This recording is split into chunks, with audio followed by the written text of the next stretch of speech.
Hello. Members, question hour. Question number 141, Ikra Chaudhary.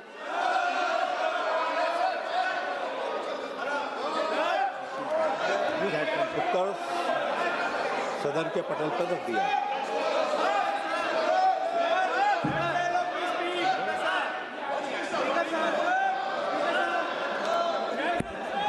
She is asking question, sir. Question number 141. Honorable Minister. Minister. सदन के पटल पर उत्तर रख दिया। Supplementary. Question number one. Supplementary. बोलो। उत्तर प्रदेश में अब तक केवल एक ही डेयरी सहकारी समिति परियोजना की स्वीकृति मिली है। क्या सरकार ये स्वीकार करती है कि AHIDF योजना के अंतर्गत सहकारी समितियों को पहुंच प्राप्त करने में बाधाएं हैं? यदि हाँ, तो सहकारी समितियों की भागीदारी बढ़ाने के लिए सरकार द्वारा क्या ठोस कदम उठाए जा रहे हैं? महोदय, जहाँ तक उत्तर प्रदेश का सवाल है, उत्तर प्रदेश में AHIDF के क्रियान्वयन के लिए The House stands adjourned to meet at 12 a.m. or 12 p.m.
सभासदों, माननीय सभापति जी,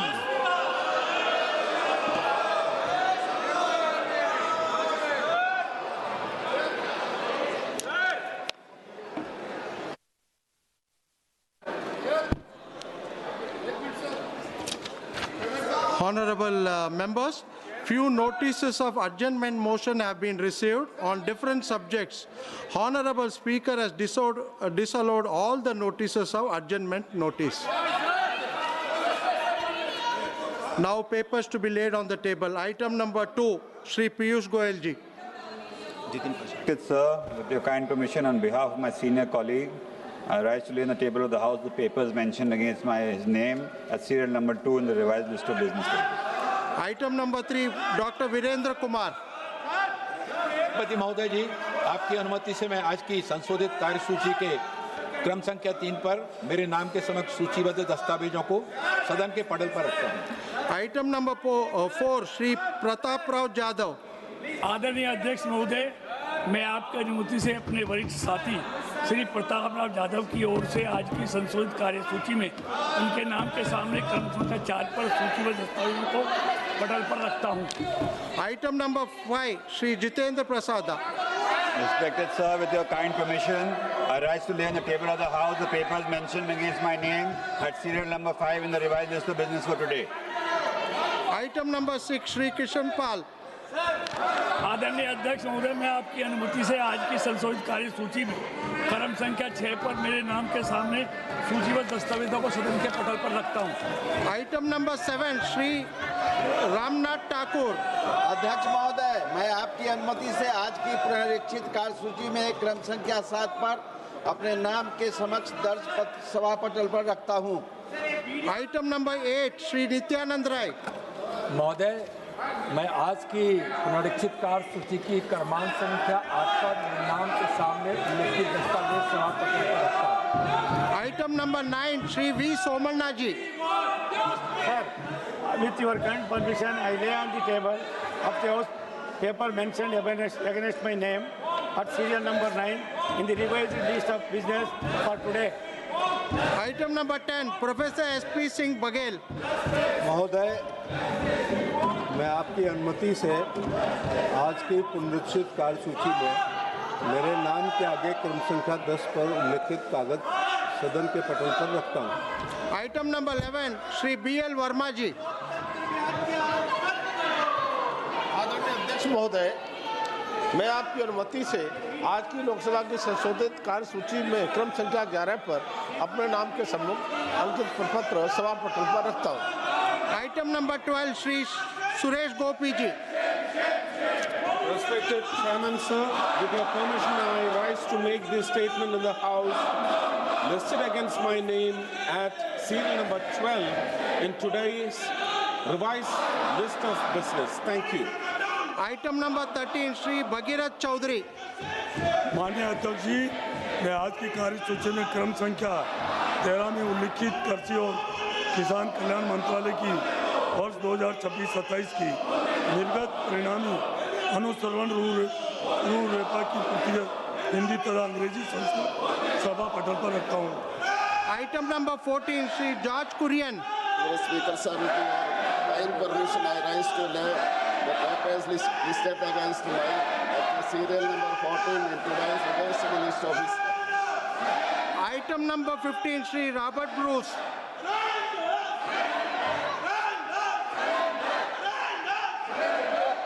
Hindi and English version of the Standing Committee on Chemicals and Fertilizers as listed against my name in today's business of list. Item number 16, Shri Robert Bruce. Sir, I rise to lay a copy each of the Hindi and English version of 4 final action taken statement of the Standing Committee on Chemicals and Fertilizers as listed against my name in today's list of business. Thank you. Item number 17, Shri Jitendra Prasada. So, respected sir, with your kind permission, I make the following statement. The status of implementation of recommendations contained in the 180th report of the Standing Committee on Commerce on comprehensive strategy to map major products and countries to maximize exports and minimize imports. Honorable members, please go back to your seats. Let us start discussion on budget. Sir. Speaker, sir. Telangana రాష్ట్రంలో రేపు municipal election జరుగుతూ ఉన్నాయి. అందులో ముఖ్యమంత్రి గారు సొంత జిల్లాలోనే ఈరోజు అనేక రకాలుగా దౌర్జన్యాలు చేస్తూ ఉన్నారు. ఆ ఎన్నికల్లో ఈరోజు కిడ్నాప్ చేస్తూ ఉన్నారు. బీజేపీ అభ్యర్థి ఈరోజు సూసైడ్ చేసుకోవడం జరిగింది. ముఖ్యమంత్రి గారు సొంత జిల్లాలో దౌర్జన్యము, దోపిడీ, కిడ్నాప్లు, డబ్బులు అంచడాలు, ఈ రకంగా అత్యాచారాలు చేస్తూ ఉన్నారు. దీని మీద నేను సవాల్ తీసుకొస్తున్నాను. సభ ఖండించాల్సిందిగా కోరుతా ఉన్నాను. किरण रिजिजू जी, सर ये बजट का समय है, मेरा अनुरोध है कि आज बजट पे चर्चा कीजिए। हम लोग कल भी कांग्रेस वाले से हाथ जोड़ के मैंने कहा है कि बजट का डिस्कशन शुरू हो चुके हैं, नाम भी पुकारे हैं, शशि थरूर जी का नाम पुकार चुका है। वो अपना बजट स्पीच को शुरू करने से सारा सदस्य, अलग अलग पार्टी के जितने मेंबर्स, सबने अपना नाम दे चुके हैं। उसके बाद जो हमारे नेक्स्ट स्पीकर समाजवादी पार्टी के, तृणमूल कांग्रेस के, डीएमके के, उनके नेता भी बोलने के लिए तैयार है। कांग्रेस ही अपना बात शुरू नहीं करते हैं, हर दिन इस तरह वेल में आकर के हंगामा खड़ा करते हैं, पार्लियामेंट चलने नहीं देते हैं, नुकसान सबका हो रहा है। मैं फिर से अपील करना चाहता हूं कि आप लोगों ने इस सदन का गरीबा बहुत गिरा चुका है, और ज्यादा गिराने का कोई आवश्यकता नहीं है। बजट पे चर्चा सीधा शुरू होना चाहिए। अध्यक्ष जी, honorable members, please go back to your seats. Honorable members, please go back to your seats. Let the budget discussion start. The House stand adjourned to meet again at 2 p.m.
We are giving the proposal to develop everywhere in the West Bengal. Unfortunately, not getting the NOC from there, but we can say that 23,000 jobs will be increased there, and we can give them the opportunity in the job. So this is right. Another last 10 years, we developed work more than 10,000 crore undertaken in West Bengal. Sir, there will be a DPC mode में काम चल रहा है और PPP mode में भी काम चल रहा है. सो ये एक बहुत बड़ा इनिशिएटिव है हमारे श्यामा प्रसाद मुखर्जी पोर्ट के द्वारा लिया गया. वेस्ट बंगाल में इंक्लूडिंग 73 प्रोजेक्ट्स श्यामा प्रसाद मुखर्जी के तरफ से लिया गया है. कॉस्ट है जिसका 7,996 crore. 14 project by the Hooghly Cochin shipyard से लिया गया है, costing 407 crore. Sir, we like to thanks to our honorable Prime Minister who taken the initiative to give the project to West Bengal, and it will be very augmentation for the West Bengal society and the all people. Thank you, sir. Fourth supplementary, Dr. John Britas. Thank you very much, sir. Sir, I will take 10 seconds to give a free advice to my friend. If he says that it is mini Pakistan, Islamabad will demand that territory. Please don't make some blunder. Don't make some blunders. Be specific about My your question, specific John question, Britas. sir. Everybody is doing like this, then how we have to pass on to the next question now? Sir, you are signing the paper. You are distracted. That's why he said that. Sir, my please. Sir, my specific question. Please, my dear, please, my Honorable dear, please, Cabinet my dear, Minister please, my is dear. that, sir. Please, my dear, please. Sir, my specific question to the Honorable Minister is that we have a Vizhinjam port there, for which the government of India gave 817 crore as VGF. Now, what has happened is that in no other cases they're demanding the money back. In this VGF, they have asked the Kerala government to pay back on NBV terms. I am coming, sir. You will understand. Please allow me to formulate. In this case, they want almost 12,000 crore back. My question to the Honorable Minister is that. When you are coming to your question, please come. Sir, they are giving, sir, the government of India bearing the cost for many verticals as part of this port, which is mentioned in the question. For example, EPC, they are bearing the cost. Considering the fact that no other port, including this port, is asked to pay back, will he take initiative to make sure that this VGF is not taken back from the Kerala government? So, your question is over? Yes, sir. Honorable Minister, please. Cabinet Minister, sir. Sir, this is true that the chairman of Kolkata, he raised the mini Pakistan word on front of the media, sir. This is everywhere. There is a document. We can show that, sir. And although unfortunately, the question is relevant to the main question, you please answer, otherwise you please avoid it. Sir, although the main question is not pertinent to the main question, so I will offer to the member of parliament come to our office and join with us as we can maintain, as we can show them what is the exact reality in there. Please. Thank you, sir. The fifth supplementary, Shriman Kanadpur Kayastaji.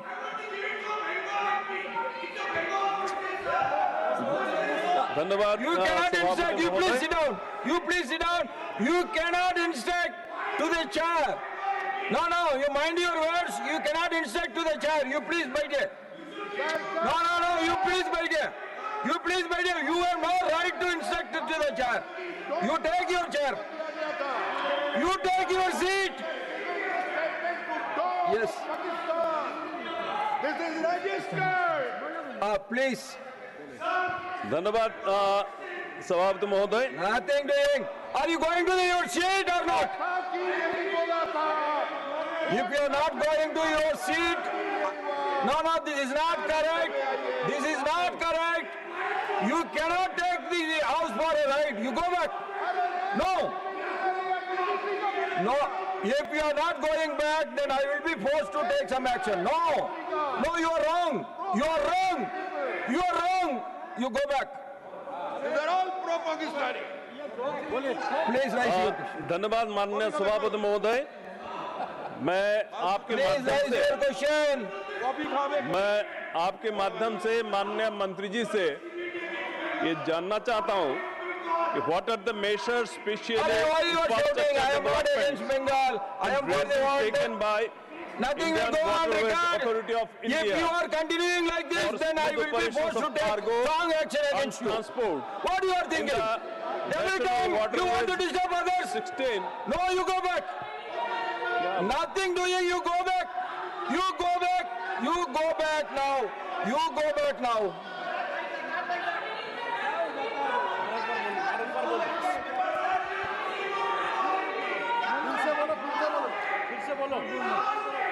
धन्यवाद माननीय सभापति It महोदय। is everybody's state, not your state alone. It is everybody's state. No, no, no, no, no.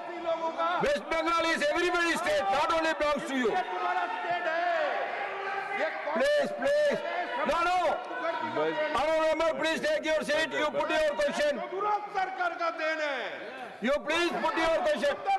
Honorable member, please take your seat. Please take your seat. धन्यवाद माननीय सभापति महोदय।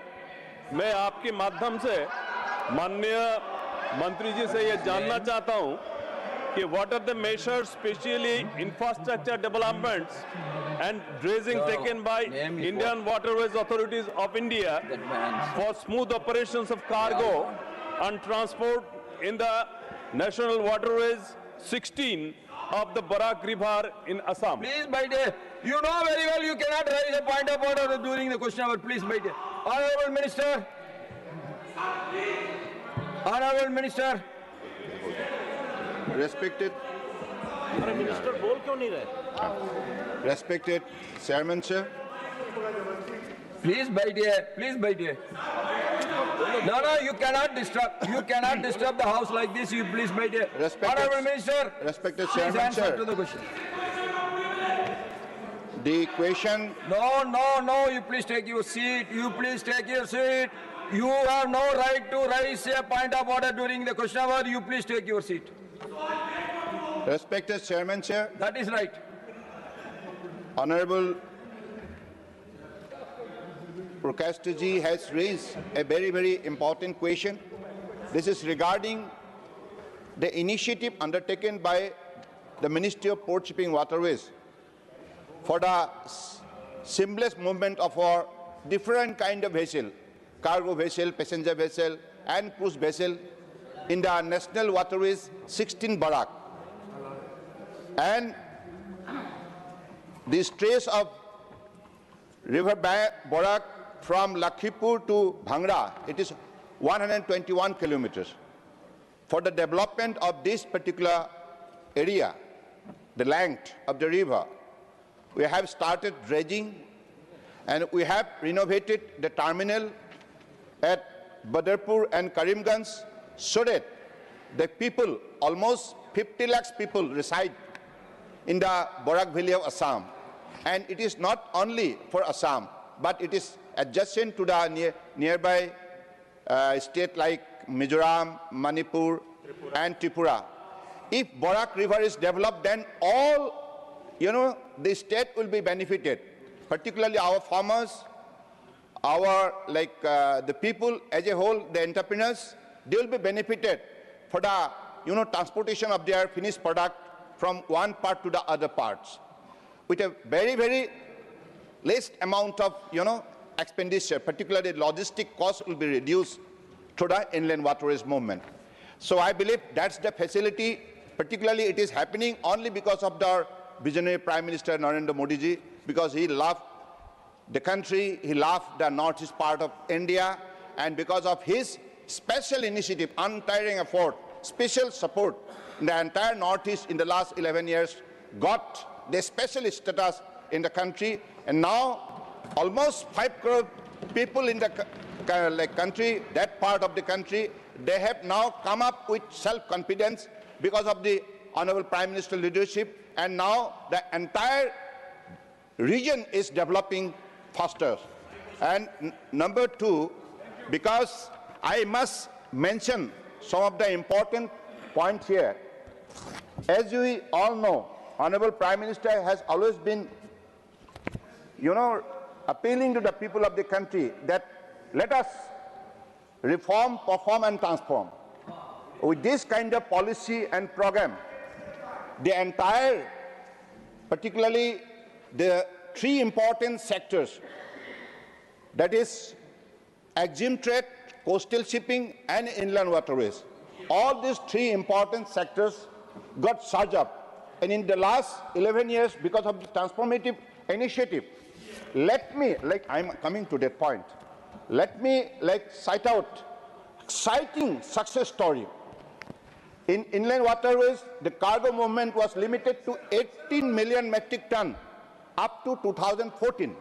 But under the leadership of Honorable Prime Minister, it went up to 146 million metric ton. Massive growth, 700% growth. Then if you talk about the operational waterways, it was limited to, during their regime, it was limited to 3 numbers only 3 national waterways. Now, because of this transformative initiative, it went up to 111 altogether. So this is 870% growth and investment national waterways. During their regime, it was only 183 crores. But during the NDA regime, it is 1,700 crores. Let me, Jairamji, please listen. This is all fact happening. And if you talk in terms of cruise, then the cruise passenger was limited to 84,000 only. 84. Now it went up to 5 lakhs. That is the jump, 485%. Let me talk about the number of luxury cruise. It was limited to 3. Now it went up to 25, 633% growth. Minister. Then if you talk about the lighthouse tourism, the limited footfall was Be precise about your answer, please. Sir, please. Sir, I'll conclude. It was lighthouse tourism. The footfall was limited to 4.3 lakhs. Now it went up to 19 lakhs. That is the power of leadership, visionary leadership, dynamic leadership. Please. And I believe you should all admit Now, it. now question number 107, Shriman Digvijay Singh ji. Sir, let me tell you one line. So, complete, please Sir, complete. you asked him to sit down. What is this, sir? Let him complete one line only, now what it goes Sir, to make difference. sir, Please. Sir, in the conclude. Bijingam, because of the spirit of cooperative federalism, Government of India, Government of Kerala, and also the Adani, it was a joint effort. Ultimately, that particular transshipment hub is signing globally. A recorded numbers of container had been handled within a year time. So that is the success story we could able to create. Thank you, sir. Now question number 107, Shriman Digvijay Singh ji. Question number 107, sir. Honorable Minister. Table of the House, sir. First supplementary, Shriman Digvijay Singh ji. Thank you, sir. So the performance of the ministry, new and renewable energy in its ambitious PM Kusum scheme has been dismal. It missed its capacity target by 70% and could not spend 80% of its budget. How would you achieve target of 5 million metric tons of green hydrogen production target by 2030 of India's announced green hydrogen projects which are currently operational? Honorable Minister. Sir, first of all, I would like to tell Honorable Senior member that whether it is in PM Kusum, whether overall renewable energy, माननीय प्रधानमंत्री जी के नेतृत्व में we have achieved total renewable energy 272 gigawatt as on date, sir. So total during their time, it was including hydro, it was 81 gigawatt. Now it is including hydro. Now it is 272 gigawatt, and solar energy was 2.8 gigawatt. Today it is nearly 136 gigawatt, sir. Sir, अगर politically बात करना है तो मैं एक चीज बताना चाहता हूं, सर. दुनिया में we are the 3rd largest renewable energy producer in the world today, sir. And पहले भी सूर्य था, sir. There was a sun before Modi could also come, but Prime Minister Modi recognized the power of the sun, and he made the poor people to understand that power, and he also supported that. Now there are in PM Kusum or PM Suryagar, people are taking benefit. Now it has started now, And I would like to tell there are many states which are demanding more and more in PM Kusum. But as far as this is concerned, sir, sun SU1 सन को recognise PM ने करके उसको गरीब लोगों को फायदा पहुंचाया। इन लोगों ने SON सन को प्रमोट करते हुए तब भी सूर्य था, लेकिन उनका तेज उन्होंने समझ नहीं पाया sir. They are more bothered about SON son sir. PM Modi recognise SUN sun sir. Now, second supplementary, Sriman Digvijay Singh ji. Sir, he has not answered my first supplementary. I hope he answers my second supplementary. Sir, as it stands today, we would be only using 0.5 million metric ton to replace the imported grey hydrogen in production of green ammonium for phosphate fertilizer. Our production target is 5 million metric ton of green hydrogen by 2030. I don't know how they will do it. What steps would you take to build market demand for green hydrogen and accelerate its adoption across different sectors? First and second supplementary together, sir. In green hydrogen, the total, I would like to tell very categorically that under the leadership of Prime Minister, the green hydrogen transition in India, we are not only just, we are the participant in the overall दुनिया में जो चल रहा है उसमें we are not participant. We are the people who are shaping it for the entire world. This is the situation today, sir. And out of that, 5 million metric ton का जो हमारा आज के दिन में टारगेट है, उसमें हमारा as on November 2025, 21 green hydrogen projects have been commissioned across the country with the total capacity of 8,300 TPA, sir. Overall, electrolyzer के लिए and put together hydrogen, 19,000 crores has been earmarked. We are well on our way. There is still time up to 2028, and we are doing it. And second is main question is related to the green ammonia. Green ammonia, हमारा जो manufacturing अभी शुरू हुआ है, एक जगह हमने already green ammonia का जो भी अभी उत्पादन के लिए टेंडर बुलाया था, दुनिया में लोएस्ट प्राइस भारत में आया है सर। ये भी मैं रिकॉर्ड में रखना चाहता हूं। दूसरी बात, 0.5 MMT का जो बात किया है, as on date India has successfully tendered the quantity of 7.24 lakh ton per annum green ammonia production under the site mode 2A. Chairman, sir, I would like to tell you, till recently, this is the largest such tender of the green ammonia anywhere in the world, sir. This is what is achieved in green hydrogen. Green ammonia and green hydrogen both.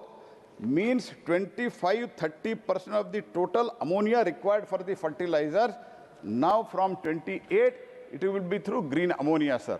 This is the changes which are being brought in the recent past, sir. And this is all happened very, very recently. That is true after 2014, and in particularly after the launching of National Green Hydrogen Mission by Prime Minister Shri Modi, with an allocation of support fund, that is Viability Gap Fund, PLI, whatever it is called, with the 19,000 crore support. That is why things are moving, and every country in the world, sir. There are so many countries which the people are interested in offtake agreement also. AM Green and Unipar. Germany has signed firm offtake agreement supply of 250,000 metric ton per annum green ammonia, sir. Juno Jolos signed an offtake agreement with the Select Energy, that is also from Germany, with 600 TPD, about 219,000 metric ton per annum of green ammonia.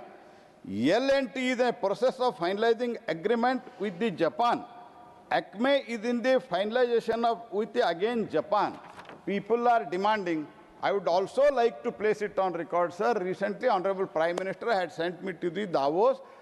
There are many people who wanted to meet me for this green hydrogen, which is a revolution taking place in India, and even about the people are interested to invest in it, and people are interested even invest in the renewable energy because they are seeing what is the growth happening in India, sir.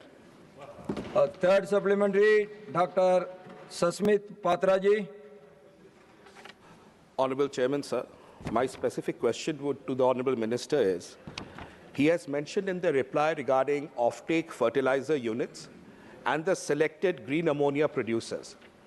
The offtake units are either government or private, and the ammonia producers are primarily private. So therefore, what is the arrangement that the government has? Is it a two-party agreement that has been signed, or is the government having a tripartite agreement? What are the responsibilities and the liabilities of the private parties in this regard, especially because of the green ammonia producers, sir? Honorable Minister. Sir, as far as green ammonia 7.24, what I mentioned, sir, that is purely for the fertilizers. There are fertilizers company and there are who are trying to, who are already participating in this entire process of producing green ammonia and green hydrogen, sir. And interim procurement will be through SECI. The SECI is floating the bid, and either from fertilizer units or from any private people who want to invest as far as production of green ammonia is concerned, even for green hydrogen is concerned, they will produce you, and green hydrogen cannot be transported. In its derivatives, whether it is methane or ammonia, in that form it will be transported to the whoever places the firm order on them, they will supply it to them. This is a system, simple system, and it is quite appreciated by the market also. Next supplementary, Sriman Mayank Nayak ji.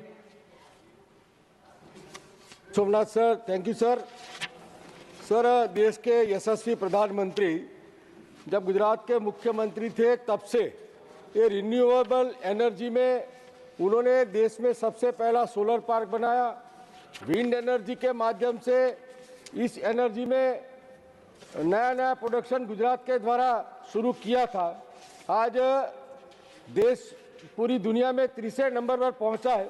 तब मैं माननीय मंत्री प्रहलाद जोशी जी से पूछना चाहता हूं कि भारत में अब तक कमीशन किए गए ग्रीन हाइड्रोजन परियोजनाओं की वर्तमान परिस्थिति क्या है और परिणाम स्वरूप आयात में कितनी बचत होने की संभावना है, क्योंकि पिछले वर्षों के दौरान सोलर पावर की जो टैरिफ में किस तरह का परिवर्तन भी आया है और ये रिन्यूएबल एनर्जी के क्षेत्र में बजट 2026 में कैसा उसका प्रयोजन है, वो माननीय मंत्री जी के माध्यम से मैं जानना चाहता हूं। Thank you sir.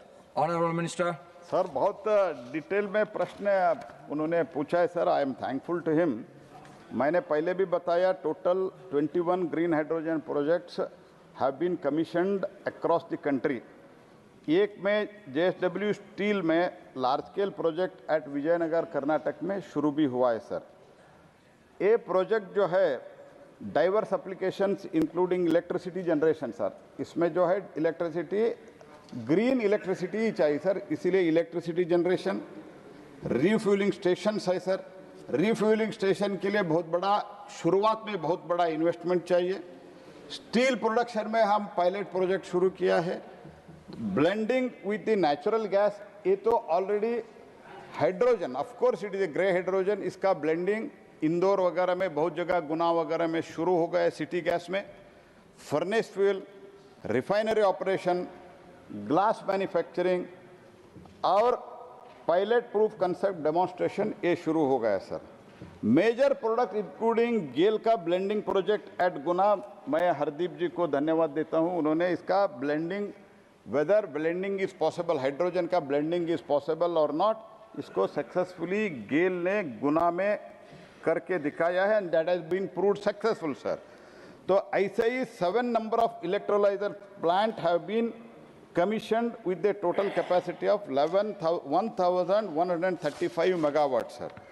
So second sir, overall जो cost था, because of the scale, because of the speed of the Prime Minister, 2013-14 में it was nearly about 11 rupees per unit. Today the discovered price is, recently in Madhya Pradesh it has come out, 2 rupees 15 paisa sir, only because of the scale. And also अभी और एक हमने नया प्रयोग शुरू किया है, सिर्फ सोलार का और विंड का मत करो, इसके साथ ही साथ firm and dispatchable renewable energy के लिए टेंडर फ्लोट करने के लिए हमने एजेंसीज को कहा है, जो टेंडर बुलाता है, बिड फ्लोट करता है. Even in that, recently the highest price what we have discovered, the average price what we have discovered, lowest price what recently we have discovered is 2 rupees 70 paisa to 3 rupees 30 paisa with the battery storage. Along with battery, wind altogether, it is not more than 4 rupees to 4 rupees 50 paisa. It is really a transformative. It is bringing a biggest change in the power sector. Only there are some, of course, I am not telling there are no issues. For other issues, we are also trying to AI-led solution, all such things we are trying, sir. And third is, sir, as far as the budget he has asked, budget, sir, all put together, I am thankful to Honorable Finance Minister Srimati Nirmala Sitharaman ji. The total budget till 2014, it was 956 crores, sir, and this year it is 33,000 crores, sir. And all the previous year, it was 26,000, 27,000. Last year it was 26,000 crores. Now it is 33,000 crores.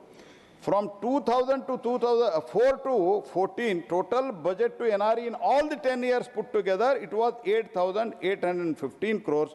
Whereas in 10 years of Modi government, it is 1,26,301 crores, sir. And duty exemption for battery storage, that is also now exempted.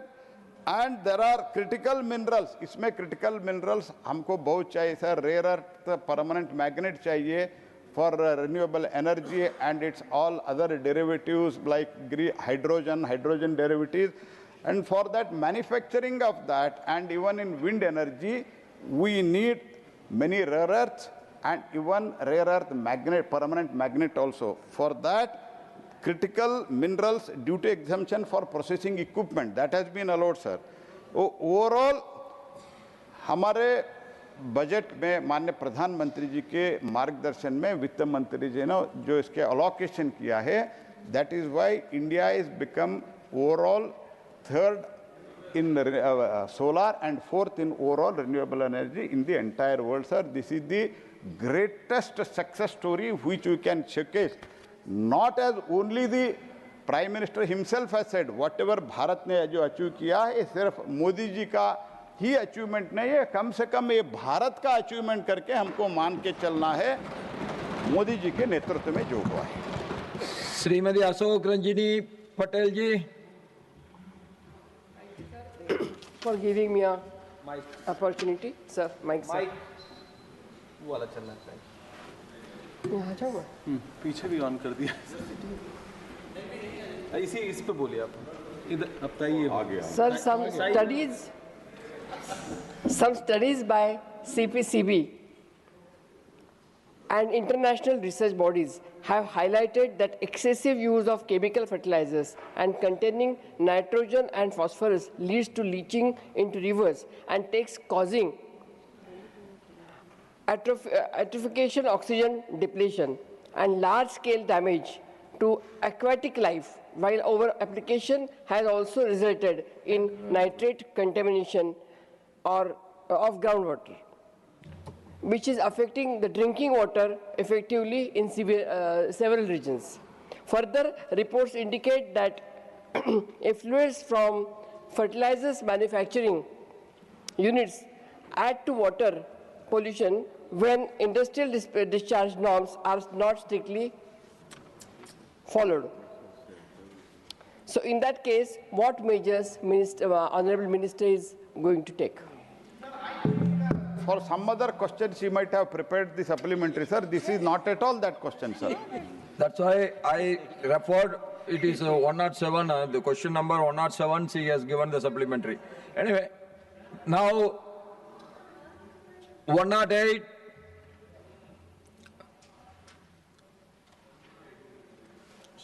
This against her. Now question number 108, Srimati Sumitra Palmik ji. 08. She got two. Question supplementary one, Sumitra Palmik. Supplementary one. She is not there. She is here, sir. She is here. She is here, sir. First supplementary, Sumitra Palmik. Now, first supplementary, Srimati Sumitra Palmik ji. धन्यवाद अध्यक्ष महोदय। आयुर्वेदिक औषधियाँ हमारे देश की संजीवनी हैं। देश ही नहीं विदेशों में इन औषधियों के प्रति कोरोना के बाद में विश्वास बढ़ा है। माननीय महोदय, मैं आपके माध्यम से माननीय मंत्री महोदय से जानना चाहती हूँ कि मंत्रालय आयुर्वेदिक दवाओं के मानकीकरण और क्वालिटी के लिए क्या कदम उठाए जा रहे हैं? Honorable Minister. माननीय अध्यक्ष महोदय, ये जो आयुर्वेदिक दवाओं का मानकीकरण के बारे में जो यहाँ पर माननीय सदस्य ने यहाँ पर पूछा है, तो इसके लिए हमारी CCRA जो संस्था है उसके माध्यम से भी इस दवाओं का मानकीकरण किया जाता है और आयुष लाइसेंसिंग और सुरक्षा नियामक भी हमारे आयुष विभाग ने बना है कि जिसके माध्यम से आयुर्वेद, सिद्ध, स्वरिक्पा और यूनानी दवाओं की बिक्री के लिए और निर्माण का लाइसेंस जारी करने का प्रावधान औषधि नियम 1945 के नियम 158 ख के तहत किया गया है, जिनमें सुरक्षा, अध्ययन और प्रभावशीलता का साक्ष्य अनुभव अनिवार्य है। औषध नियम 1945 के नियम 168 के अनुसार निर्माता को आयुर्वेद, सिद्ध और यूनानी दवाओं के निर्माण के लिए मानकों का अनुपालन करना होता है। सेकंड सप्लीमेंट्री, श्रीमती सुमित्रा पाल्मिक जी। माननीय सभापति महोदय, मैं आपके माध्यम से जानना चाहती हूँ कि माननीय मंत्री जी बताएं कि मेडिकल टूरिज्म को बढ़ावा देने के लिए आयुष मंत्रालय क्या कदम उठा रहा है? Honourable minister. माननीय सभापति महोदय, मेडिकल टूरिज्म बनाने के लिए हमारे आयुष मंत्रालय के माध्यम से भी कदम उठाए जा रहे हैं। जैसा कि हमने आयुष वीज़ा वहाँ पर लॉन्च किया, जिसके माध्यम से हजारों विदेशी लोग आयुष के माध्यम से उपचार करने के लिए हमारे देश में आते हैं और बहुत सारे बाहर के लोग ऐसे हैं कि हमारे कि जो टूरिस्ट वीज़ा निकाल कर आते हैं, लेकिन यहाँ पर आयुष के माध्यम से उपचार हमारे देशों में बहुत सारे वेलनेस सेंटर चलते हैं, उसमें भी किए जाते हैं और ये वेलनेस सेंटर को बढ़ावा देने के लिए भी आयुष मंत्रालय हमारा उस पर विचार कर रहा है कि जिसके माध्यम से हमारा मेडिकल टूरिज्म भी अच्छी तरह से वहाँ पर बढ़ जाए। इसके लिए निश्चित रूप से हम वहाँ पर कदम उठा रहे हैं। थर्ड सप्लीमेंट्री, श्रीमान विकास रंजन भट्टाचार्य जी।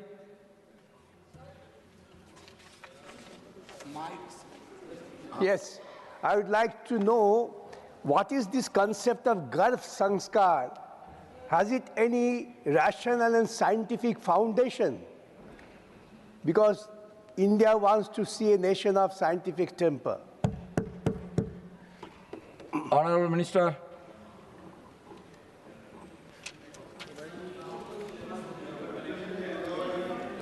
माननीय अध्यक्ष महोदय, ये जो प्रश्न पूछा है कि ये प्रश्न से संबंधित नहीं है, अगर उनको जानकारी चाहते हैं तो निश्चित रूप से मुझे मिले, मैं उनको दे दूँगा।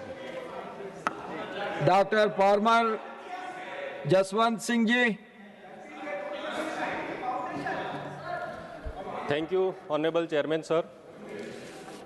मंत्री जी ने अपने जवाब में बताया है कि पूरे देश में 3.13 लाख पोषण वाटिकास बनाई गई है। तो मेरा मंत्री जी से ये क्वेश्चन है कि आम आंगनवाड़ी से ये पोषण वाटिका कैसे अलग पड़ती है? What are the salient features of पोषण वाटिकास? और अपने आंगनवाड़ी वर्कर्स की कैपेसिटी बिल्डिंग के लिए हम क्या कर रहे हैं? Thank you sir.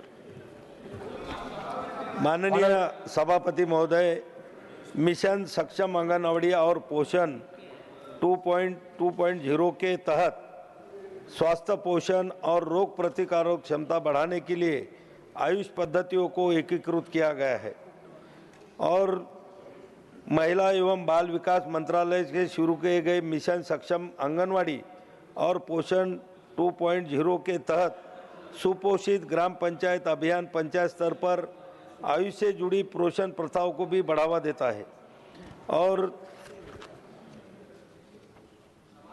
आयुष आहार के माध्यम से खाद्य सुरक्षा एवं मानक विनियम 2022 के आयुष मंत्रालय के परामर्श से FSSAI द्वारा 5/5/2022 को अधिसूचित भी किया गया है। आयुर्वेद आहार 17/12/2025 को पारंपरिक चिकित्सा के दूसरे विश्व स्थान संगठन के वैश्विक शिखर सम्मेलन के दौरान जारी किया है। ये जो आयुर्वेदिक आहार पोषण वाटिका है तो देश भर में कृषि एवं देखभाल केंद्रों में या उनके आसपास 3.13 लाख से अधिक पोषण वाटिकाएं विकसित की गई है और जिसके माध्यम से निश्चित रूप से आंगनवाड़ी के माध्यम से महिला हो, गर्भवती हमारी माता हो या छोटे बालक हो, उनके पोषण के लिए स्वास्थ्य विभाग के साथ महिला और बाल कल्याण विभाग के साथ में हमारा आयुष विभाग भी सहयोग करता है।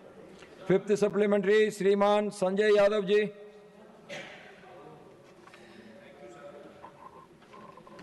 सर, मैं आपके माध्यम से माननीय मंत्री जी से पूछना चाहूँगा कि बिहार के आयुष स्वास्थ्य केंद्रों में CAG की रिपोर्ट के अनुसार 82% पद रिक्त हैं, यानी बिहार के आयुष स्वास्थ्य केंद्रों में ना डॉक्टर है, ना स्टाफ है, ना दवाई है।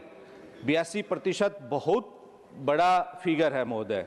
तो मैं सरकार से पूछना चाहता हूं कि जब बिहार के आयुष स्वास्थ्य केंद्रों में 82% पद रिक्त है तो वहां के आयुष स्वास्थ्य केंद्रों की वर्तमान स्थिति क्या है?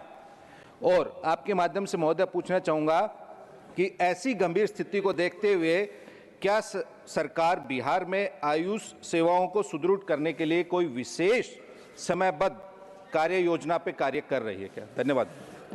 Honourable minister.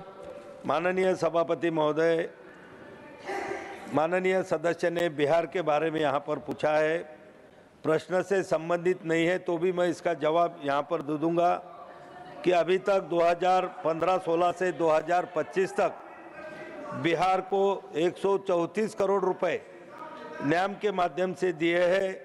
लगभग 294 आयुष्मान आरोग्य मंदिर आयुष के वहाँ पर कार्यशील है और 50 बेड का एक अस्पताल पटना में उसका निर्माण कार्य पूरा हो चुका है और दूसरे ये देखो उसका भी जवाब दे रहा हूँ। देखो ये जो स्वास्थ्य की सेवा देना ये राज्य का विषय, ये राज्यों का विषय होता है।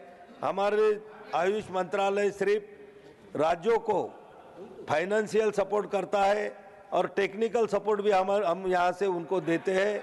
जो जगह होती है वो भरने की जो प्रक्रिया होती है वो राज्य सरकारें करती है। Team complete.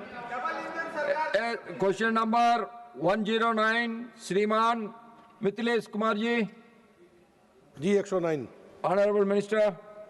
The statement is laid on the table of the House. The first supplementary, Shriman Mithilesh Kumar जी। माननीय सभापति महोदय, माननीय प्रधानमंत्री श्री नरेंद्र मोदी जी के नेतृत्व में देश में डिजिटल गवर्नेंस और स्वास्थ्य सेवाओं के एकीकरण की दिशा में अभूतपूर्व कार्य हुआ है।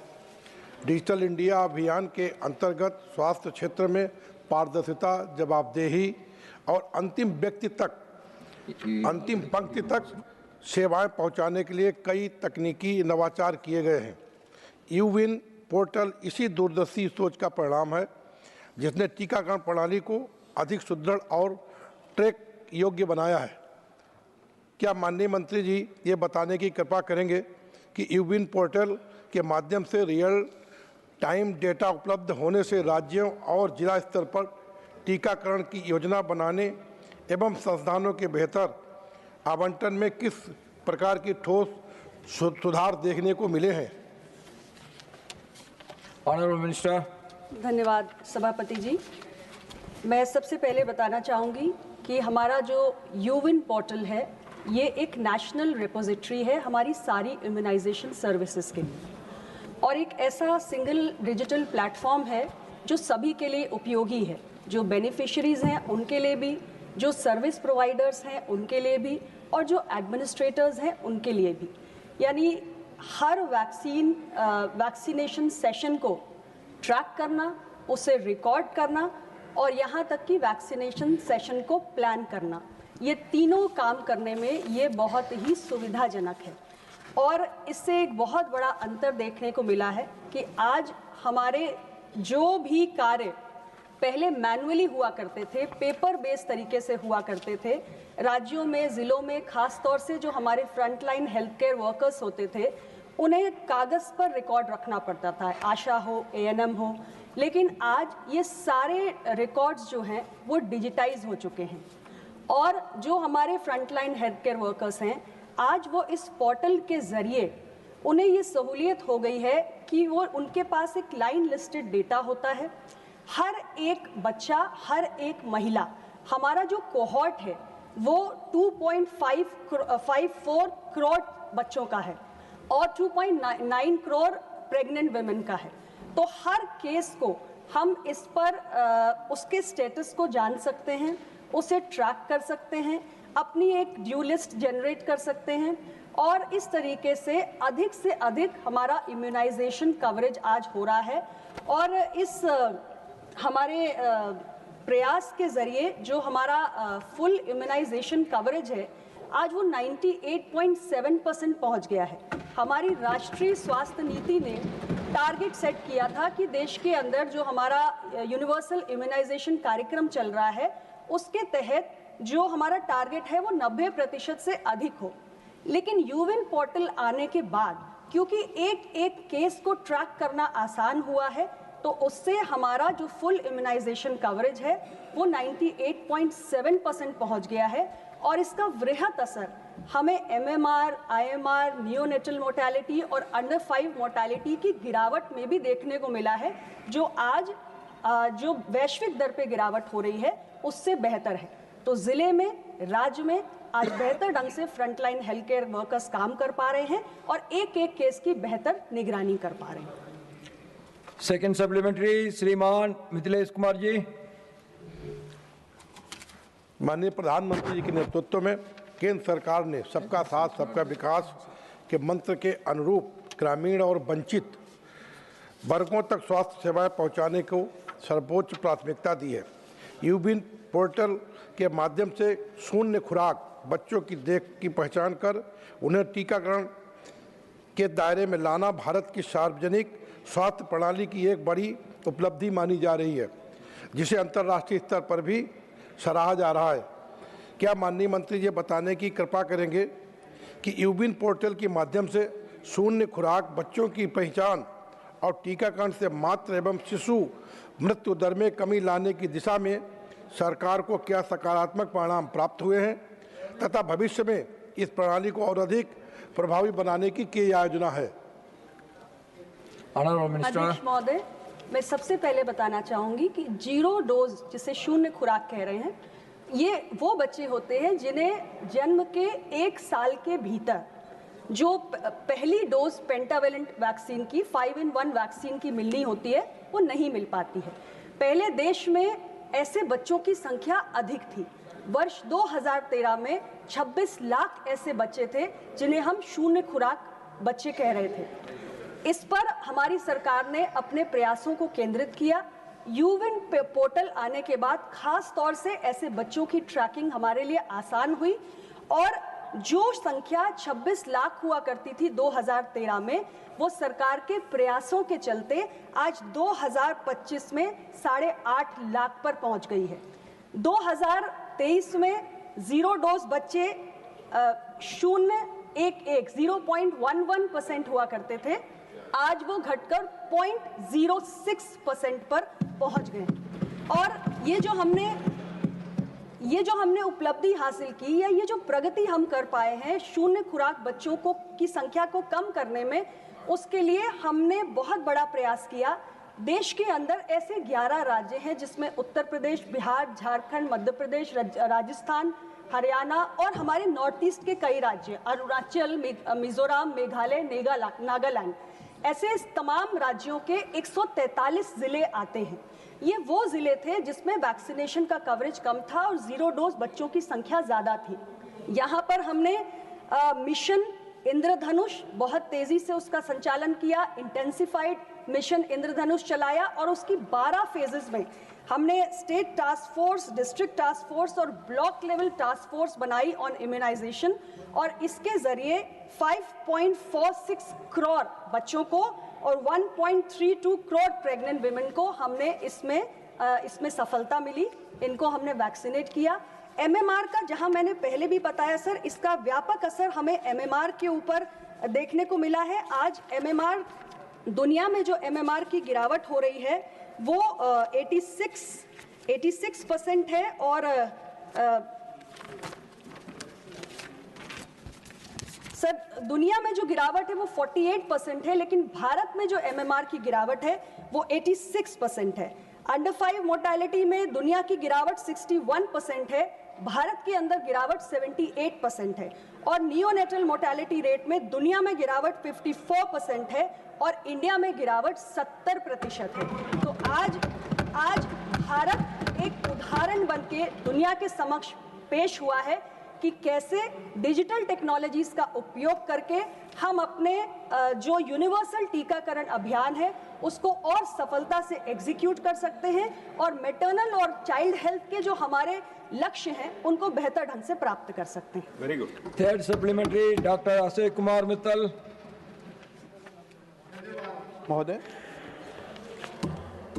जून 2025 के आंकड़ों के मुताबिक भारत में अभी भी 14,40,000 बच्चे जीरो डोज बच्चे हैं जिन्हें एक भी टीका नहीं लगा।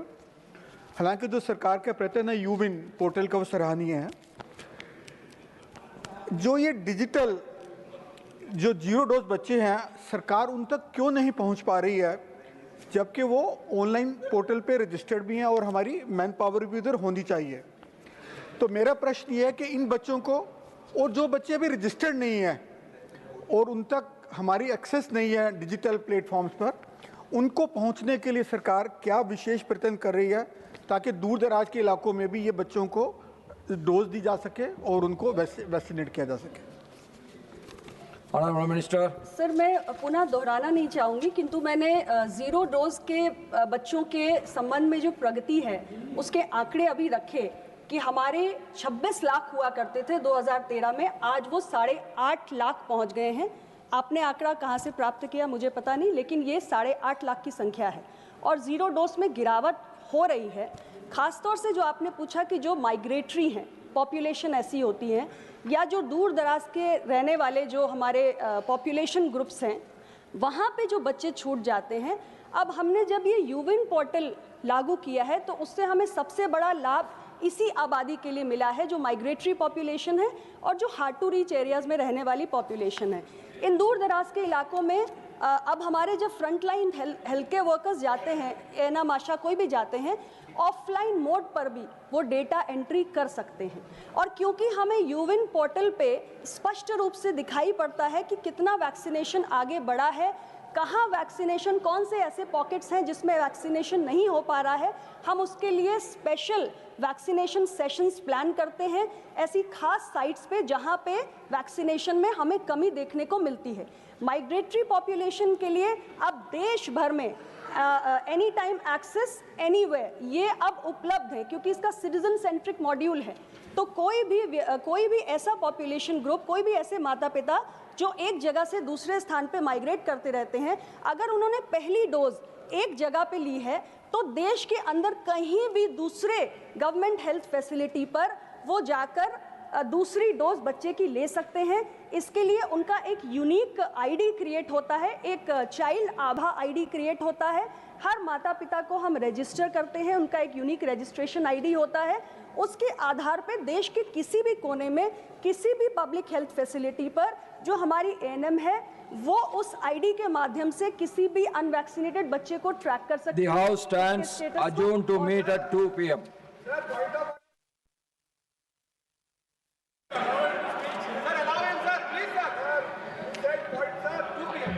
2 p.m.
माननीय सभापति जी,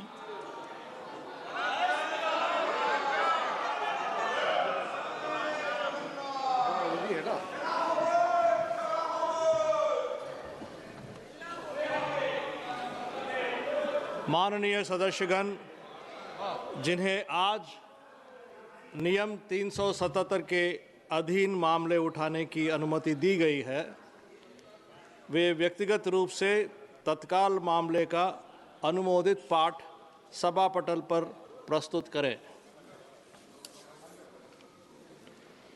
आइटम नंबर 19, केंद्रीय बजट पर सामान्य चर्चा। Doctor Shashi Tharoor ji. Thank you very much, Mr. Chairman. May I have your permission to speak seated? I am afraid I have a fracture on my foot. You are permitted, sir. Thank you, sir. Thank you for granting me the honor of voicing on behalf of the Indian National Congress my perspective on the Union budget presented by the Honourable Finance Minister, whom I'm glad to see in the chamber. Last year, when I was standing in this very place, I had remarked that the 2025 Finance Bill reminded me of the garage mechanic who said, "I couldn't fix your brakes, so I made the horn louder." Looking at the budget this year, I'm saddened to observe that though the horn has been muted, that there hasn't been enough movement. For this budget too appears to be a squandered opportunity, equivalent to rearranging the airbags on a crashing car while assuring the passengers that the chassis is sturdy and they will feel better afterwards. This budget is praised for prudence, but prudence without vision or fairness is hollow. It ignores unemployment, it ignores rising living costs, and it ignores inequality, offering little to address the real struggles and aspirations of the Aam Aadmi. The government speaks endlessly of welfare, but its spending tells a very different story. Behind flashy announcements like chronic underutilization and administrative failure. Media reports show that of over 5 lakh crore budgeted for 53 major welfare and infrastructure schemes last year, barely 41% was spent in the first 9 months of the fiscal year. Take the Jal Jeevan Mission, allotted 67,000 crores, it managed to spend an astonishingly low 31 crores in 9 months. The much-touted PM Schools for Rising India scheme spent only 473 crores out of 7,500. More shocking of all, the Pradhan Mantri Anusuchit Jati Abhyudaya Yojana, meant for the socio-economic upliftment of scheduled castes, utilized out of 2,140 crores, merely 40 crores. This is not governance, Mr. Chairman. This is headline management. Where promises are loud, like that horn, budgets are grand, but delivery is conspicuously absent. The budget this year has landed with a thud, not because of what it contains, but because of what it omits. Behind claims of fiscal prudence lie a more uncomfortable reality. The Indian state is shrinking, not by design, but by compulsion. Government expenditure as a share of GDP has declined over the past decade, briefly rising during the pandemic before reverting close to the 2016 levels, driven by stagnant revenue mobilization. Tax receipts have remained flat relative to GDP. Disinvestment has underperformed, and non-tax revenues increasingly rely on extraordinary transfers such as Reserve Bank of India dividends, an unsustainable substitute for a stable revenue base. More troubling is the shift in the tax burden towards individuals, bearing a greater share of the tax burden than corporations, despite sharp post-pandemic profit growth.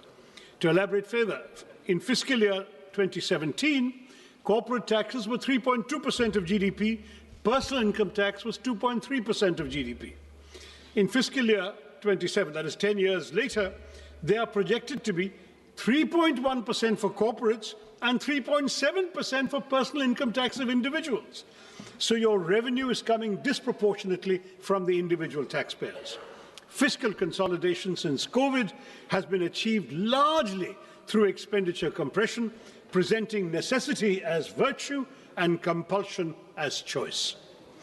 Within these constraints, the government has relied on low-cost measures such as tax simplification and targeted incentives, but the budget offers no credible medium-term framework linking spending to employment and productivity.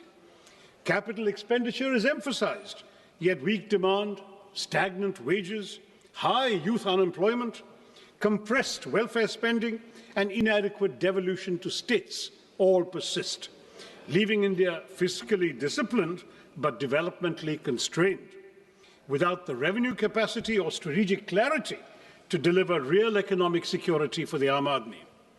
This is why, Mr. Chairman, this is what I call an underwhelming budget. Now, let me look at specific sectors. M.S. Swaminathan had famously said, if agriculture goes wrong, nothing else would have a chance to go right. And this, I believe, is as good a starting point as any. Mr. Chairman, it's high time we stop treating agriculture as some issue that will sort itself out, because 46.1% of India's workforce and 60% of our population depend on agriculture and allied activities.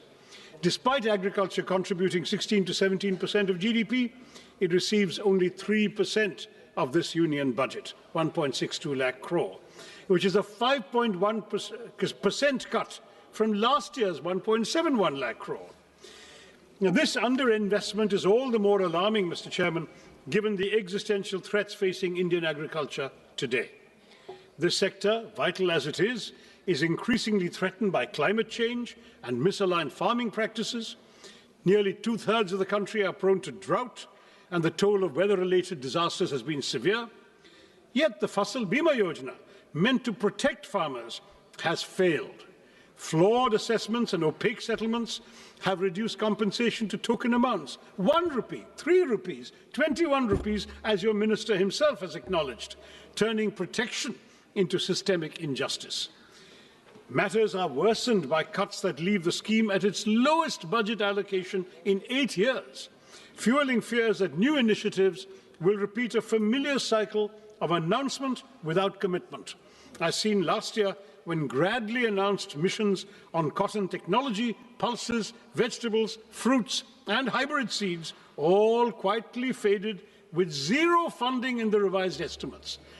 These announcements are like modern courtships. Promises without commitment. That's what this government does to us.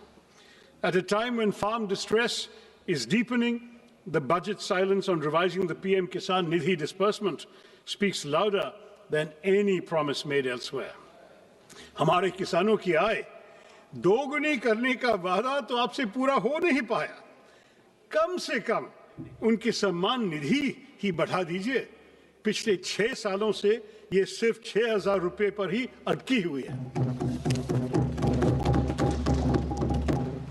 While there is an imperative need for breakthroughs in research and development and AI-driven agricultural technologies, paradoxically, funding allocations for agricultural research and education have dipped by 4.8% from the previous year's 10,466 crore, that's now to 9,967 crore, decreasing precisely when the finance minister is announcing new AI schemes. And frankly, Madam, touting a new AI app when the majority of our farmers can't afford fertilizers, harvesters, or tractors seems rather detached from reality, except of the virtual kind. Now, this budget speaks at length about crops from cashews to coconuts, yet ignores one of agriculture's most persistent concerns, pepper. Once hailed as black gold, the sector is now in distress in my state. In Kerala, which is one of the country's leading producers of pepper, output has fallen from 40,000 plus tons to 30,000 tons and is projected to decline by a further 28.7% in the foreseeable future. The uncomfortable truth, Mr. Chairman, is that our spice market faces such deep challenges today that if history repeated itself, the British might not even bother looting us for it. Next to unemployment. This House has had this conversation far too many times. We recite the same statistics, express the same concerns, and then move on, while unemployment quietly worsens. The data at the end of 2025 makes one thing unmistakably clear. Rural unemployment has stagnated at 3.9%, while urban unemployment continues to rise, ending at 6.7% in December. The crisis is now starting to concentrate where aspirations and frustrations are colliding in our cities. And yet even the centre's flagship responses have failed to rise to the moment. Under the Pradhan Mantri Kaushal Vikas Yojana, barely 41% of certified candidates secured placements. More than half of those jobs were concentrated in just 5 sectors. And of the 1,380 crores released, 278 crores remained unutilized. The Prime Minister Internship Scheme tells a similar story. Allocation 10,831 crores.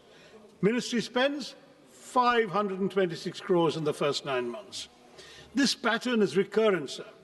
In fiscal year 25, allocations were cut after large unspent balances, with actual spending at just 680 crores. So much for creating employment when we can't even spend the money allocated for the job of creating employment. And what of gig workers, the backbone of our new economy? There is no mention of them in the budget.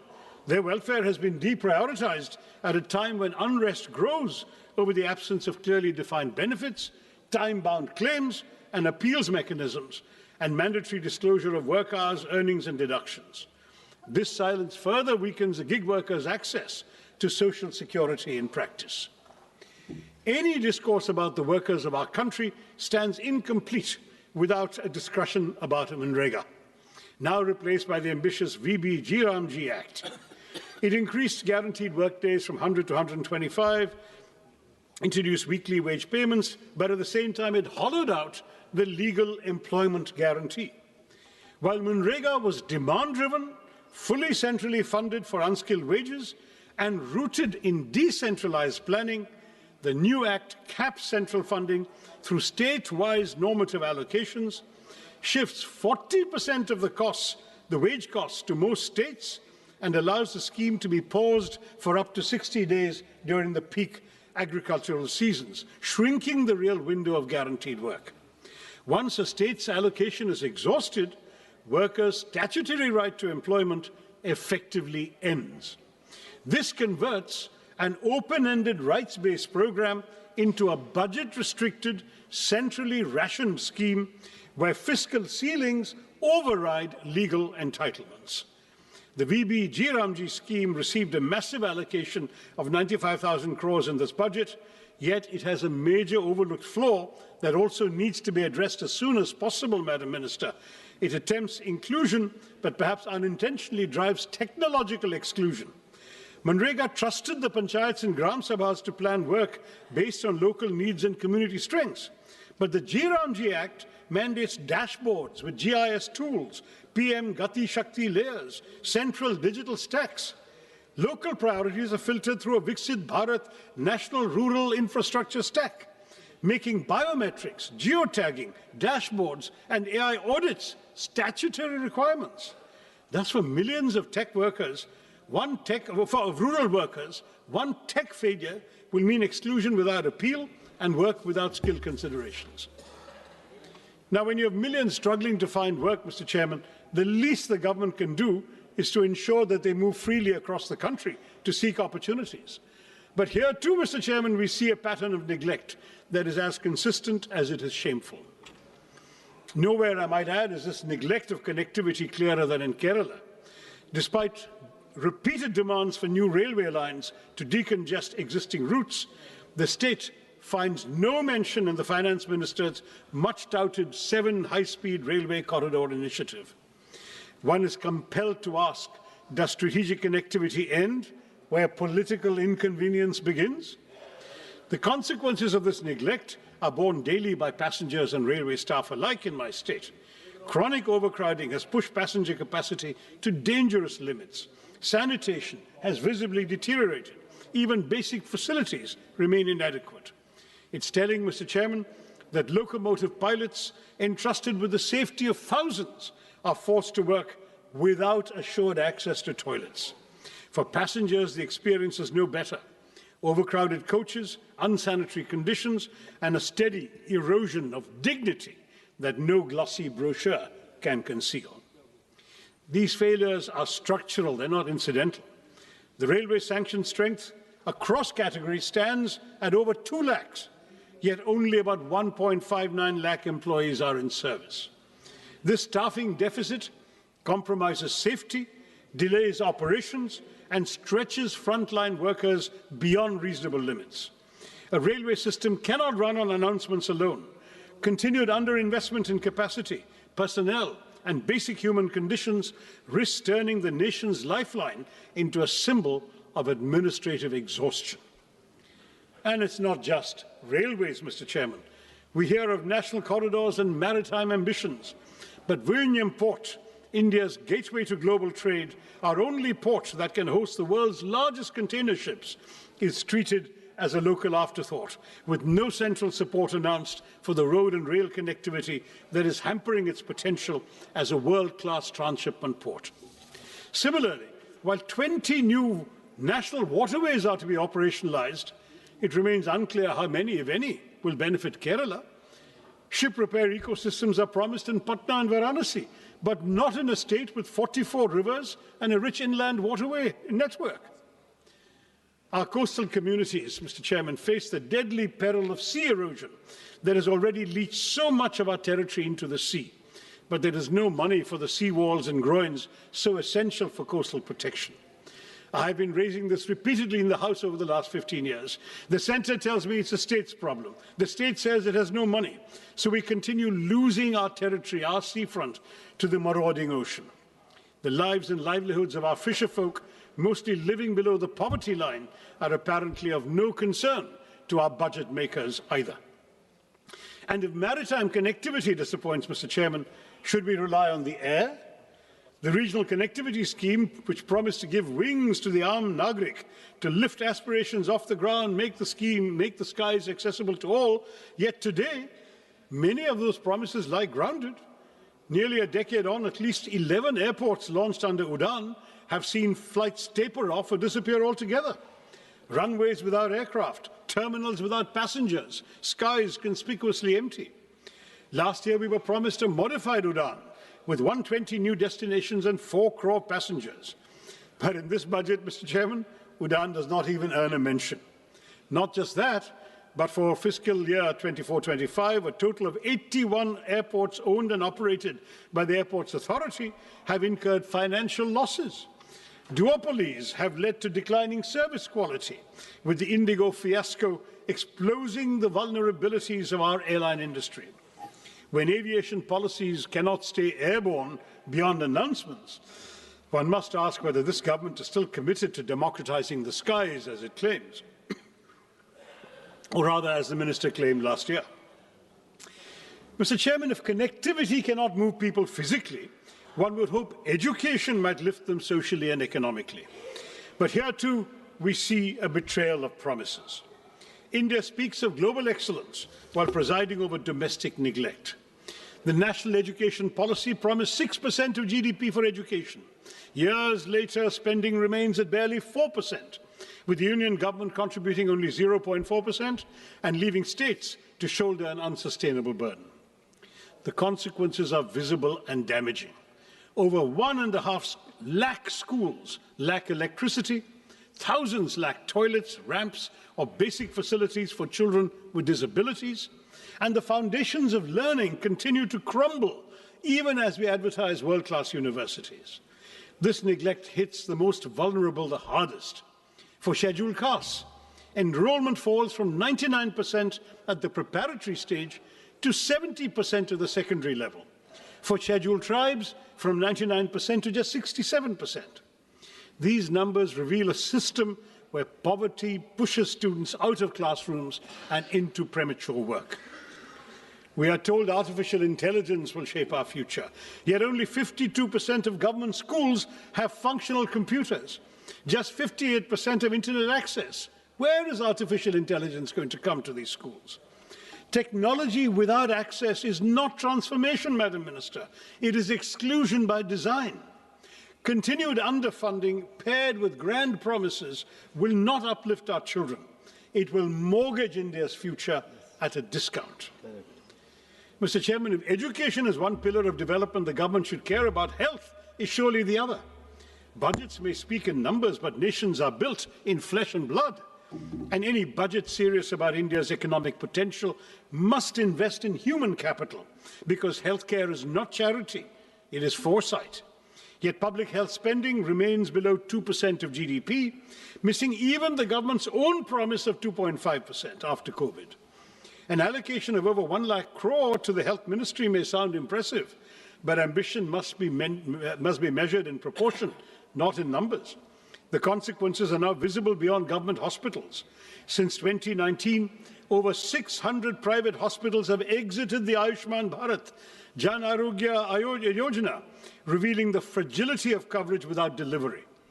Insurance that arrives late is merely distress deferred. Meanwhile, the fundamental determinants of health, clean air, safe water, nutritious food, and mental well-being continue to deteriorate even as disputes rise and mental health indicators worsen. A nation that seeks economic greatness cannot afford to economize on the health of its people. While you propose, Madam, exempting 7 additional rare disease drugs from import duties, your centres of excellence for rare diseases are few, unevenly distributed, and unable to utilize even the insufficient funds allocated, leaving thousands of patients to die every year for lack of treatment. And nowhere is this pattern of neglect more glaring than in the case of the long-promised AIMS in Kerala.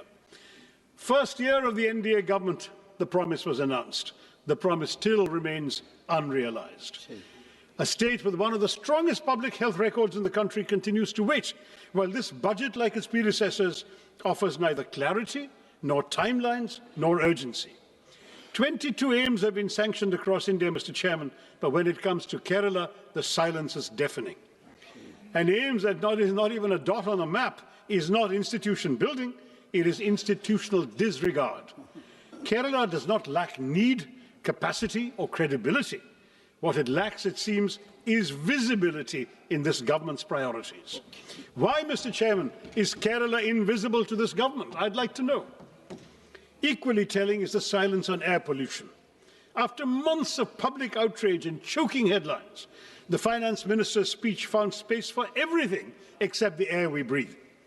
The National Clean Air Programme still runs on 2009 standards, weaker than the WHO's PM 2.5 norms, even as pollution control funding has been cut from 1,300 crores to 1,091 crores this year. A budget that saves on rupees but ignores the air its citizens breathe reduces development to bad arithmetic, not good progress. Mr. Chairman, the announcement of 3 new National Institutes of Pharmaceutical Education and Research, or NIPA, raises a troubling question of balance and intent once again. I'm sorry to return to my state, but Kerala, despite one of the country's strongest public health ecosystems and a proven record in healthcare delivery, once again went unaddressed. Even as NIPAs are concentrated and clustered in northern and eastern India, and a single institute in Hyderabad is expected to serve the entire south. This imbalance is not new. I flagged it 2 years ago when I was chairman of the Standing Committee on Chemicals and Fertilizers. At a time when over 60% of India's 8,500 MSME drug units lack support to adopt even good manufacturing practices, such skewed institutional allocation risks shrinking rather than strengthening our manufacturing base. It also does little to reduce our dependence on China for nearly 2/3 of key active pharmaceutical ingredients, or to correct India's anemic R&D investment of just 0.64% of GDP, with even large pharma firms spending under 1% of net sales on their research. The result is predictable: limited innovation, continued reliance on low-cost biosimilars, and life-saving biologics priced far beyond the reach of most Indians, where public health spending remains so much below the GDP target of 2.5%. Without correcting regional imbalance and backing institutions with serious R&D support, this NIPER initiative risks sounding visionary while delivering exclusion. Now, all of these shortcomings in the sectors I've surveyed, in infrastructure, education, healthcare, might have been bearable if at least the economic burden were distributed equitably. But as per the UNDP Inequality Adjusted Human Development Index, India ranks the lowest of all BRICS countries at 130. The silent shock absorbers of this economy are the middle class. They are now cracking under the strain. The symbols of success we see today, smartphones, cars, lifestyle assets, are only sustained by EMIs, Mr. Chairman, for the middle class, leaving the Aam Aadmi little room for health insurance, for savings or medical emergencies. Credit cards are once a luxury or a convenience. They've now become a lifeline. Defaults rose 28% last year to 6,742 crore rupees, not because Indian households are reckless, but because they're running out of room to breathe. With 2.9 lakh crore rupees in outstanding dues and 10.5 crore cards in circulation, borrowing has become the price of staying afloat. Even as households struggle, the tax burden has quietly shifted onto them. Personal income tax now contributes over half of all direct taxes, while the corporate share declines, as I mentioned earlier. And while last year's budget at least acknowledged middle-class housing stress through the Swami Fund, this budget offers only silence. Inflation may look subdued on paper, but for citizens, the cost of living has merely been shifted. When the state fails to provide clean air, safe water, and uncontaminated food, households are forced to buy privately what should be public goods: air purifiers, water filters, basic safeguards. This burden is unequal, Mr. Chairman. The privileged can protect themselves, while the poor remain exposed. A nation cannot grow by exhausting the very people who sustain it. The Aam Aadmi, who are financing this government, are being sent deeply troubling signals on taxation. A one-time concession allowing special economic zone manufacturing units to sell domestically at reduced duties is little more than tokenism when the SEZ ecosystem itself is collapsing, with hundreds of zones shut and employment in free fall. More disturbing still is the withdrawal of income tax exemption on disability pensions for defence personnel. This move weakens social protection for disabled veterans who've risked their lives for our country and draws an indefensible line between service-related disabilities and abdication of the state's moral duty to those who have made such sacrifices for the nation. Now, I'd like to acknowledge that amid this disaster and disorder, there has been some measure of fiscal discipline. The fiscal deficit has edged down from 4.5% to 4.4%. Minister speaks of a further reduction to 4.3%, and that sounds reassuring on paper.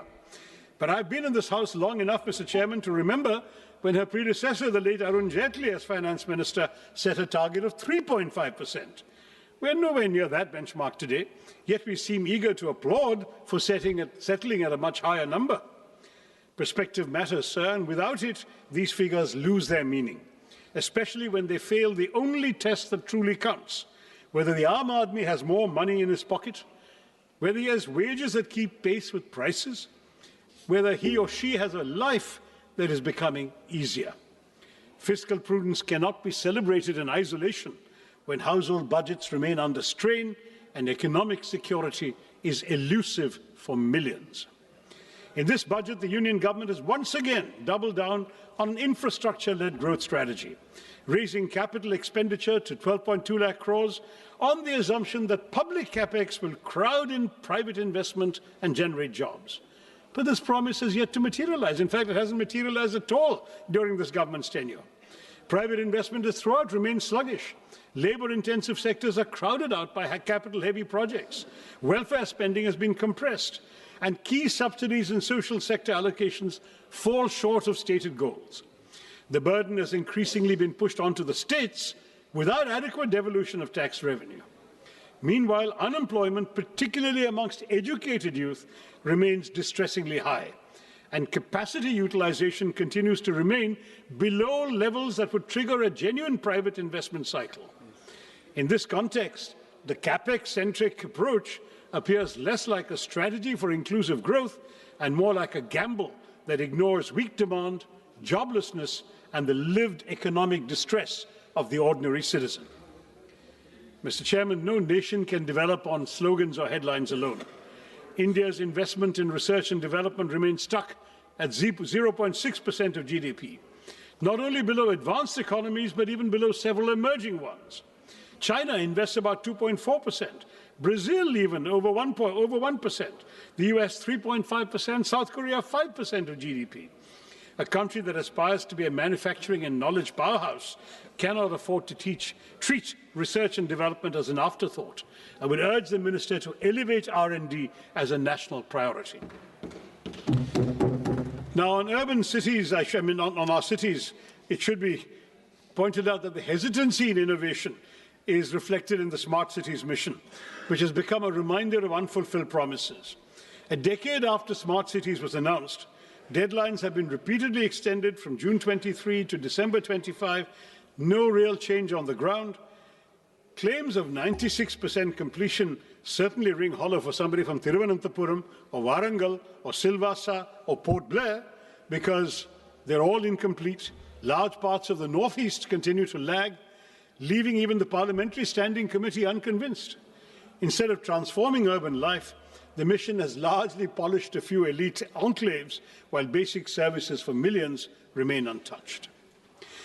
I can't not mention the new interim trade agreement with the United States, because that has just come out after the minister's speech. It looks less like a free trade agreement than a pre-committed purchase agreement that overturns every principle of reciprocity.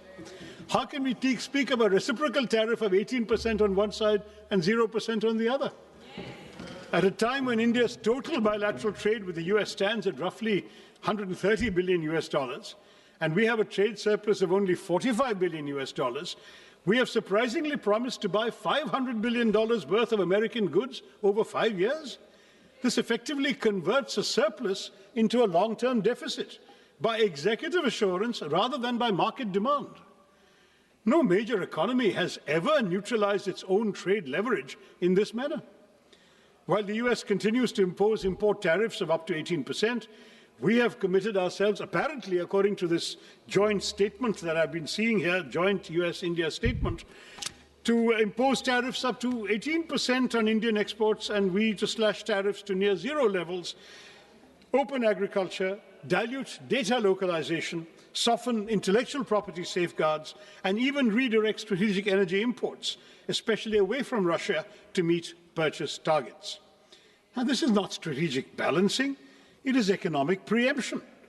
Parliament has neither been told how farmers, MSMEs, and domestic industry will be protected, nor why India has voluntarily surrendered its negotiating power without securing proportional market access. Without securing proportional market access or policy space in return. I know the government will say, wait for the final agreement, it's coming in mid-March, but let them be aware these concerns exist right now, sir. Yes. The government's claim that India has secured a better deal than China, Vietnam, or other Asian economies does not withstand scrutiny. While India has obtained a tariff reduction of 1 or 2 percentage points from them, no East Asian economy has agreed to deliberately dilute its trade surplus with the US through guaranteed purchase commitments. On the contrary, China, Vietnam, and several ASEAN countries have actually expanded their trade surpluses with the US, even amid heightened trade tensions. And this ambiguity, Mr. Chairman, has a direct bearing on the credibility of the budget itself.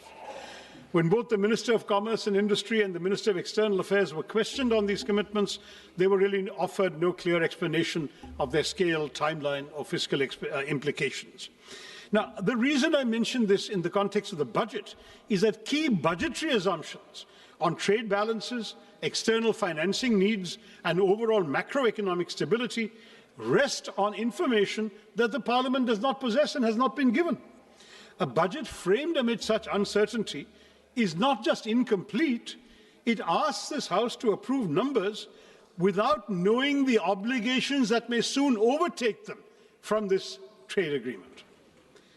Now, I do want to say that when the two ministers play ping-pong with each other, saying it's not in their mandate to answer the question, each one attributes it to the other, then that looks like a rather disappointing game, because when no minister claims ownership of something like this, accountability disappears, and Parliament is left staring at a budget that conceals obligations that the government seems to lack the courage to admit openly. In short, Mr. Chairman, the real weakness of this government's budget lies in its implementation where rhetoric is not matched by reality.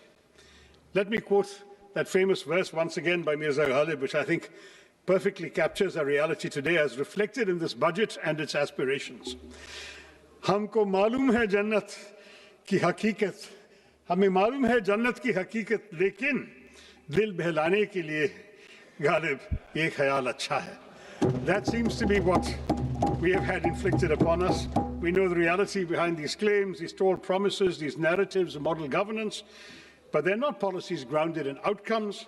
They're carefully curated illusions. Glossy schemes, utopian projections, they might soothe the imagination, dil to behlata hai. But everyday life for the ordinary citizen of India has remained unchanged. Hope is repeatedly sold, but delivery remains perpetually deferred. Viksit Bharat by 2047 is an admirable ambition, safely more than 2 decades away. This budget offers no credible pathway to reach it. Instead of narrowing the gap, it widens it. Unemployment continues to rise. Poverty hardens. Jobs remain scarce. Wages remain stagnant. Small businesses, already gasping for relief, are smothered under layers of compliance, while informal workers, gig workers who sustain our economy with their labor are pushed further into invisibility and insecurity. Government promises railways, yet stations crumble. They speak of flight, yet Udan has flown away. Our pepper, once celebrated as black gold, withers under neglect. Our long coastline stretches endlessly, but is ignored when it comes to protecting it. Education is curtailed precisely when it should be expanded, while the rhetoric of world-class technology and AI grows louder. 1.5 lakh schools still function without electricity, yet Viksit Bharat is spoken of as if the lights are already on. When vision is severed from reality, it ceases to be aspiration and becomes merely an illusion. A truly Viksit Bharat will not be built on slogans, Mr. Chairman, not built on speeches or symbolism, but on delivery that reaches the last citizen of India. Turning promises into outcomes is not a favor, it is not a choice. It is our kartavya, it is your kartavya, may I say to the government. Thank you, Mr. Chairman, and Jai Hind. माननीय श्रीमती अपराजिता सारंगी जी.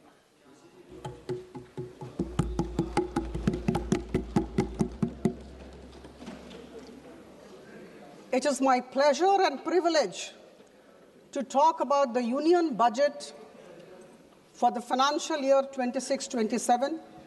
Thank you, Chairman, sir, for giving me this opportunity.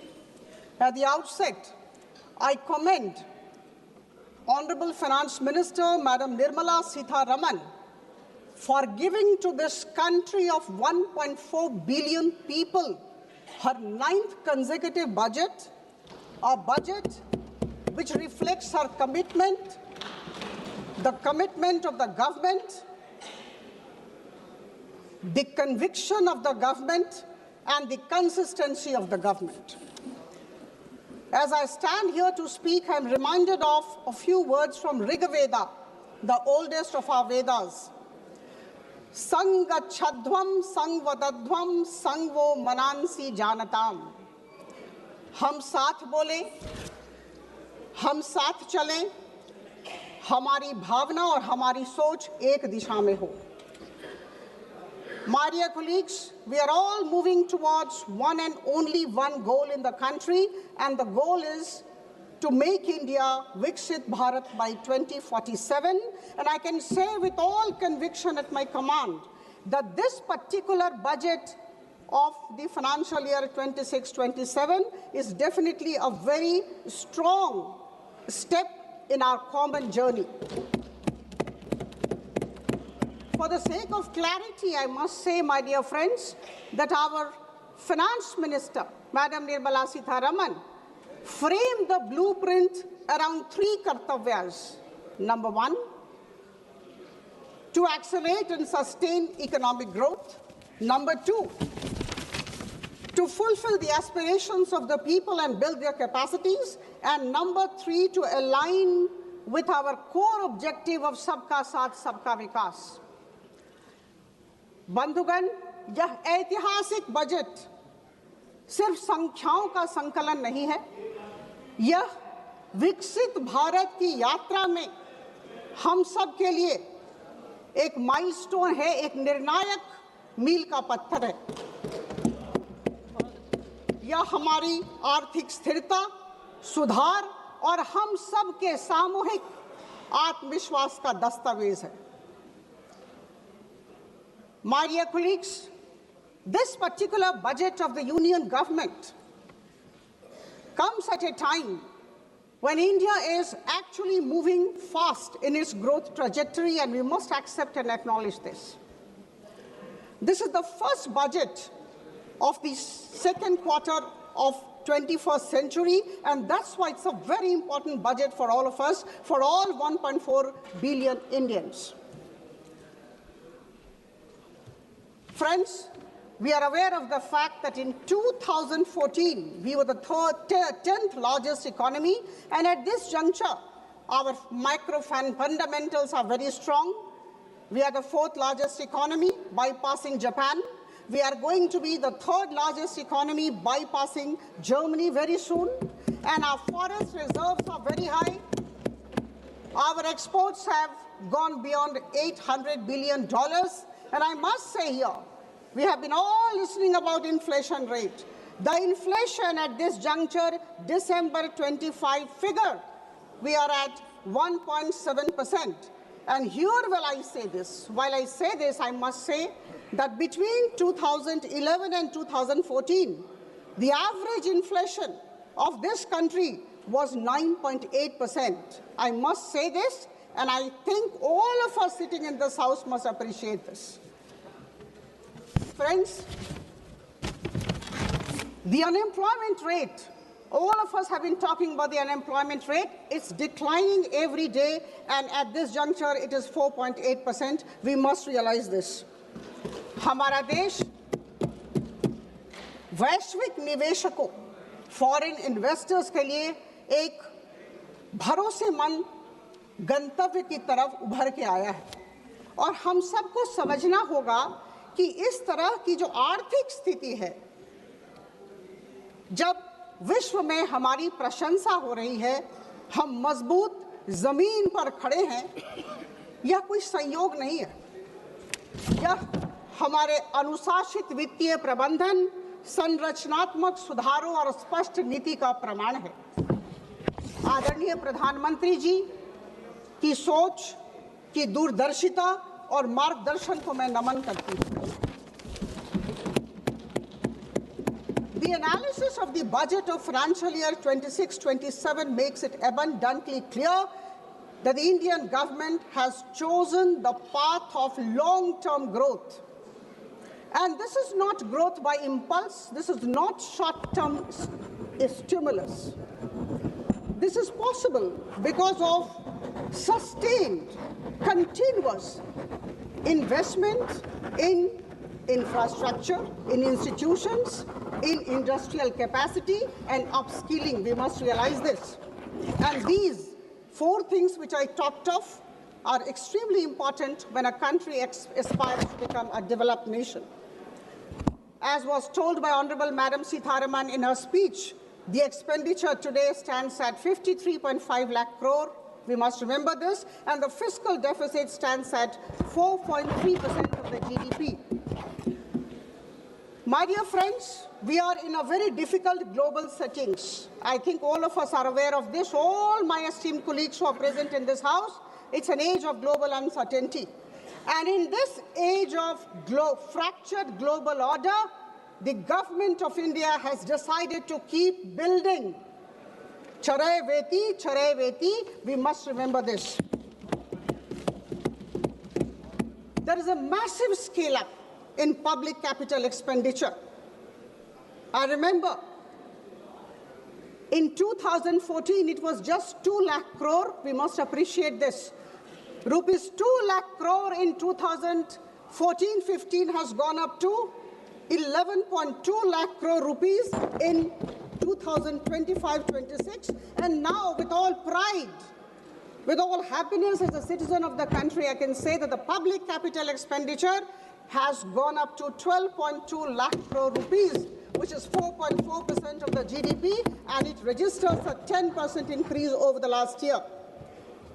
And friends, we are aware of the fact that if the capital expenditure grows, then it definitely has a large multiplier effect on the economy. Urban transformation. Urban transformation is a very significant pillar of the budget. Madam Sitharaman talked about engines of growth. The cities, the big towns are today the engines of growth. And a wonderful concept was brought about and placed before all of us, the city economic region. City economic region focusing on Tier 2 and Tier 3 cities have been thought about by the government. Rupees 5,000 crore will be given to this city economic region, every city economic region, over a period of 5 years to build infrastructure. And we know what will happen. Less reduced pressure on the mega cities and fostering balanced development in the process. All of us know that no country ever can actually become a developed nation without having manufacturing competitiveness, and our government has tried to give a substantial push to the manufacturing competitiveness idea. This will not only create jobs, but also in the long run help promote our exporting community. The allocation of rupees 10,000 crore to the biopharma sector will not only help our people take care of their healthcare needs, but also lead to huge exports. Similarly, there was mention of many important areas which I think we must be talking about wherever we are. India has really advanced forward. There is focus on semiconductor mission 2.0, nuclear sector, rare earth corridors, data centers, and electronics components mission, with a whopping 40,000 crore as the allocation. And I'm sure these investments will lead to less import dependency and make India future ready. I think these are things that we are thinking about our country, and I underscore the fact that we are intending to become Viksit Bharat by 2047, and that is why we have to be future ready. The provision of 4,000 e-buses is definitely going to enhance regional connectivity. My dear friends, 20 new national waterways, expanded road networks, freight corridors, 7 high-speed rail corridors and multimodal logistics system. These are giant leap towards a more competitive, resilient, confident, and self-reliant Viksit Bharat by 2047. We may like it, we may not like it, but we need to accept it. My dear friends, I take this opportunity to convey our immense gratefulness to our Honorable Prime Minister for going for almost 9 free trade agreements and trade deal with a couple of countries in the last couple of years. Again, there would be critics, there would be naysayers, but I know to every action of Prime Minister Modi, there is an equal and opposite negative reaction from my right side. Free trade agreements and trade deal have been signed with New Zealand, UK, Oman, Australia, European Union, consisting of 27 nations, and very recently with the US. And this is an indication of a particular thing which I think we need to appreciate.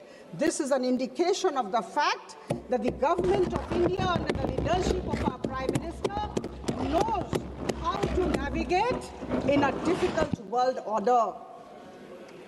I talked about difficult global settings. We are aware of that. And in this difficult world order, the government of India for the past couple of years, about 10, 12 years, have acquired the ability, the capability, the talent to navigate successfully. In this budget, a number of customs duties and import duties have been withdrawn. And this is for good This is to help the exporting community.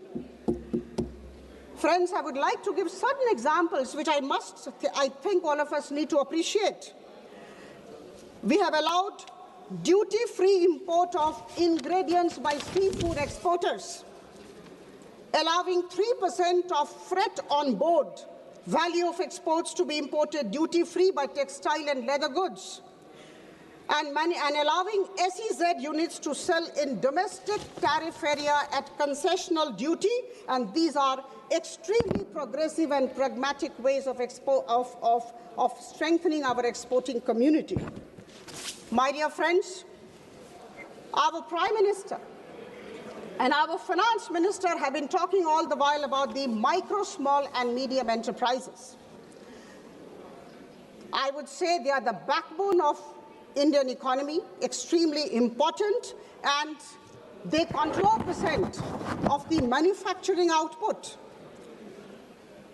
About 49% of India's total exports, and around 31% of the national GDP.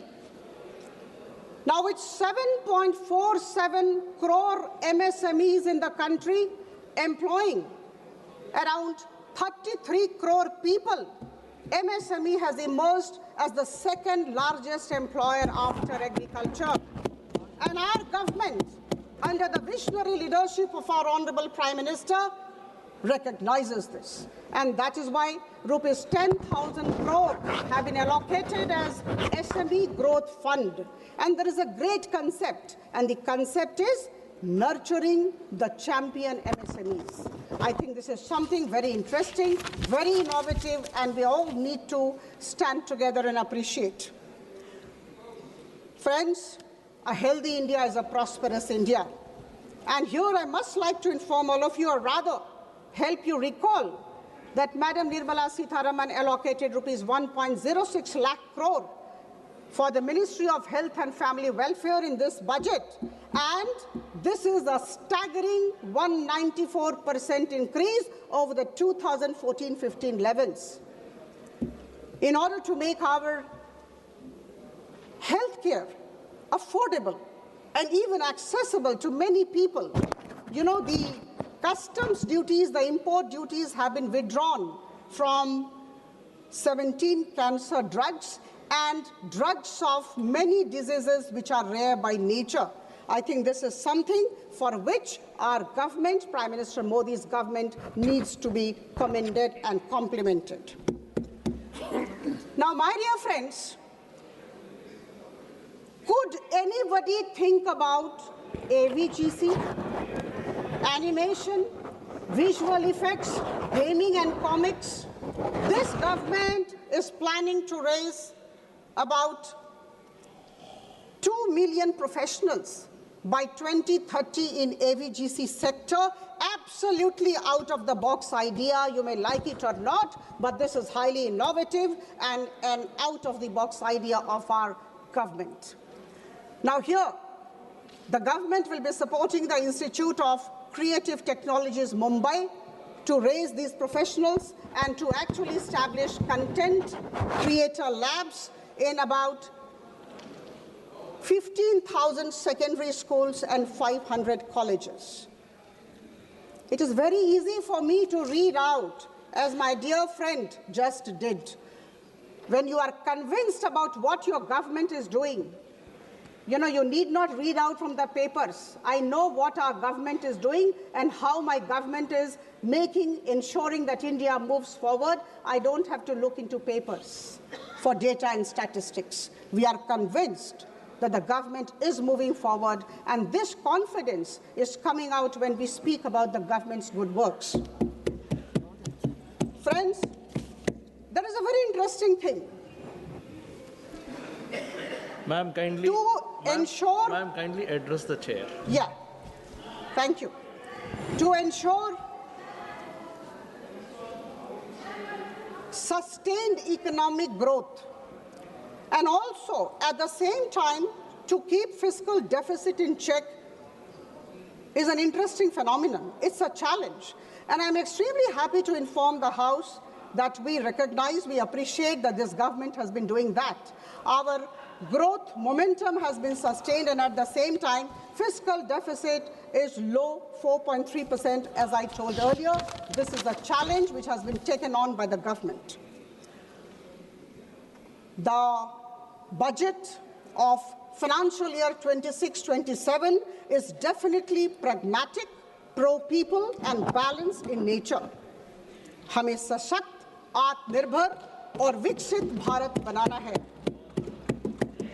बंधुगण, आदरणीय प्रधानमंत्री जी की सोच, उनके दिग्दर्शन, उनकी सकारात्मकता के सामने हम सब नतमस्तक हैं। मैं नमन करती हूं और उनके लिए दो पंक्तियां। मैं सोच भी बदलता हूं, मैं नजरिया भी बदलता हूं, मंजिल जाने तक का जरिया भी बदलता हूं। और अगर बदलता नहीं कुछ तो सिर्फ अपना लक्ष्य नहीं बदलता हूं, अपना पक्ष नहीं बदलता हूं। आप सबको बहुत बहुत धन्यवाद। कहना आसान है, करना कठिन, लेकिन हमारी सरकार आदरणीय प्रधानमंत्री जी के बलिष्ठ नेतृत्व में आगे बढ़ती जा रही है। आइए हम सब संग गच्छध्वम संग वदध्वम संग वो मनांसी जानताम, हम साथ चले, हम साथ बोले और हम सब की सोच और भावना एक दिशा में हो। बहुत बहुत धन्यवाद। माननीय श्री अखिलेश यादव जी।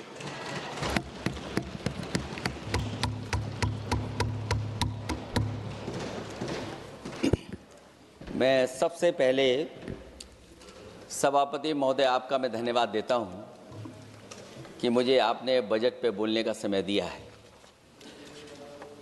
मैं तीसरा सदस्य इस पे बोल रहा हूं।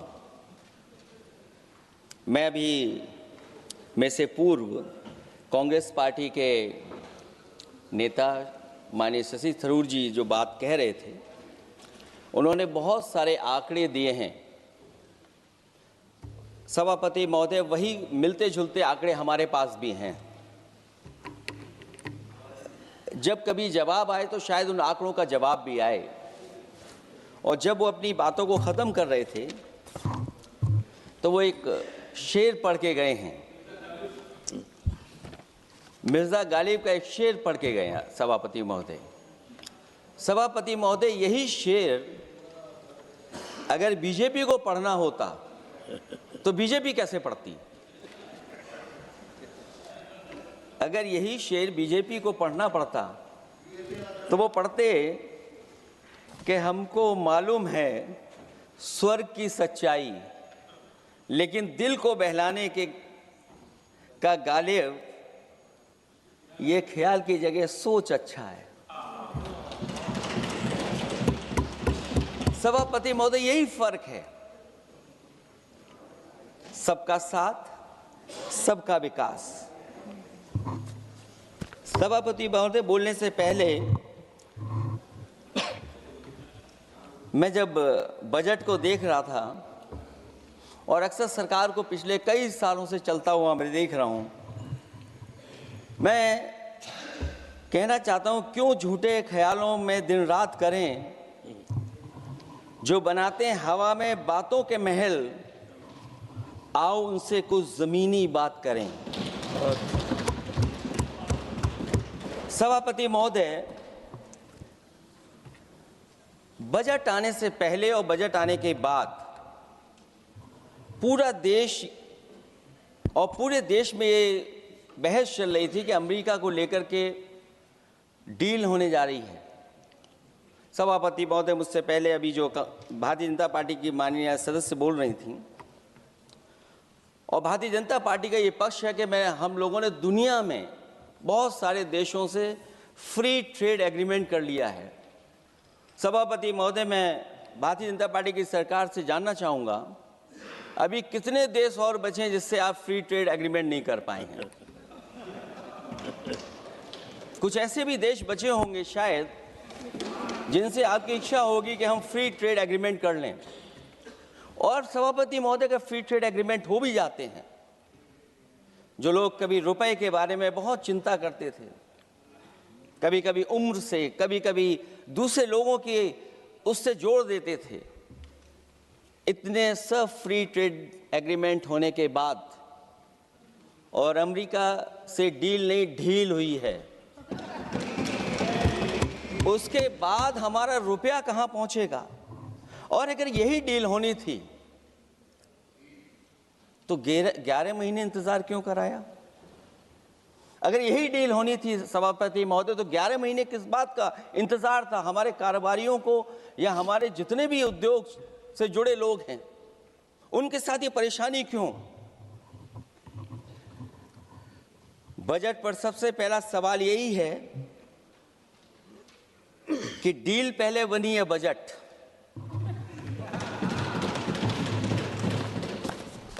और बजट का हलवा यहां ज्यादा बटा के वहां।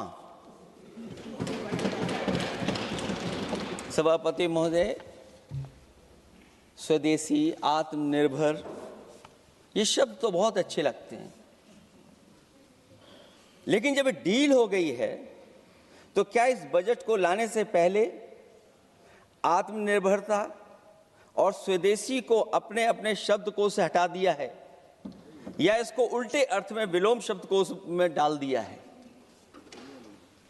और ये डील नहीं है जो हम आप सब समझ पा रहे हैं, शायद 70 वर्ष के लोग ये नहीं समझ पा रहे होंगे, लेकिन पूरा देश समझ रहा है कि हमने अपना बाजार एक बार और खोल दिया है।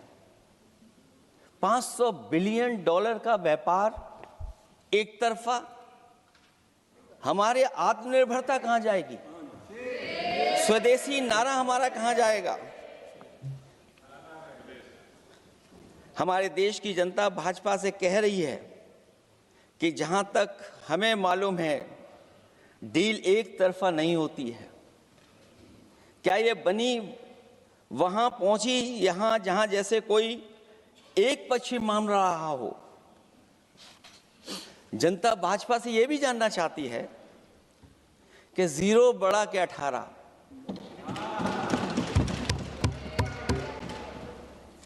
सभापति महोदय, भाजपा का समझौता गणित क्या यह है कि 18 0 के बराबर है? क्या 18 हमारा 0 के बराबर है? देश के किसानों, दुकानों, उद्योगों को बचाने के लिए खोखले शब्दों के अलावा भाजपा के पास कोई और सुरक्षा कवच या संरक्षण योजना है कि नहीं है? इसलिए मैं सभापति महोदय कहना चाहता हूं, ये बजट दिशाहीन है। इस बजट में कोई विजन नहीं है कि 2047 तक हमारा देश विकसित भारत बन जाएगा। और हम जैसे लोगों को, समाजवादियों को तो सरकार से पहले ही उम्मीद नहीं थी, और जिस सरकार से उम्मीद ना हो उसकी बजट से क्या उम्मीद होगी? इस बजट में पीडीए के लिए कुछ भी नहीं है। कोई योजना दलित, पिछड़ा, महिला, गरीब, अल्पसंख्यक या नवयुवक के विकास के लिए नहीं लाई गई है। ऐसा लग रहा है कि सरकार ने इनके बारे में सोचना ही छोड़ दिया है। और अगर जीडीपी हमारी 7% है और नॉमिनल जीडीपी की ग्रोथ केवल 8% है, जो कि लगभग 12% होनी चाहिए थी, इसके कारण लोगों के हाथ में कम पैसा है और कारण यह भी लगता है कि हमारा प्राइवेट इन्वेस्टमेंट नहीं आ पा रहा है। जो लोग ये कहते हैं कि हम प्रति व्यक्ति आय बढ़ा रहे हैं, जो आंकड़े हमारे पास हैं, जो जानकारी हमारे पास है, वो आंकड़ा यही कहता है कि $3000 के लगभग प्रति व्यक्ति आय हमारी है। और अगर हम दुनिया से जब इतना ही जुड़ गए हैं तो 2025 की जो रैंकिंग है, हमारा स्थान 144वां है, 144th है। तो जहां हम इतना 10, 11, 12 साल से हम इतने बजट ला रहे हैं, क्या हमारे पर कैपिटा इनकम लोगों की नहीं बढ़ पाई? और सदन में, इसी सदन में कई बार ये पूछा गया कि जो लोग राशन प्राप्त कर रहे हैं, गरीबी रेखा से नीचे हैं, कम से कम उनकी पर कैपिटा इनकम क्या, ये तो बताना ही चाहिए सरकार को। और पिछड़ेपन को दूर करने के लिए कोई विजन नहीं दिखता इस बजट में। जैसे जब बजट आता है तो बजट में ढूंढते हैं हम लोग कि हमारे स्टेट के लिए क्या और खास नया आया होगा।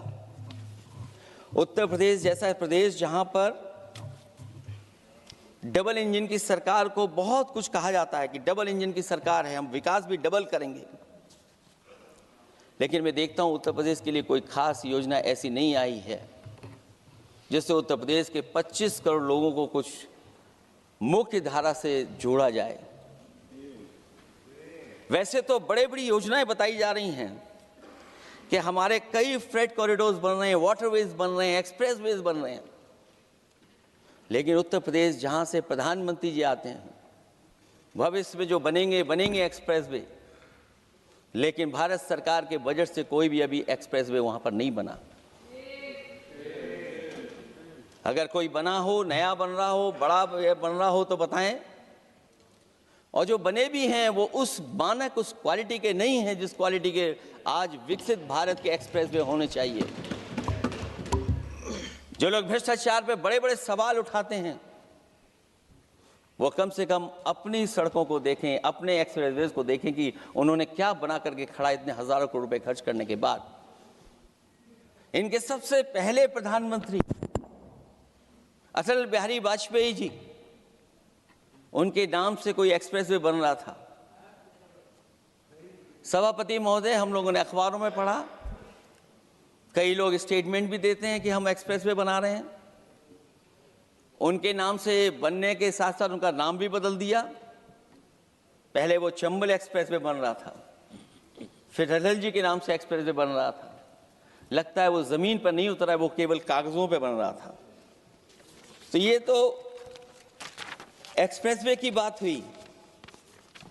सबसे बड़ा सवाल ये है कि किसान को लेकर के इन्होंने कहा कि किसान की हम आय दोगुनी कर देंगे। आज हमारा किसान इस उदारीकरण में कहां खड़ा है? जिस किसान को लेकर के पूरे देश के सभी राजनीतिक दल चिंतित रहते हैं, इस डील के बाद हमारे किसानों का हाल क्या होगा?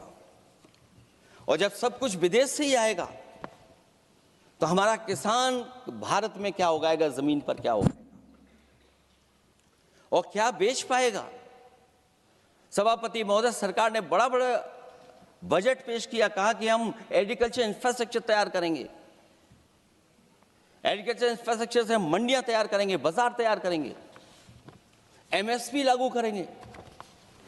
हमारे किसान जब काले कानून के खिलाफ लड़ रहे थे, बड़ी संख्या में जान चली गई, उसके बाद सरकार कहीं पीछे हटी और उन्होंने काले कानून वापस लिए। लेकिन आज भी किसानों को जो कानूनी गारंटी मिलनी चाहिए वो अभी तक एमएसपी की कानूनी गारंटी सरकार नहीं दे पाई है। और जो तेज क्रॉप और हॉर्टिकल्चर क्रॉप और दूध को लेकर के सरकार दावा करती है कि हम सब्जियां इतना, हॉर्टिकल्चर क्रॉप्स हमारी इतनी ग्रो कर गई हैं, हम दुनिया में इतना पैदा कर रहे हैं। दूध के जब आंकड़े बताते हैं कि दुनिया में हम दूध का उत्पादन इतना कर रहे हैं, और अगर आपका बजट ही विकसित भारत का बजट है तो हमारे हॉर्टिकल्चर क्रॉप्स और जो हमारा किसान दूध का उत्पादन कर रहा है, दूध का उत्पादन हो रहा है, उसके लिए एमएसपी की गारंटी कब देंगे आप लोग? और गारंटी हम लोग इसलिए मांग रहे हैं क्योंकि उसको घर कैसे बनाएगा, घर कैसे चलाएगा, अगर उसको लाभ नहीं मिलेगा, बच्चों को कैसे पढ़ाएगा, अपनी बेटियों को हंसी खुशी विदा कैसे कर पाएगा? और इधर तो जहां फसल की कीमत नहीं मिल पा रही है, सभापति महोदय, सोने के भाव कहां पहुंच गए हैं? पहले गरीब सोचता था जब हम अपनी बेटी की विदा करेंगे तो कुछ सोने का एक सामान खरीद करके दे देंगे उसको।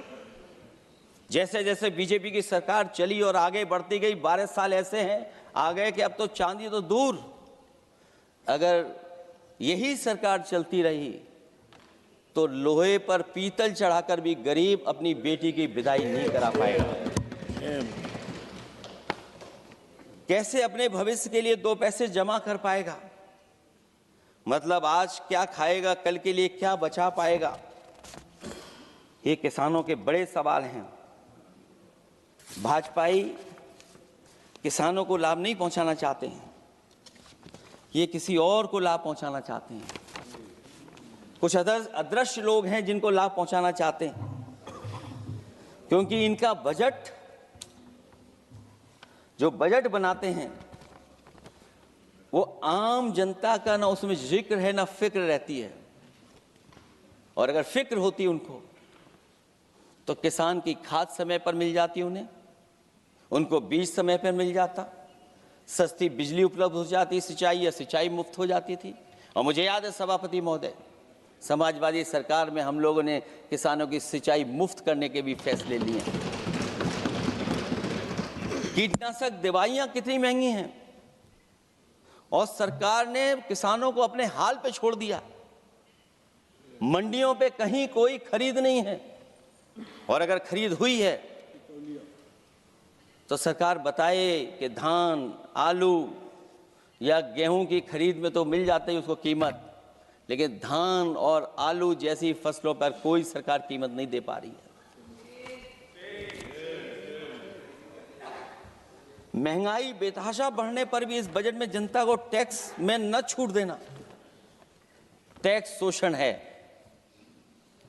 अमीरों के काम, कारोबार और घूमने फिरने पर 10 तरह की छूटें दी गई हैं, लेकिन बेकारी, बेरोजगारी से जूझ रहे लोगों की उम्मीदों की थाली खाली है। मध्यम वर्ग अपने आप को ठगा महसूस कर रहा है। शोषित, वंचित, गरीब व्यक्ति जहां था वैसे भी नीचे जाता दिख रहा है। इस बजट ने उसके चादर में पैबंद लगाने की जगह उसे और चिथड़ा कर दिया है, क्योंकि सामाजिक सुरक्षा केवल शब्दों की औपचारिकता रह गई है। किसान, मजदूर, श्रमिक, कारोबारी, छोटा दुकानदार अपने लिए मिली राहत को दूरबीन से देखकर ढूंढ रहा है, और इसीलिए भाजपा का हर बजट 1/20 का बजट मानते हैं, क्योंकि वो 5% लोगों के लिए ही होता है। अच्छे बजट की होती हैं 3 पहचान: गरीब की तरक्की, खुशहाली और मुस्कान। शायद इस बजट ने तीनों चीजों को छीनने का काम किया गरीबों से। दूसरा विषय, स्वास्थ्य को लेकर के बहुत हमारा गरीब समय समय पर परेशान रहता है। स्वास्थ्य को लेकर के जो ठोस कदम सरकार को उठाने चाहिए, वो सभापति महोदय सरकार नहीं उठाती दिख रही है, और जितना भी स्वास्थ्य सेवाएं हैं वो ठप होती चली जा रही हैं। मैं उत्तर प्रदेश की बता सकता हूं, मुझे याद है सभापति महोदय, पहला जो भारत सरकार और प्रदेश सरकार को मिलकर के पहला हॉस्पिटल, मेडिकल कॉलेज शाहजहांपुर का बना था, जिस समय भारतीय जनता पार्टी के उस समय के स्वास्थ्य मंत्री और मैंने मिलकर के उसका उद्घाटन किया था।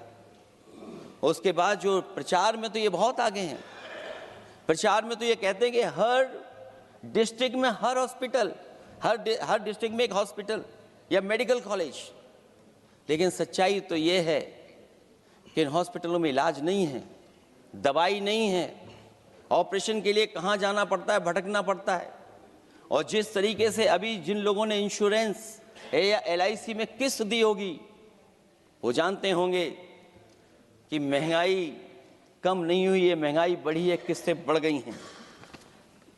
उदाहरण के लिए दिल्ली के एम्स के लिए 5,600 करोड़ रुपए, और आयुष्मान भारत के लिए पूरे देश के लिए सरकार ने जो बजट रखा है वो 4,700 करोड़ रुपए है।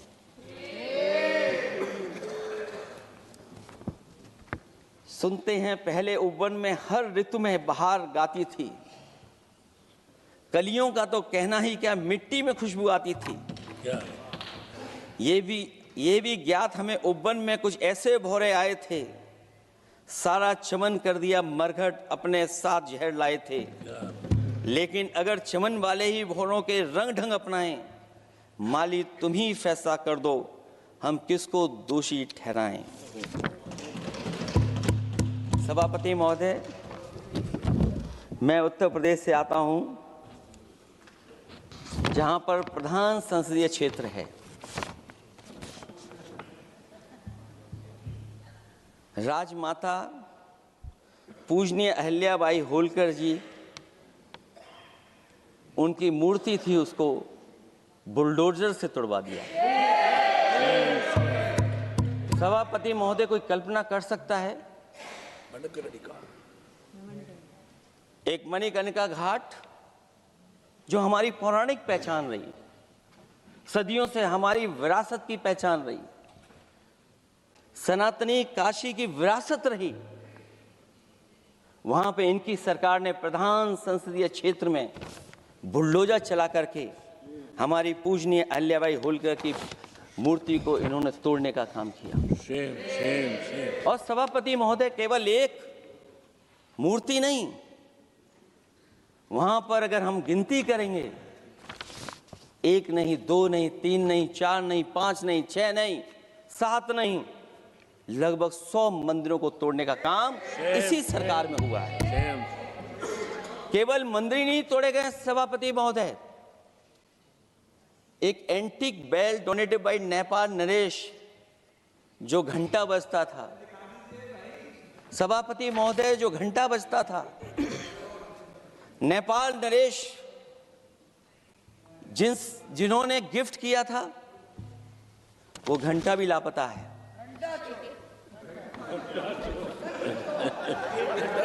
केवल घंटा ही लापता नहीं है,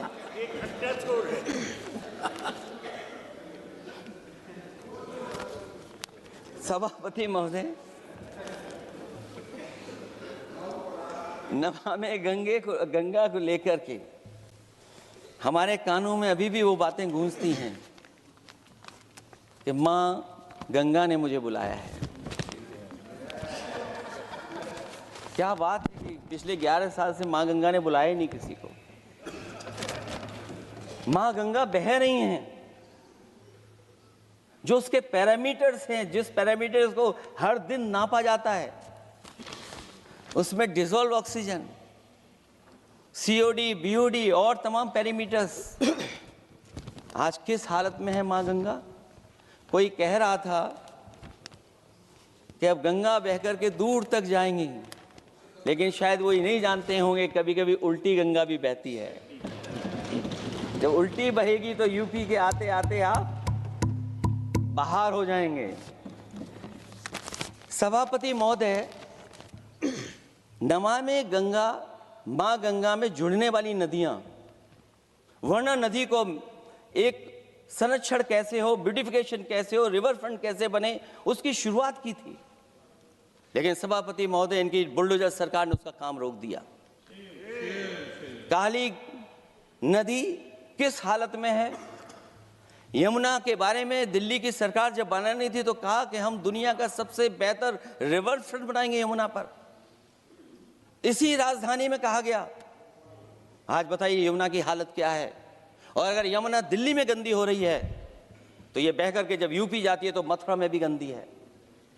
और थोड़ा बहुत साफ गंगा इसलिए हो जाती है क्योंकि जब चंबल का पानी उसमें जुड़ता है, थोड़ी बहुत यमुना साफ हो जाती है। उसके बाद यमुना में भी कोई सफाई का सरकार ने इंतजाम नहीं किया।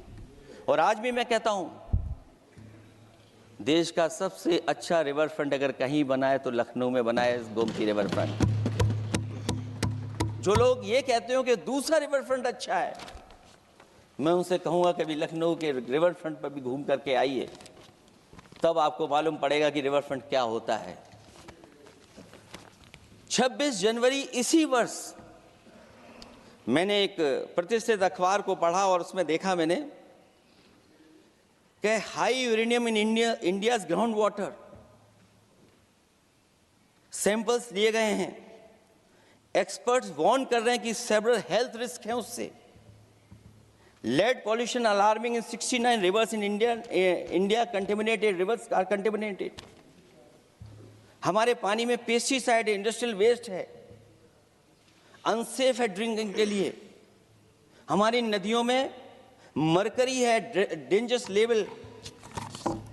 और जितनी भी हमारी वाटर बॉडीज हैं इंडस्ट्रियल टाउन्स के आसपास, सब में टॉक्सिक है, मरकरी है, बड़े पैमाने पे डेंजरस है पानी वहां का। और कई जगह इंडस्ट्री का सीधा सीधा वेस्ट जा रहा है। आर्सेनिक लेवल का सोच ही नहीं सकते हम लोग, जो मानक है उससे कई गुना ज्यादा है। ये तो हमारे देश का पानी है जो नदियों में बह रहा है, जो अंडरग्राउंड वाटर बन रहा है हमारा। ठीक ही कहा हमारे माननीय सदस्य ने कि जो संपन्न हैं, प्रिविलेज्ड हैं, वो लोग तो पानी साफ करने की मशीन खरीद सकते हैं। हमारा गरीब क्या खरीदेगा? गरीब की हेल्थ को कितनी परेशानी और रिस्क है। यहां तक कि अंतर्राष्ट्रीय प्लेटफॉर्म पर हमारे देश को भी सुनना पड़ा एक प्रतिष्ठित चैनल पर कि आपके देश में इन्वेस्टमेंट क्यों आएगा, क्योंकि वहां आ ही नहीं सकता है, क्योंकि आपकी हवा खराब है। सोचिए, देश का पानी खराब हो, और ये मैं नहीं कह रहा हूं, पानी खराब सरकार को मालूम है, नहीं मालूम है, लेकिन जो प्राइवेट कंपनियां हैं जिनको अपना पानी बेचना है, तो वो बता रही है कि आपके भारत के पानी में क्या क्या है। और ये बात गलत है तो सरकार ऐसी कंपनियों पर प्रतिबंध क्यों नहीं लगाते हैं कि इस तरह अपनी कंपनियों का सामान बेचने के लिए झूठा प्रचार कर रही हैं। जो चर्चा होने लगती है हवा खराब है, हालांकि उत्तर प्रदेश आते आते सरकार की भी हवा खराब हो जाती है। सरकार सबको डराती है, लेकिन सरकार को कोई नमस्कार न करे उसको नहीं डरा सकते। हमने तो कहा कि तुम लखनऊ से गए हो, लखनऊ का जो अदब है, लखनऊ का जो हमारी पहचान है, कम से कम अगर नमस्कार नहीं कर सकते तो आदाब तो कर ही देते वहां जाकर। जो लोग पिछड़े पीडीए उनके पक्षधर बनते हैं, आरक्षण को लेकर के कहते हैं कि हम आरक्षण देंगे, उनकी सरकारों में क्या अपॉइंटमेंट हो रहे हैं। मुझे याद है इससे पहले जब बहस हुई थी सदन में, वहां से बात निकली थी कि किस तरीके से अपॉइंटमेंट हो रहे हैं यूनिवर्सिटीज और कॉलेजेस में। मैं उसी पे कुछ कहना चाहता हूं। ये अपनी अपनी किस्मत है, कुछ कलियां खिलती हैं ऊपर और दूसरी मुरझा जाती हैं झुके झुके जीवन भर भूं पर। माना बदकिस्मत है, लेकिन क्या वे महक नहीं सकती हैं? अगर मिले अवसर अंगारे सी क्या दहक नहीं सकती हैं? जिस तरीके से आरक्षण पर खिलवाड़ हो रही है उसकी कोई कल्पना नहीं कर सकता था। विकसित भारत तभी विकसित भारत माना जाएगा जब हमारे पिछड़े, दलित, आदिवासी, अल्पसंख्यक मुसलमान भाई को बराबर का हक मिलेगा। और जब तक हक नहीं मिल रहा उनको, तब तक शायद विकसित भारत का देखने का सपना आधा अधूरा है। अभी अभी सुप्रीम कोर्ट ने कहा है माइग्रेशन को लेकर के, सुप्रीम कोर्ट ने 16 जनवरी को एक फैसला पलट दिया। हाई कोर्ट के फैसले को पलटते हुए फैसला सुनाया कि यदि आरक्षित वर्ग का कोई उम्मीदवार बिना किसी छूट का लाभ लिए अगर अनारक्षित वर्ग से ज्यादा नंबर प्राप्त करे तो उसे अनारक्षित वर्ग में सेलेक्ट किया जाएगा। क्या सुप्रीम कोर्ट भी कह रहा है? हमारे सरकार की भी नियत है कि सबको आरक्षण मिलना चाहिए जिनका हक हो। हमारे प्रधानमंत्री जी भी कहते हैं हम पिछड़े हैं। हमारे दूसरे नंबर के नेता, क्योंकि उन्हें सनातनी बनना था, अपना धर्म बदल के दूसरा धर्म लिख लिया उन्होंने। तो कम से कम पिछड़ों का तो ख्याल करिए आप। जब पिछड़ों का ख्याल करोगे तभी आपका देश विकसित बनेगा, भारत विकसित बनेगा। अगर आप पिछड़ों को छोड़ देंगे, दलितों को छोड़ देंगे, आदिवासियों को छोड़ देंगे, अल्पसंख्यक भाइयों को छोड़ देंगे, तो आप कैसे विकसित भारत बनाएंगे? एक आर्थिक बराबरी है, दूसरी सामाजिक बराबरी है। और मुझे लगता है बजट से न आर्थिक गैर बराबरी दूर हो रही है, न सामाजिक गैर बराबरी दूर हो रही है। और इनकी सरकार में कितना भेदभाव है। सभापति महोदय, केवल चुनाव जीतने के लिए सोचिए, एक 72 साल के बुजुर्ग पर मोहित खान साहब, आप जानते होंगे आपके क्षेत्र में, टाउन एरिया। सभापति महोदय, बीजेपी का लक्ष्य केवल है चुनाव जीतना। इन आंकड़ों से क्या मतलब? और आंकड़ों के अगर ये ठीक आंकड़े होते सभापति महोदय, तो इन्होंने कहा था कि बुलेट ट्रेन हम 1 लाख करोड़ की बनाएंगे। आज बुलेट ट्रेन 2 लाख करोड़ की कैसे हो गई? सभापति महोदय कहा कि हम 1 लाख करोड़ में बनाएंगे बुलेट ट्रेन, और बुलेट ट्रेन केवल संपन्न स्टेटों में क्यों? हमारे बंगाल, बिहार और यूपी में क्यों नहीं? और अगर आप हाई स्पीड बुलेट ट्रेन लाना चाहते हैं तो 1 लाख करोड़ का बजट दिया था, 2 लाख करोड़ बजट हो गया। यूपी में जब बनेगा तो पता नहीं कब बनेगा, कौन जानता है कब बनेगा। चुनाव जीतने के लिए इनकी सरकार के लोगों ने झूठा फंसाया, ये सब जुमला है, जुमला। झूठा फंसाया, और इसलिए फंसाया कि वो मुस्लिम है, इसलिए फंसाया। 72 वर्ष के बुजुर्ग को 19 महीने जेल में रखा गया। समाजवादी पार्टी को बदनाम किया गया, और केवल इसलिए कि चुनाव जीत जाए आप, अयोध्या का चुनाव जीत जाए, क्योंकि अयोध्या का चुनाव हारे थे आप लोग। मैं अयोध्या की महान जनता का धन्यवाद देता हूं कि उन्होंने कम्युनल पॉलिटिक्स का समापन किया है। वो विकास के रास्ते पे जाना चाहते हो। मैंने पहले भी कहा, फिर कहता हूं, आपका विकास अयोध्या का तो मैं जानता हूं कैसा है, क्योंकि लोगों ने काशी को क्यूटिव बनते नहीं देख पाए। अगर हम सब सदस्य हैं और हमारे प्रधान सांसद के संसदीय क्षेत्र को अगर हम क्यूटिव न बना पाए, आप विरासत मिटा रहे हैं। वहां पर कई सौ पुरानी दाल मंडी, जिसमें केवल वोट नहीं मिलता, इसलिए दाल मंडी को आप डिमोलिश कर देंगे आप। अल्पसंख्यक बनारस। और इसको अयोध्या को जीतने के लिए 72 वर्ष के एक व्यक्ति को झूठा केस लगाया, झूठा फंसाया, जेल भेज दिया। और न केवल उसको जेल भेजा, बल्कि उसकी दुकानें और उसकी बेकरी पर भी बुलडोजर चला दिया आपने। क्या डेमोक्रेसी में हमारे बुलडोजर का कोई स्थान है क्या? हाई कोर्ट कहता है कि आप फैसला सुना सकते हैं क्या? कोर्ट कहता है कि आप कौन हो गए फैसला सुनाने वाले लोग? और फिर आप लोग कहते हैं कि हर घर जल और नल। सभापति महोदय, इन्हीं के विधायक ने मंत्री जी को घेर लिया, इन्हीं के विधायक ने मंत्री जी का अपहरण कर लिया, और ये कहते हैं कि हम तो, हमारे कोई अराजकता नहीं है। ये कहते हैं इन्वेस्टमेंट लाएंगे, हम एमओयू साइन करेंगे। सभापति महोदय, देश के प्रधानमंत्री, देश के सबसे बड़े उद्योगपति उत्तर प्रदेश पहुंचे थे, एमओयू साइन किए गए, लाखों करोड़ के एमओयू साइन हुए, और एमओयू साइन होने के बाद जमीन पर कितना उतरा ये बताए सरकार। एमओयू के बाद सरकार बताए कितना जमीन पर उतरा है। इन्होंने जब कश्मीर का 370 हटा रहे थे सभापति महोदय, हाँ ना, बजट ही है ये एमओयू में, क्योंकि इंसेंटिव अगर नहीं देंगे तो कौन आपका इन्वेस्टमेंट लाएगा? ये राज्य का विषय नहीं है सभापति, राज्य से प्रधानमंत्री आते हैं। और आपने ये कहा कि प्रधानमंत्री के क्षेत्र में हमने देश में कहा कि हमने 1000 किलोमीटर मेट्रो बिछाई है। आपने देश के प्रधानमंत्री के क्षेत्र में क्यों नहीं मेट्रो बिछाई? क्यों नहीं बिछाई आपने? आपने देश के प्रधानमंत्री के क्षेत्र को एक्सप्रेस वे से क्यों नहीं जोड़ा आपने? क्योंकि आपके पास बजट नहीं है। अटल बिहारी वाजपेयी जी के आपने नाम से एक्सप्रेस वे क्यों नहीं बनाया? बताइए आप, ये बजट नहीं है आपके पास।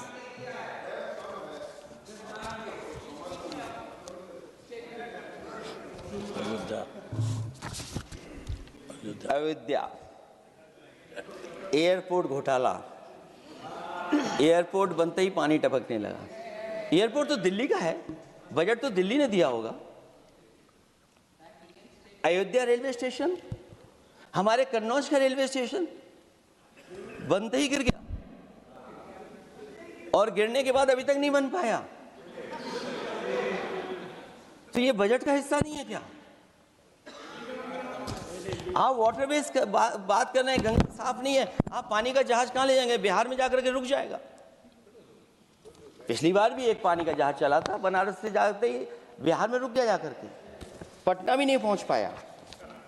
Rampath, sewer line smart city का हिस्सा है। आपका स्मार्ट सिटी कैसा है? इंदौर में पानी पीने से कितने लोगों की जान चलेगी सभापति महोदय? और कोई शहर बता दीजिए जहां कूड़ों का ढेर ना हो। जब देश के प्रधानमंत्री जी ने झाड़ू उठाया हो और उसके बाद भी कहीं कूड़ा ना हटे सभापति महोदय। भजन संध्या स्थल घोटाला हुआ, अंतर्राष्ट्रीय मीडिया सेंटर बनाया, उसमें भी पानी गिर रहा है। लाइट सजावट की चाइनीज आई हैं। हमारे देश का कारोबार कैसे उलझा दिया आपने? चीन और अमेरिका और थोड़ा बहुत रशिया, विदेश नीति तो असफल हुई है, लेकिन हमारा बाजार को भी पूरा बेच दिया। और चीन के सवाल पर सभापति महोदय, चीन हमारी जमीन पर भी निगाहें रखे हुए है और हमारे बाजार पे भी। इसलिए जो सरकार फैसला ले बड़ी सावधानी से ले। मैं कितनी बातें बताऊं वहां पर।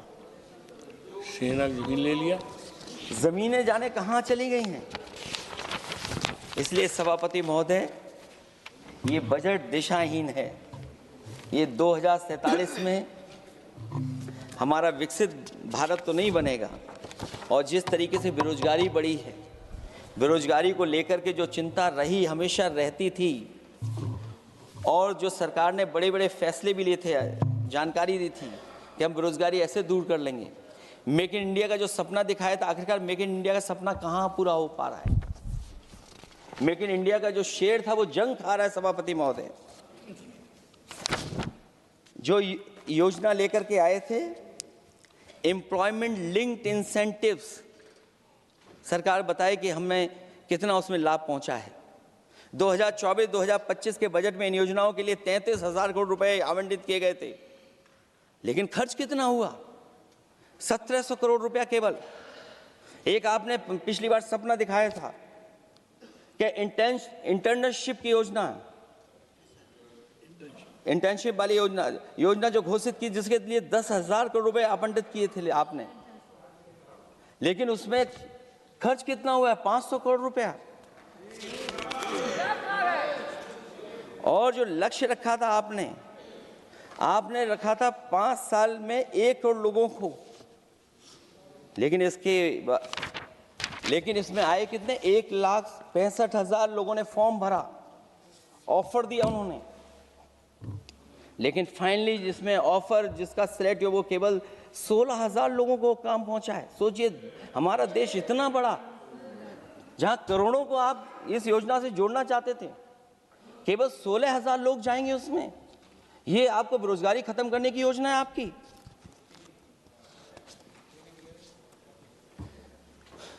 माननीय वित्त मंत्री जी के सदन के सामने स्थिति स्पष्ट करनी चाहिए कि मनरेगा एक महत्वपूर्ण योजना थी जिसमें गरीबों को ग्राम स्तर पर रोजगार मिलता था, राइट टू वर्क के अनुसार थी। इस योजना को समाप्त करते हुए आपने क्या नाम रखा है? बीबी राम जी। और हमारे राम जी कहाँ बैठे हैं? कहाँ है हमारे राम जी? पीछे बैठे, जिन्हें बचपन से हम देखते आए राम जी। ये हमारी खुशकिस्मती है कि राम जी सदन में बैठे हैं, लेकिन आप राम जी का अपमान कर रहे हैं। आपको उनको यहाँ नहीं बैठा सकते, आपको यहाँ बैठाना चाहिए नंबर 2 पर। अगर आप सच्चे मायने में सभापति महोदय, बीपी राम जी, आप कृपया, देखिए वित्त मंत्री राम जी को ही नहीं जानती हैं। अखिलेश जी, हे भगवान, अखिलेश जी आप कृपया बजट पे आ जाइए।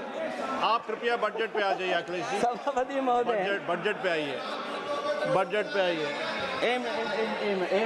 एक मिनट, क्या बोले? फिर बोलना दोबारा। नहीं, आप बजट क्या बोलिए? नहीं, सभापति जी बोलिए। नहीं, सभापति महोदय, जिन्होंने गोली चलाई वो आपका राम मंदिर बना रहे हैं। सभापति महोदय, जिन्होंने गोली चलवाई वो राम मंदिर बनवा रहे हैं। अगर कुछ पता ना हो तो जाकर के पूछ लेना, पता कर लेना। आधी अधूरी जानकारी के साथ मत आया करो यहाँ पर। अब आप बताइए सभापति महोदय, बीबी राम जी नाम बदल दिया आपने। यूपी जैसा बड़ा स्टेट, उसको क्या मिलेगा अब, जहां पर 1,000 ग्राम सभाएं अर्बन हो गई हैं। जब 1,000 ग्राम सभाएं अर्बन हो गई हैं और 40% व्यय प्रदेश सरकारों पर डाल दिया गया है, ये स्कीम कैसे चलेगी आपकी? मैंने पहले ही कहा था कि एमएसपी की लीगल गारंटी मिलनी चाहिए, और जिस तरीके से किसान आत्महत्या कर रहा है, एनसीआरबी के आंकड़े सरकार के पास होंगे कि किसान कितनी आत्महत्या कर रहा है। जिन्होंने ये कहा कि 2022 तक हम दोगुनी आय कर देंगे।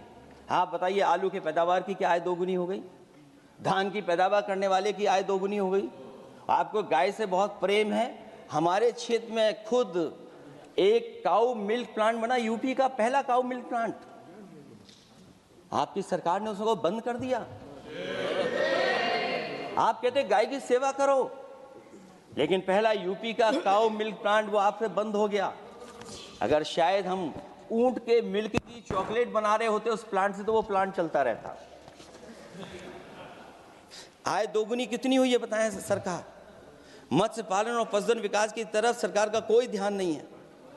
सरकार का कहना है कि वित्त अच्छी हुई है, लेकिन क्या कारण है कि एफडीआई में लगातार कमी आ रही है? विदेशी इन्वेस्टर्स क्यों बाहर ले जा रहे हैं? भारत में इन्वेस्ट करने के लिए क्यों नहीं इच्छुक हैं? और शेयर मार्केट क्यों इतनी जल्दी गिर जाता है? रुपए के मूल्य में डॉलर के विरुद्ध निरंतर गिरावट आ रही है। और इसके बाद सभापति महोदय, इस डील और ढील के बाद हमारा रुपया कहां होगा, ये सरकार जरूर बताए हमें।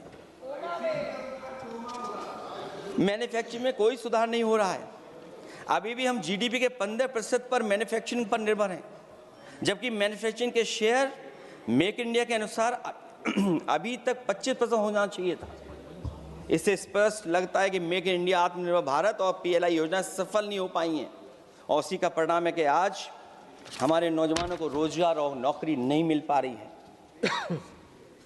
सरकार उद्योगपतियों के साथ खड़ी है। सरकार द्वारा लेबर कोड्स लाए गए हैं, जिन लेबर रिफॉर्म्स के रूप में दर्शाया जा रहा है वो लेबर कोड एम्प्लॉयर के हित में है, लेबर के पक्ष में नहीं है और मजदूरों के नहीं है। अब अधिकांश उद्योगों द्वारा लेबर को कोई भी नौकरी से निकाला जा सकता है। इतना तानाशाही होगी कि जब चाहेंगे तब निकाल देंगे। उनके 8 घंटे से अधिक काम कराया जा सकता है।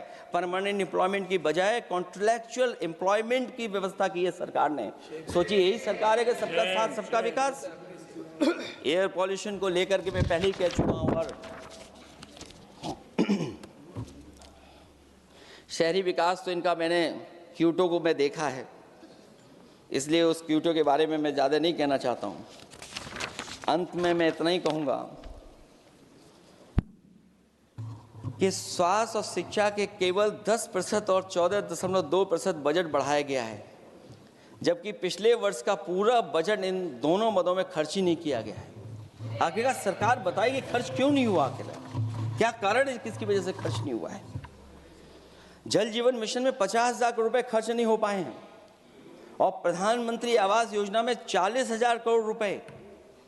और हमारे देश के प्रधानमंत्री ने गांव गोद लिया था, वो लगता है उस गांव को अनाथ छोड़ दिया है प्रधानमंत्री जी ने। वो गांव ही अनाथ छोड़ दिया है। आरबीआई के डेटा के अनुसार इनकम में जो नीचे 80% हैं, उनकी इनकम का शेयर 36% से घट करके 32% हो गया है, और हर वर्ष में रियल वेजेस 2% कम हो रही हैं। आखिरकार इसका कारण क्या है? मुझे उम्मीद है सरकार बताएगी कि इसका कारण क्या है कि जिसकी वजह से लगातार गिरावट होती जा रही है। मैं रैंकिंग में नहीं जाना चाहता हूं कि हमारी रैंकिंग कहां है, गैर बराबरी की रैंकिंग में हम कहां पहुंच गए हैं, हम कितना नीचे पहुंच गए हैं। जो तरह तरह की रैंकिंग समय समय पर आती हैं, उन रैंकिंग के बारे में सरकार को ज़रूर पता होगा कि हम एजुकेशन इंडेक्स में कहाँ हैं दुनिया में, हम हेल्थ इंडेक्स में कहाँ हैं दुनिया में, और जो एयर क्वालिटी के इंडेक्स है उसमें हम दुनिया में कहाँ हैं। इसलिए सभापति महोदय, मैं अंत में इतना ही कहना चाहता हूँ कि ये बजट दिशाहीन है। 2047 तक विकसित भारत तो नहीं बनेगा, लेकिन हमारे गरीबों के साथ बहुत अन्याय होगा। जिस तरह एआई पे बात की गई है, एआई अगर अच्छाई और भलाई के लिए हो तो अच्छी बात है, लेकिन पता नहीं भारतीय जनता पार्टी पे कितना रिसोर्सेज हैं कि एआई और जितना भी हमारा वो है जो बजट है वो सबसे ज़्यादा खर्च वो करते हैं दूसरों को बदनाम करने के लिए। इसलिए इन्हीं शब्दों के साथ मैं सभापति महोदय का धन्यवाद देता हूं। मैं उम्मीद करता हूं कि सरकार इस बजट को गरीबों की तरफ मोड़ेगी, पीडीए के लोगों की तरफ मोड़ेगी, जिससे वो भी मुख्य धारा में खड़े हो सकें। बहुत बहुत धन्यवाद। माननीय सदस्यगण, अभी हम केंद्रीय बजट पर सामान्य चर्चा में हैं। अगला माननीय स्पीकर माननीय श्री अभिषेक बनर्जी जी।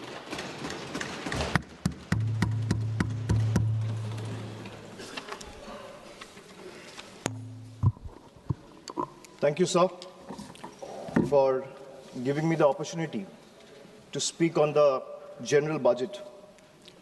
Sir, I rise here today not merely just a member of the opposition, but as a voice of billion Indians who were promised Achhe Din and who today struggle to survive under the weight of soaring costs.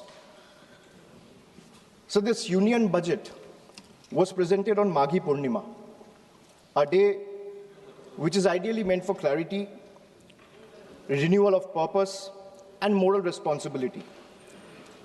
Yet, sir, this budget offers none of these. It does not heal the economy. Rather, this budget curates headlines. It speaks loudly in slogans, but softly in solutions. So this is a budget that rewards those who can avoid taxes through privilege and punishes those who pay them honestly through compulsion. With all due respect to the Honorable Finance Minister, I think the Honorable Finance Minister is appearing to practice the Robin Hood model in reverse. She drains the poor through taxation and inflation while rewarding the rich with concessions and privileges. Sir, even a cup of tea today comes with GST, but relief for the common man comes with condition, clauses, terms, and regulation. This is not a simple tax regime. It's a maze where only the powerful knows the exit and the honest taxpayer keeps paying the entry fee. Sir, Akhilesh ji was speaking before me. He was saying, UP के लिए क्या मिला है मैं इस budget में देखना चाह रहा था.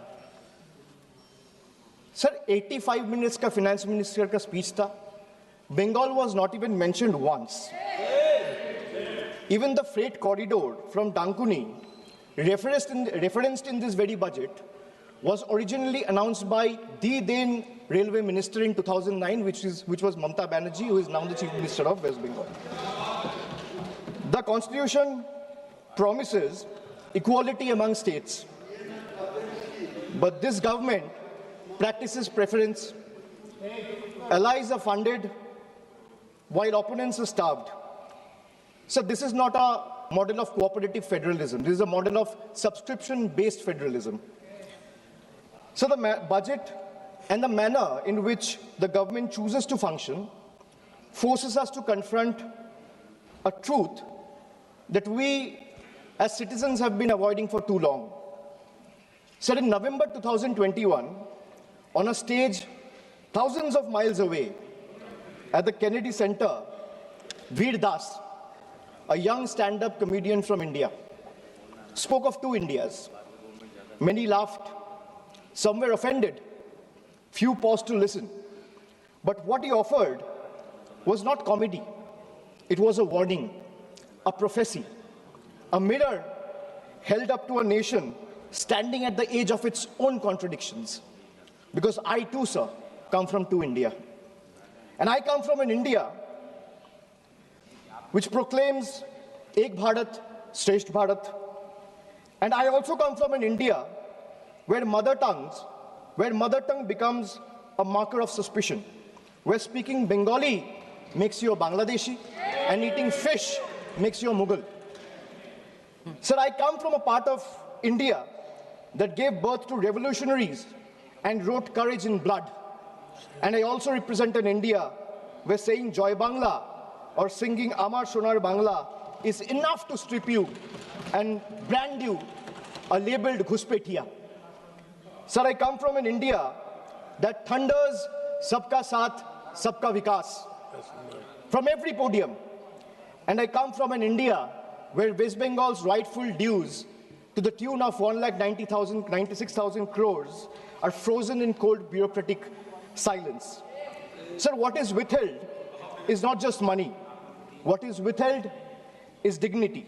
What is withheld is constitutional promise that every Indian, every state, stands equal before the union.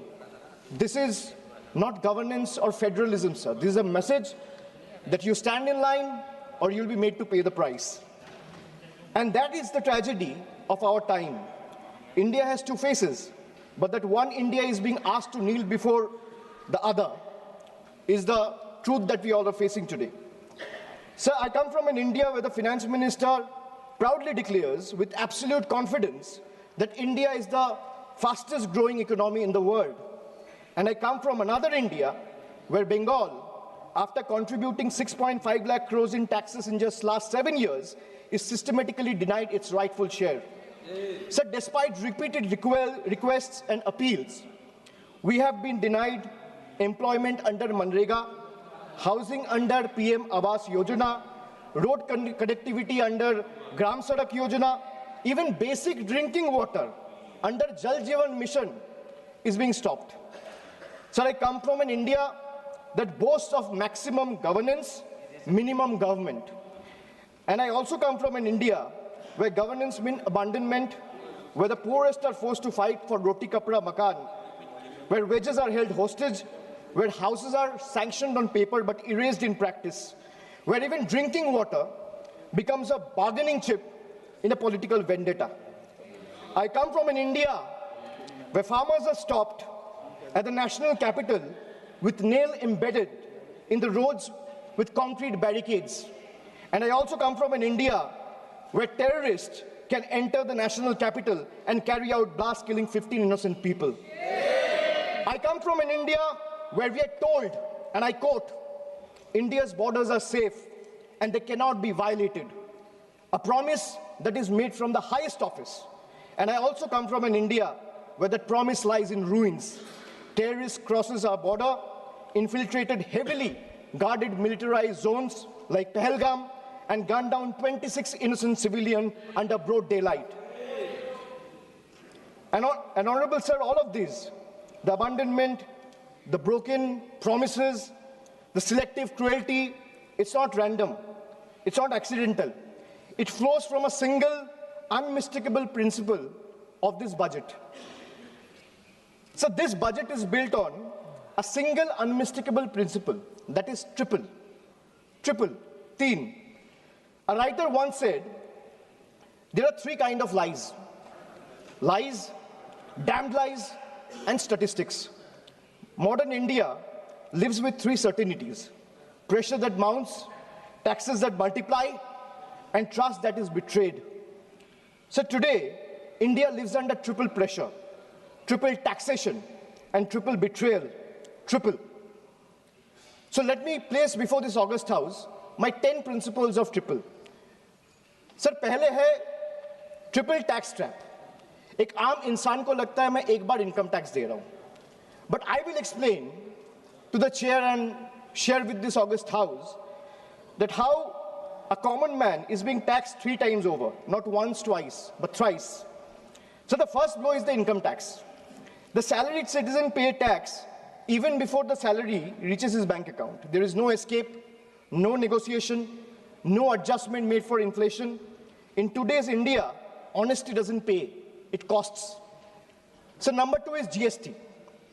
From the first biscuit with the morning tea to a school notebook, from sugar and spices in the kitchen to the electricity bills, from hospital expenses to medical expenses, from soap in the bathroom to the software at work, indirect taxes follows everywhere. Sir, जहां सरकार की welfare schemes नहीं पहुंचती है, वहां भी GST पहुंच जाती है. The government celebrates record GST revenue, but this number do not reflect growth or prosperity. They reflect a system squeezing revenue from consumption, often from necessity, not choice. So third tax is inflation. the most silent tax of all. The tax that rises without permission and collects without responsibility. It's a slow leak in the common man's wallet. For the middle class, inflation feels like the salary comes on time, but it doesn't last the month. The same grocery list costs more, the same school fees feel heavier, and the same electricity bill shocks more than even before. Nothing extra is being bought, yet money disappears faster. It quietly eats into savings meant for children's education, family travel, medical emergency, or old age. Sir, I come from an India that proudly calls itself a Vishwaguru. And I also come from an India that is teaching the world how to extract triple tax out of a single citizen.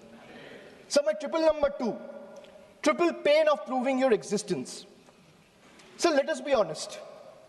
Voting today is no longer considered enough. Having one's name on the electoral rolls for decades is no longer enough. Even service to the nation is no longer enough.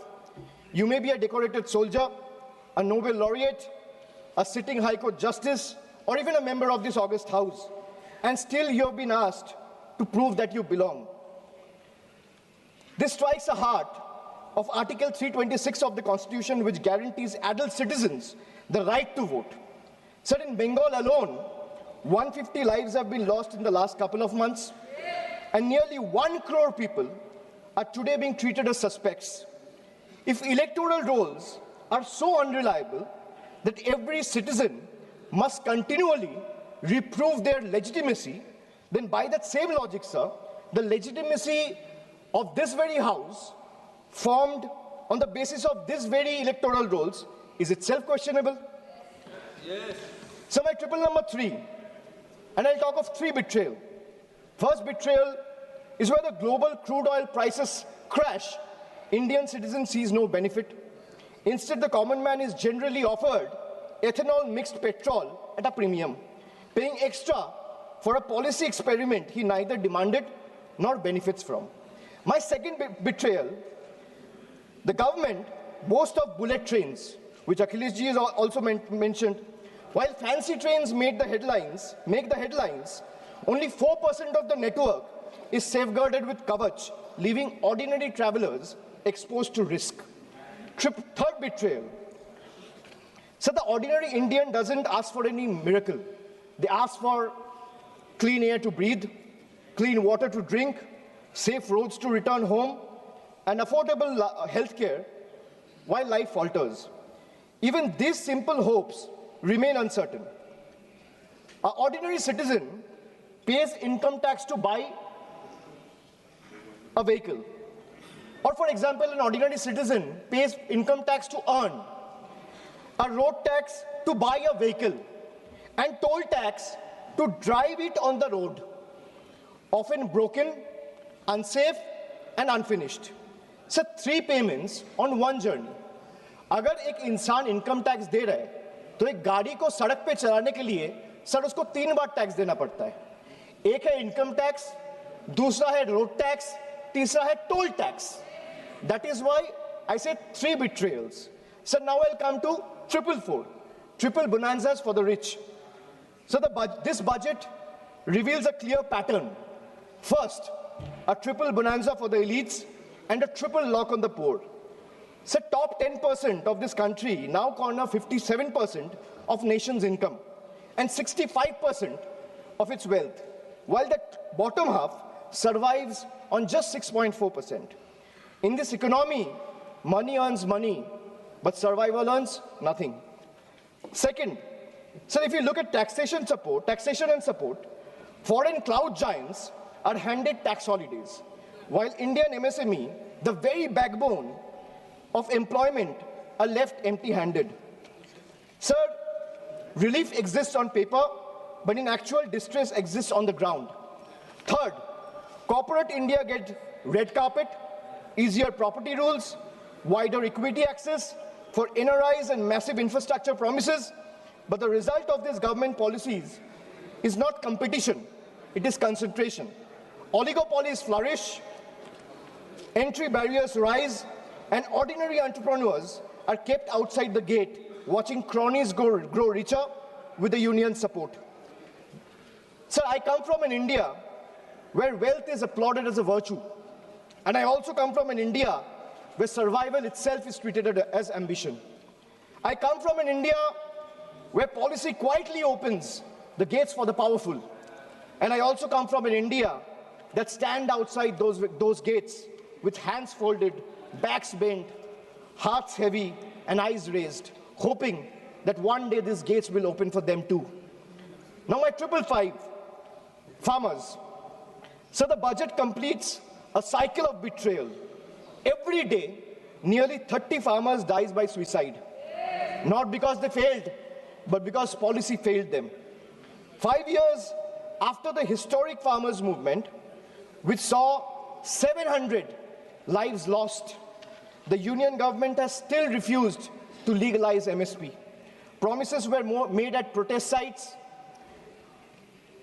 assurances were echoed in parliament, but delivery never followed. And now, adding salt to the injury, the government has now announced a trade deal with the United States that will open Indian markets to heavily subsidized American farm produce.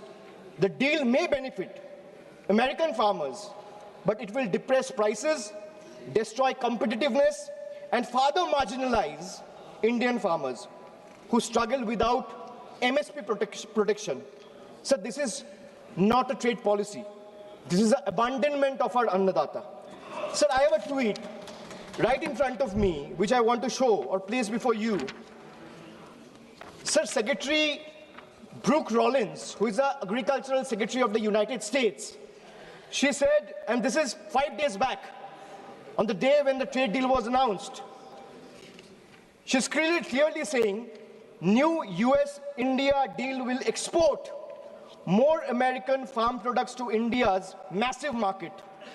In 2024, America's agricultural trade deficit with India was 1.3 billion.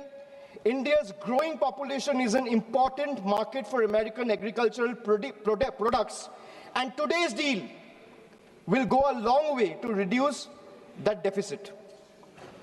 So this is not my tweet. She clearly says, thank you, President of the United States, for once again delivering for our American farmers. If the government doesn't agree with a tweet, so where is the disapproval letter, or where is the communication that the government has sent in protest to the tweet that has been sent out 5 days back? Sir, America का agriculture secretary कह रहे हैं इस deal से America का किसानों का फायदा है, इसीलिए हम अमेरिका का सभापति का धन्यवाद करता है. And the Indian government of the union has not written a line in protest of what the agriculture secretary has tweeted. So now I come to youth. So the much publicized PM internship scheme was allocated over 10,800 crores. Less than 5% of the amount has been utilized. Similarly, the PM Young Achiever Scholarship, which was meant to uplift the talented students from marginalized backgrounds, saw 31% of its fund go unused in financial year 25-26. Sir, if I speak of women, more than 86 women are raped every day in this country. A number that reflects systematic collapse, not isolated crime. Sir, Bengal exercised its constitutional authority and passed the Aparajita Bill, a stringent anti-rape law providing the strongest deterrence against crime against women. So the bill was duly sent to the union through the governor about 18 to 19 months ago. For a year and a half, it has remained pending without any decision. So when a democratically passed law maintained to strengthen protection is left in a limbo, it expresses a lack of intent. This reminds me that I come from an India that promises to double farmers' income. And I come from an India where 1,11,174 farmers and agricultural laborers, brothers and sisters have been forced to commit suicide. I come from an India which launched Beti Bachao, Beti Padhao, and I come from another India where every 16 minutes a rape or a crime against women is being reported. So now I come to 3 cracks in the Constitution. Number 1, so hatred has now been normalized. It has moved from margin to the mainstream. So if I talk about cases registered for promoting enmity between religious and social groups, the number of cases has doubled between 2021 and 2023. And this rise didn't happen in silence. It happened alongside political speeches, public rallies, and calculated dog whistles. When hate goes unpunished, it spreads. When it spreads, minorities pay the price. Second, hate is no longer whispered. It has become a broadcast. So our country has documented more than 1,300 hate speeches in a single year. When such volume of hate fills public space, the government refuses to act decisively, swiftly, then the message is clear, sir. Intimidation is tolerated and silence is the union's policy.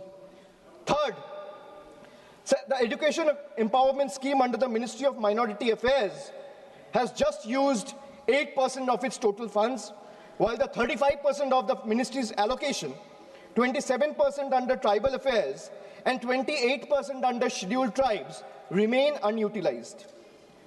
Sir, even schemes like or scholarship like Maulana Azad National Fellowship, Pre-Metric Scholarship, and Paro Pradesh have been hollowed out.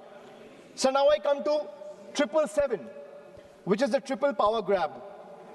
Over the last decade, the government has treated institutions as the government's own personal property. So the parliament is silenced, debates are curtailed, scrutiny is abandoned, and even the deputy speaker's post is kept vacant because dissent is inconvenient. So investigating agencies no longer investigate, they intimidate, chasing the opposition with raids and arrests. While convictions become negligible, as independent institutions weakened, public institutions are put on the auction block. Air India, BPCL, the shipping corporation, built by generation with public money, are being sold like distressed assets, hastily, without any sort of accountability. So this is described as reform, but it is actually a managed handover.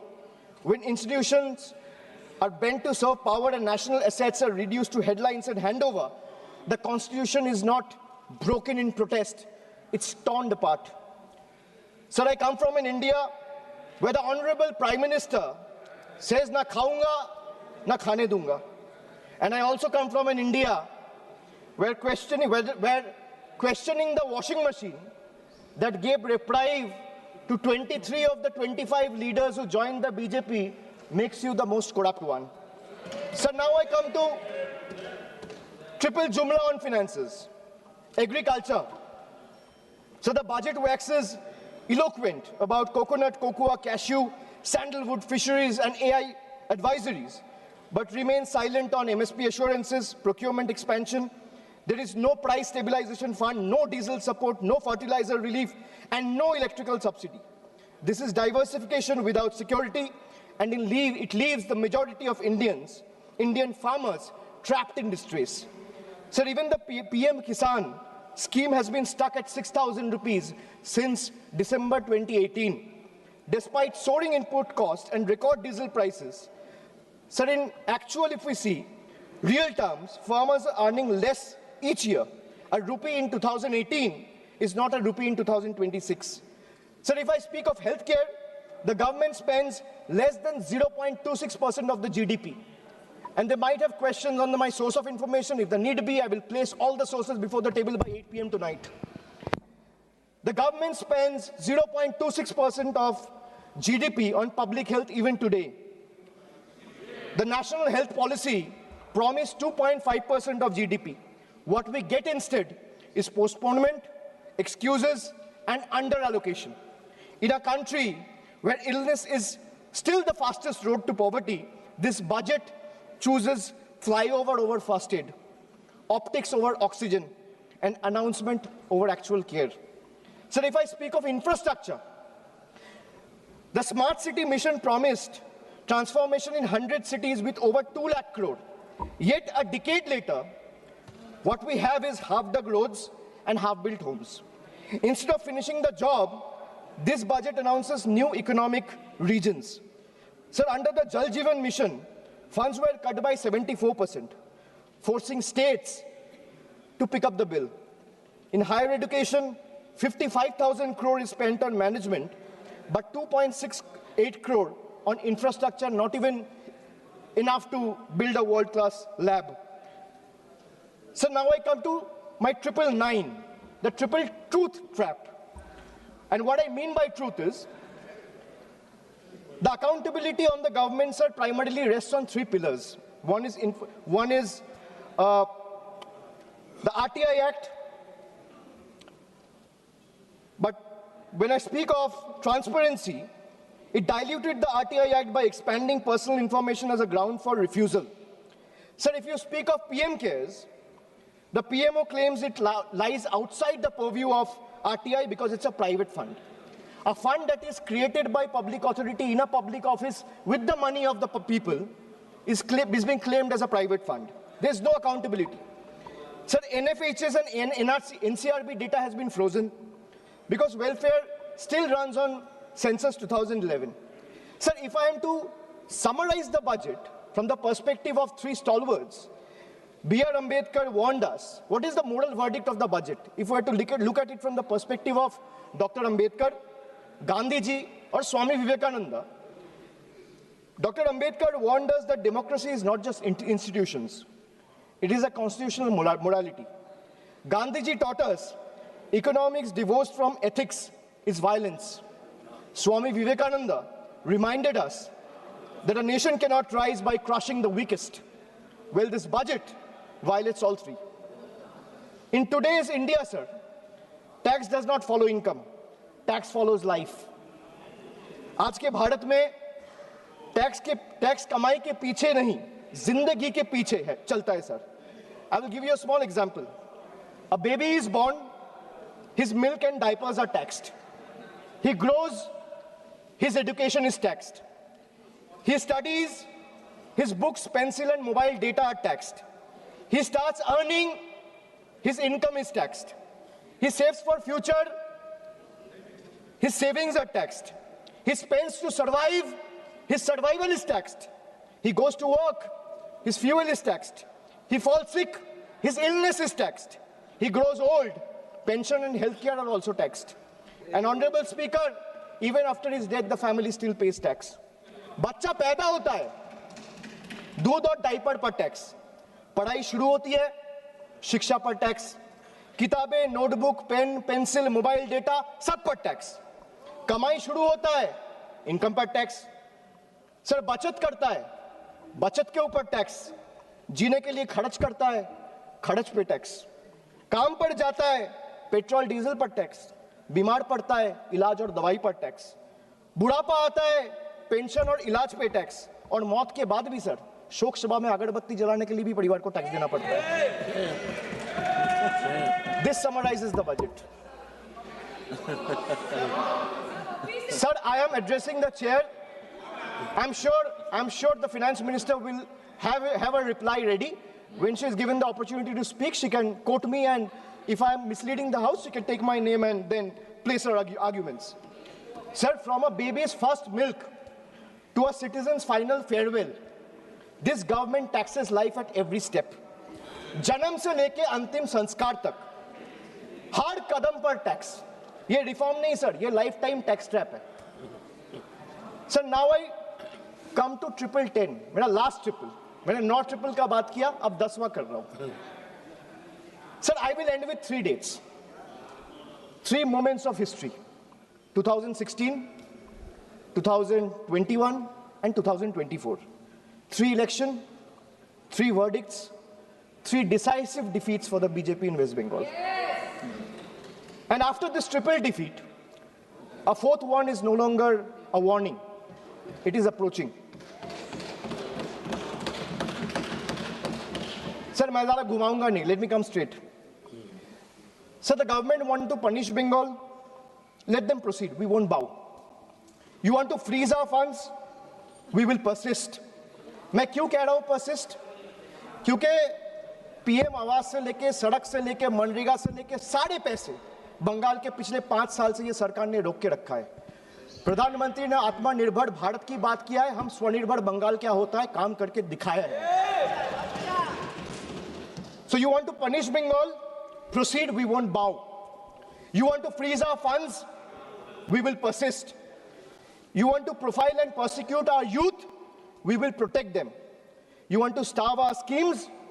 We will sustain our people. Bengal's spine was not ever bent by surrender, nor softened by sermons of hate. It is forged in struggle, tempered in sacrifice, and is not for sale. Go ahead, send your audits. We will answer them. Unleash your agencies. We will confront them. Delay our clearances. We will chronicle every day stolen, every stolen day. But remember this, files can be frozen, funds can be stalled, voices can be suppressed, but memories can't be erased. And when the people rise, and the ballot breaks the silence, we will settle the final account. You will wear the mask of the union, we will raise the mirror of the people. And when truth looks back, power will bend and we'll have to blink first.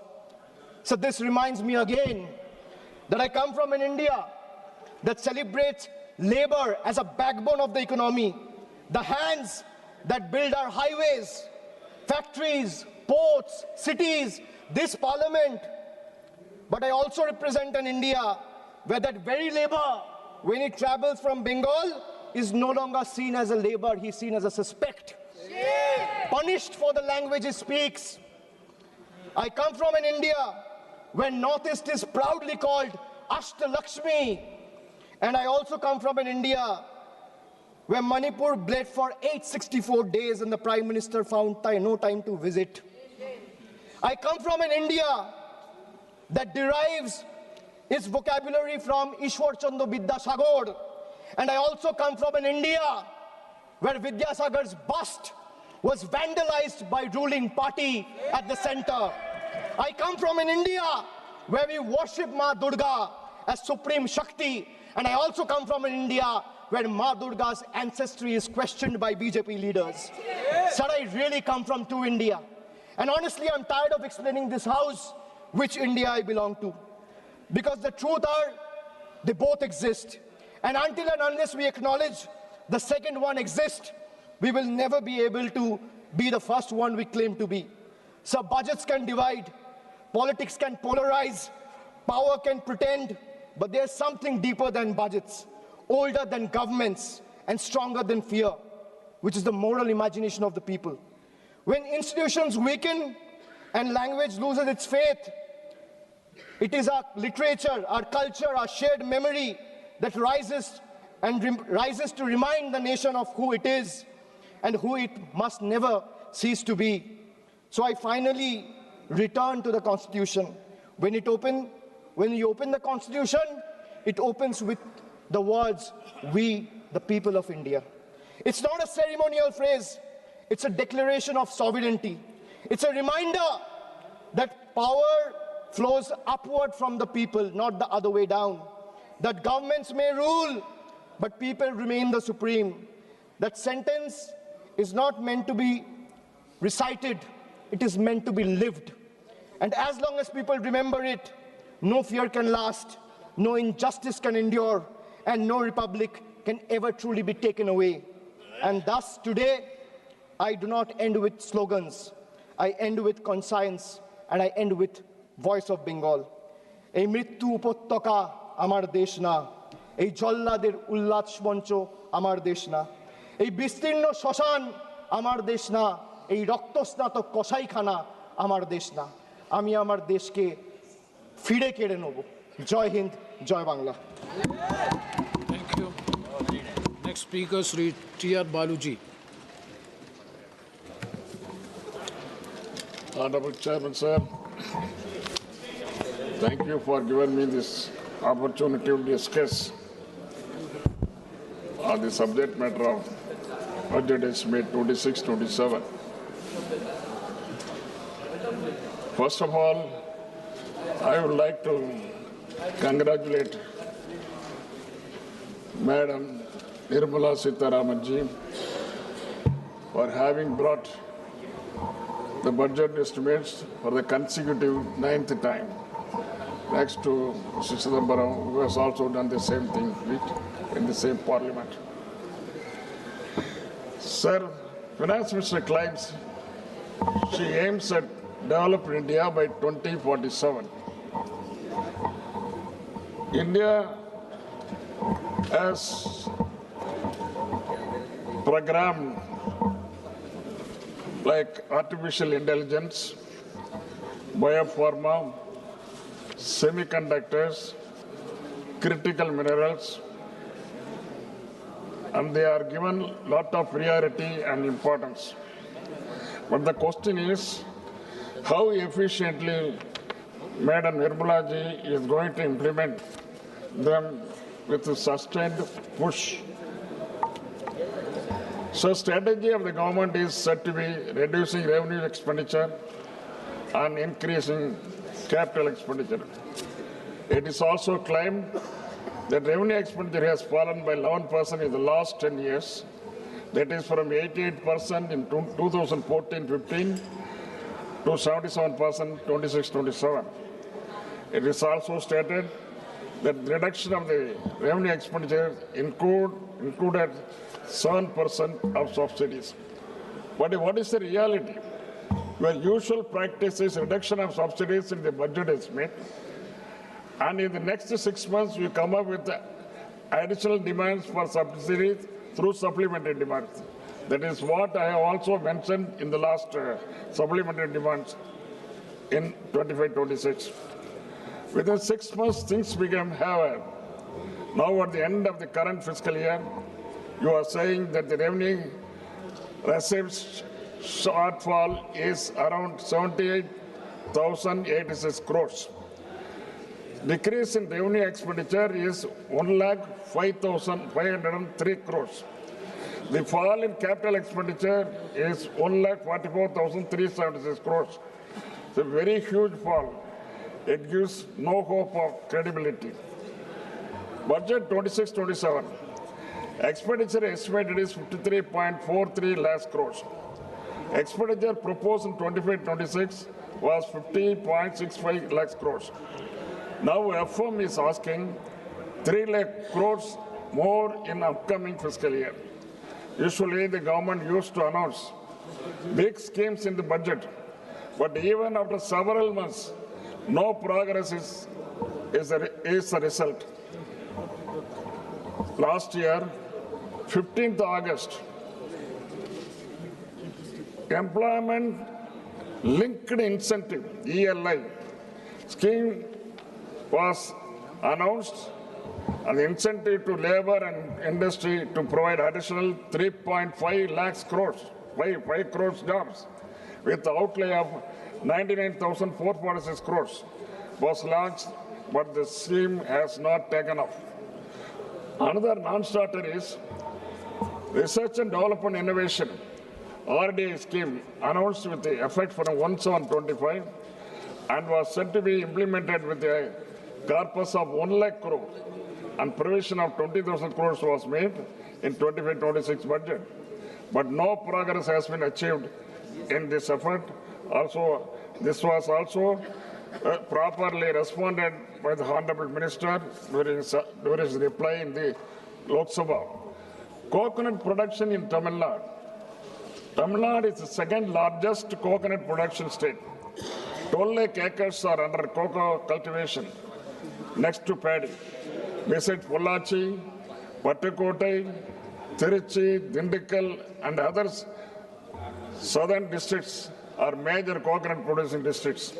It has got high export potential to an extent of 3,500 crores per year.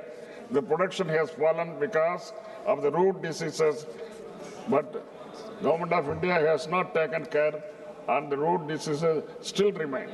Economic survey pointed out that the agricultural growth has slowed down to 3.5% in 25-26 from 4.4%, nearly 1.1% fall.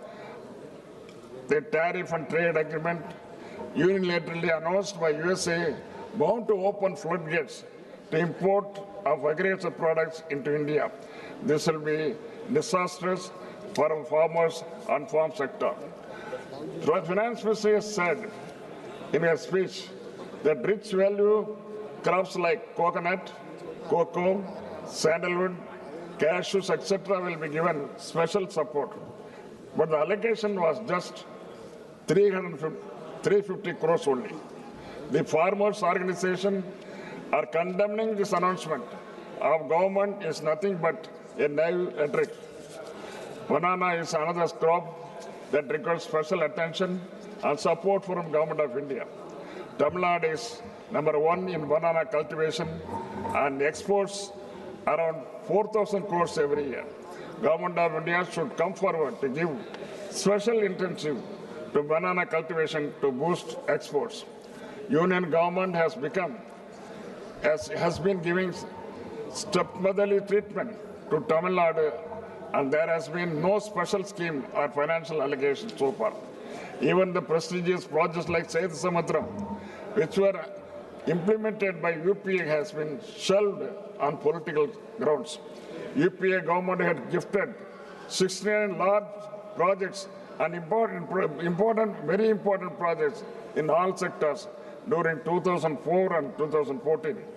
The last of the schemes included the Tamil as Sammuri, Chennai port as to Madurai elevated bridge of 21 kilometers, abolition of Senva to protect textile industry, new railway station, new railway division at Salem, Thiruvarur Central University, IEM at Trichy, Indian Maritime University at Chennai, etc. On the contrary, it lasts 12 years. For the past 12 years, one project has come, that is AIMS Madurai. Not yet taken up. AIMS Madurai is still under the ground. It has not yet been taken up. Tamil Nadu CM had also stated during UPA, Tamil Nadu was allotted 11% of plan expenditure, and now Tamil Nadu is given 0 only. Government of India is not funding Metro Rail Project #2, Samagra Shiksha Fund to the tune of 3,548 crores, not yet released. Madurai and Coimbatore Metro, which has been provided 21,000 crores, and project submitted to the Central Union Government has not given approval. But at the same time, small towns like Agra, Bhubaneswar, Navi Mumbai, and Indore have been permitted. Jal Jeevan Fund, rupees 3,112 crores had not been released. Railway schemes, 289.73 crores to Thiruvananthapuram, Kanyakumari not released so far for the land acquisition. Further, to purchase 931 hectares of land, funds have not been provided. CM Tamil Nadu has also urged that the devolution from the divisible pool from taxes should be increased to 50%, but it has fallen on deaf ears of the union government, and at present 41% is retained. I also urge the Government of India that cess and other taxes which are not being shared with the state should be abolished immediately, or they should be brought under the divisible pool. Such anti-federal attitude and exploitation must be ended. What happened to the promises made by the Honorable Prime Minister of India? 2 lakhs jobs per year. What has happened? 15 lakhs per family. What has happened? Nobody, it's all dumbfounded. For this question, always for the past 10 years, Government of India, the people of Government of India representing the Government of India, they are keeping lukewarm position only. Much talked about MSP not implemented. Double the agriculture income not implemented. And Dr. Swaminathan's recommendations have become only slogans to every election. People of the industry, business, the middle class, and even the ordinary men on the street have expressed dissatisfaction and said your budget is nothing but rhetoric of a sloganeering government with little use to the common mass. Before I conclude, how are you going to arrest the jet speed depreciation of rupee against US dollar? It is already around 92 per dollar. Prime Minister has lauded this budget as a historic. There is proverb in Tamil, Kakaki Tangunjam Pungunji. It means to a crow, its offspring is golden. Thank you very much. Thank you very much. Next speaker, Sri B. Nagaraju.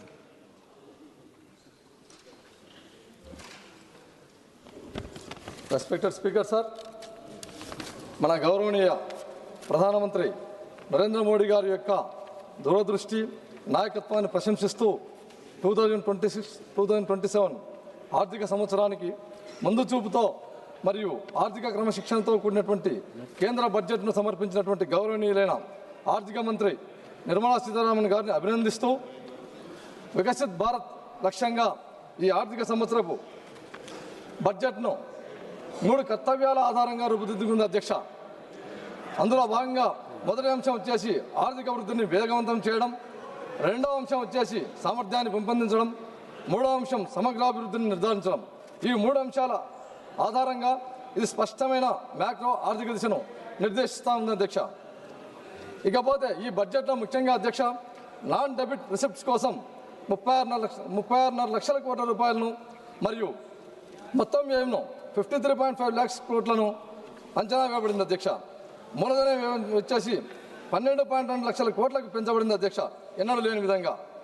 అంతేగాక ఇది వచ్చేసి ముఖ్యంగా ఈ బడ్జెట్లో మౌలిక వసతుల మరియు ఆధారిత వృద్ధికి ప్రభుత్వం యొక్క కట్టుబాటును చూపిస్తూ ఉంది అధ్యక్ష. ఇకపోతే ఆర్థిక లోటు వచ్చేసి జీడిపిలో 4.3% తగ్గించబడింది. రుణం మరియు జీడిపి నిష్పత్తి 55.6%కి తగ్గేలా అంచనా వేయబడింది అధ్యక్ష. ఈ సంఖ్యలన్నవి అభివృద్ధి మరియు ఆర్థిక క్రమశిక్షణ మధ్య సమతుల్యతను ప్రతిబింబిస్తూ ఉన్నాయి అధ్యక్ష. ఇకపోతే అధ్యక్ష ప్రతిపక్షాలు ఇంతసేపు వారి యొక్క స్పీచ్లో ఎంతసేపు ఉన్నా కూడా గవర్నమెంట్ మీద నిందలు మోపుతూ బడ్జెట్ మీద ఇది చేస్తా ఉన్నది సరికాదు అధ్యక్ష. ఎందుకంటే భారత్ అనేది తయారీ రంగంలో మేక్ ఇన్ ఇండియాలో ఎస్పెషల్లీ వ్యూహాత్మక రంగాలకు పెద్దపీట వేయబడింది అధ్యక్ష. అందులో భాగంగా బయోఫార్మా శక్తి కోసం 10,000 కోట్ల రూపాయలను మరియు ఎలక్ట్రానిక్స్ భాగాల తయారీకి 40,000 కోట్ల రూపాయలను, కార్బన్ క్యాప్చర్ సాంకేతికలకు 20,000 కోట్ల రూపాయలను మరియు ఛాంపియన్ ఎస్ఎంఈల కింద 10,000 కోట్ల రూపాయల నిధిని ఈ బడ్జెట్లో ఏర్పాటు చేశారు అధ్యక్ష. ఇకపోతే అధ్యక్ష ఇప్పుడున్నటువంటి ఆధునిక యుగంలో పాశ్చాత్య దేశాలతో పోటీ పడుతూ టెక్నాలజీని ఇప్పుడున్నటువంటి ప్రజలకు అవసరాల కోసం ఏ రోజుకి ఆ రోజు పోటీ పడుతూ ఈ బడ్జెట్లో 7 హైస్పీడ్ రైలు కారిడార్లను ప్రతిపాదించబడ్డాయి అధ్యక్ష. అంతేగాక 20 జాతీయ జలమార్గాలు అభివృద్ధి చేయబడుతున్నాయి అధ్యక్ష. మూలధన వ్యయం కింద చరిత్రాత్మక స్థాయిలో ఎన్నడూ లేని విధంగా ఉపయోగిస్తూ ఉన్నారు అధ్యక్ష. ఇకపోతే ఇది సాధారణ బడ్జెట్ కాదు అధ్యక్ష, ఇది నిర్మాణాత్మక సంస్కరణల బడ్జెట్గా భావిస్తున్నాను అధ్యక్ష. సరఫరా గొలుసులను మరియు బలోపేతం చేయడమే కాకుండా ఎగుమతులను పెంపొందించడం మరియు సూక్ష్మ మరియు మధ్య తరహా పరిశ్రమలను ప్రోత్సహించడంలో భాగంగా రైతులకు మద్దతు ధర ఇవ్వడంలో మరియు భారతదేశాన్ని గ్లోబల్ పోటీలో ముందుకు తీసుకెళ్లడంలో భాగంగా ముఖ్య ఉద్దేశంగా ఈ బడ్జెట్ను రూపొందించారని తెలియజేస్తా ఉన్నాను అధ్యక్ష. అధ్యక్ష ఇప్పుడు ముఖ్యంగా మా ఆంధ్ర రాష్ట్రానికి ఈ బడ్జెట్ ఆంధ్ర రాష్ట్రానికి ఎలా ప్రయోజనం చేకూర్చిందో ప్రత్యేకంగా 2 విషయాల్లో ప్రస్తావించదలుచుకున్నాను అధ్యక్ష. 16వ ఆర్థిక సంఘం సిఫార్సుల మేరకు ఆంధ్రప్రదేశ్ రాష్ట్రానికి 64,320 కోట్ల రూపాయలను కేటాయించబడ్డాయి అధ్యక్ష. విభజిత ఆంధ్రప్రదేశ్లో రాష్ట్ర వాటా 4.21%గా పెరిగింది. ఇది రాష్ట్ర అభివృద్ధి అవసరాలను గుర్తించిన నిర్ణయంగా భావిస్తున్నాం అధ్యక్ష. ఎందుకంటే ఈ విషయంలో మేము గౌరవ నిర్మలా సీతారామన్ మేడం గారికి మరొకసారి ధన్యవాదాలు తెలియజేస్తున్నాను అధ్యక్ష. ఎందుకంటే ఈ విషయంలో dedicated rare earth permanent magnet కారిడార్ల ప్రకటన మరియు ఆంధ్రప్రదేశ్కు చారిత్రాత్మక అవకాశం కల్పించినటువంటి అవకాశం మరియు ఖనిజ సంపద ఉన్నటువంటి రాష్ట్రంగా మేము తవ్వకాల దశను దాటి విలువ ఆధారిత పరిశ్రమల వైపు అడుగులు వేస్తూ ప్రాసెసింగ్ మరియు పరిశోధన ఆధునిక తయారీ వైపు ముందుకు సాగుతున్న విధంగా పనిచేస్తూ ఉంది అధ్యక్ష ఈ బడ్జెట్ అన్నది. ఏపీలో వచ్చేసి అధ్యక్ష మాకు తీర ప్రాంతం అనేది సుదీర్ఘంగా ఉంది అధ్యక్ష. అందులో భాగంగా మత్స్య మరియు ఎగుమతులకు క్లస్టర్లకు మద్దతు ఎంతో ప్రయోజనం చేకూర్చే విధంగా ఈ బడ్జెట్ రూపొందించారు అధ్యక్ష. అంతేగాక డ్యూటీ ఫ్రీ దిగుమతుల పరిమితిని 1% నుంచి 3% వరకు పెంచడం వలన వ్యయం భారం తగ్గుతుంది అధ్యక్ష. అందులో భాగంగా భారతదేశ ఈజెడ్లో చేపల వేటకు ఇచ్చినటువంటి మద్దతు మా మత్స్యకారులకు ఆదాయం పెంపుకు దోహదపడుతుంది అధ్యక్ష. ఇకపోతే అధ్యక్ష ట్రైబల్ ఏరియాలో భాగంగా అరకులోయలో సస్టైనబుల్ మౌంటైన్ ట్రైల్స్ను మరియు పులికాట్ సరస్సు యొక్క పరిసరాల్లో ఈ పక్షి వీక్షణ మార్గాలను ఆంధ్రప్రదేశ్కు పర్యావరణ పరంగా పర్యాటక పరంగా కేంద్రంగా నిలబడుతున్నాయి అధ్యక్ష. ఇవి కాక ఉపాధి అవకాశాలను పెంచడమే కాకుండా గిరిజన ప్రాంతాలకు మద్దతు ఇస్తూ ఉన్నట్టుగా ఈ బడ్జెట్లో కేటాయించారు అధ్యక్ష. ఇకపోతే ముఖ్యంగా అధ్యక్ష 600 కోట్లతో నైపుణ్య మరియు రూపాంతర పైలట్ కార్యక్రమంలో భాగంగా ఆంధ్రప్రదేశ్ ఎంపిక చేయడం చాలా గర్వంగా ఉంది అధ్యక్ష. ఎందుకంటే యువతకు పెద్ద అవకాశంగా మారుతా ఉంది అధ్యక్ష. ఇది మా యువత ఉద్యోగార్థులనే కాకుండా ఉద్యోగ సృష్టికర్తలుగా మార్చే దిశగా ఇది సహాయపడుతుందని తెలియజేస్తా ఉన్నాను అధ్యక్ష. ఇకపోతే అధ్యక్ష మా ఆంధ్రప్రదేశ్కు ముఖ్యంగా ఈ బుల్లెట్ ట్రైన్లో భాగంగా హైదరాబాద్ టు చెన్నై టు బెంగళూరు ఈ హైస్పీడ్ కారిడార్ అనేటివి మా రాష్ట్రానికి చాలా చాలా ఉపయోగంగా ఉన్నాయి అధ్యక్ష. ఎందుకంటే ఈ హైదరాబాద్ టు చెన్నై అనే కార్యక్రమంలో భాగంగా మా అమరావతి అనేది టచ్ అవుతుంది అధ్యక్ష. ముఖ్యంగా ఈ బెంగళూరు టు హైదరాబాద్ అనే కార్యక్రమంలో మా సొంత పార్లమెంట్ అనేటువంటి కర్నూలు ముఖ్యంగా ఉంది కాబట్టి చాలా చాలా గర్వంగా ఉంది అధ్యక్ష. అంతేగాక ముఖ్యంగా ఈ బడ్జెట్లో అధ్యక్ష మాకు ఆంధ్రప్రదేశ్ జీవనాధారమైనటువంటి పోలవరం జీవనాడు లాంటిది అధ్యక్ష. అది 2027 కల్లా కంప్లీట్ చేయాలనే కృతనిశ్చయంతో ఉన్నటువంటి ఆంధ్రప్రదేశ్ ప్రభుత్వానికి ఈ జలవనరుల శాఖకు ముఖ్యంగా అత్యధికంగా నిధులు కేటాయించేందుకు చాలా చాలా మరొకసారి ధన్యవాదాలు తెలియజేస్తా ఉన్నాను అధ్యక్ష. అంతేగాక అమరావతి నిర్మాణం అనేది మాకు స్టేట్ క్యాపిటల్ చాలా ఇంపార్టెంట్ అధ్యక్ష. ఆ స్టేట్ క్యాపిటల్ నిర్మాణంలో భాగంగా అర్బన్ డెవలప్మెంట్ అథారిటీకి పట్టణాభివృద్ధి శాఖ కూడా నిధులు పుష్కలంగా కేటాయించినందుకు నిర్మలా సీతారామన్ మేడం గారికి మరొకసారి ధన్యవాదాలు తెలియజేస్తా ఉన్నాను అధ్యక్ష. అంతేగాక ఈ బడ్జెట్ అనేది ఆంధ్రప్రదేశ్ను భారతదేశ అభివృద్ధి ప్రయాణంలో వ్యూహాత్మక భాగస్వామిగా గుర్తించింది అధ్యక్ష మా స్టేట్ను. ఇకపోతే అధ్యక్ష మా ఆంధ్రప్రదేశ్ ముఖ్యమంత్రి వర్యులైనటువంటి గౌరవనీయ నారా చంద్రబాబు నాయుడు గారి యొక్క దూరదృష్టి నాయకత్వంలో ఆంధ్రప్రదేశ్కు ఈ కేటాయింపులు అన్నటివి వేగవంతమైన అభివృద్ధిగా మార్చగలవు. ఈ పెట్టుబడులను ముఖ్యంగా పరిశ్రమలకు మరియు ఏపీ యొక్క భవిష్యత్తును మార్చగలని చెప్పేసి భావిస్తున్నాం అధ్యక్ష. ఇకపోతే అధ్యక్ష ఫైనల్గా ఇప్పుడు నా నియోజకవర్గం కర్నూలు పార్లమెంట్ గురించి 2 విషయాలు తెలియజేయాలని తెలుసు అధ్యక్ష. ముఖ్యంగా ఈ బడ్జెట్లో నా కర్నూలు పార్లమెంటుకు హైదరాబాద్ టు బెంగళూరు కారిడార్లో భాగంగా కర్నూలు పార్లమెంట్ అనేది మధ్య ప్రాంతంలో వస్తుంది అధ్యక్ష. మాకు చాలా సునాయాసంగా 2 రాష్ట్రాల మధ్యన 2 మెట్రోపాలిటన్ సిటీస్ మధ్యన మా కర్నూలు పార్లమెంటుకు ఈ బుల్లెట్ ట్రైన్ వస్తున్నందుకు చాలా చాలా గర్వంగా ఉంది అధ్యక్ష.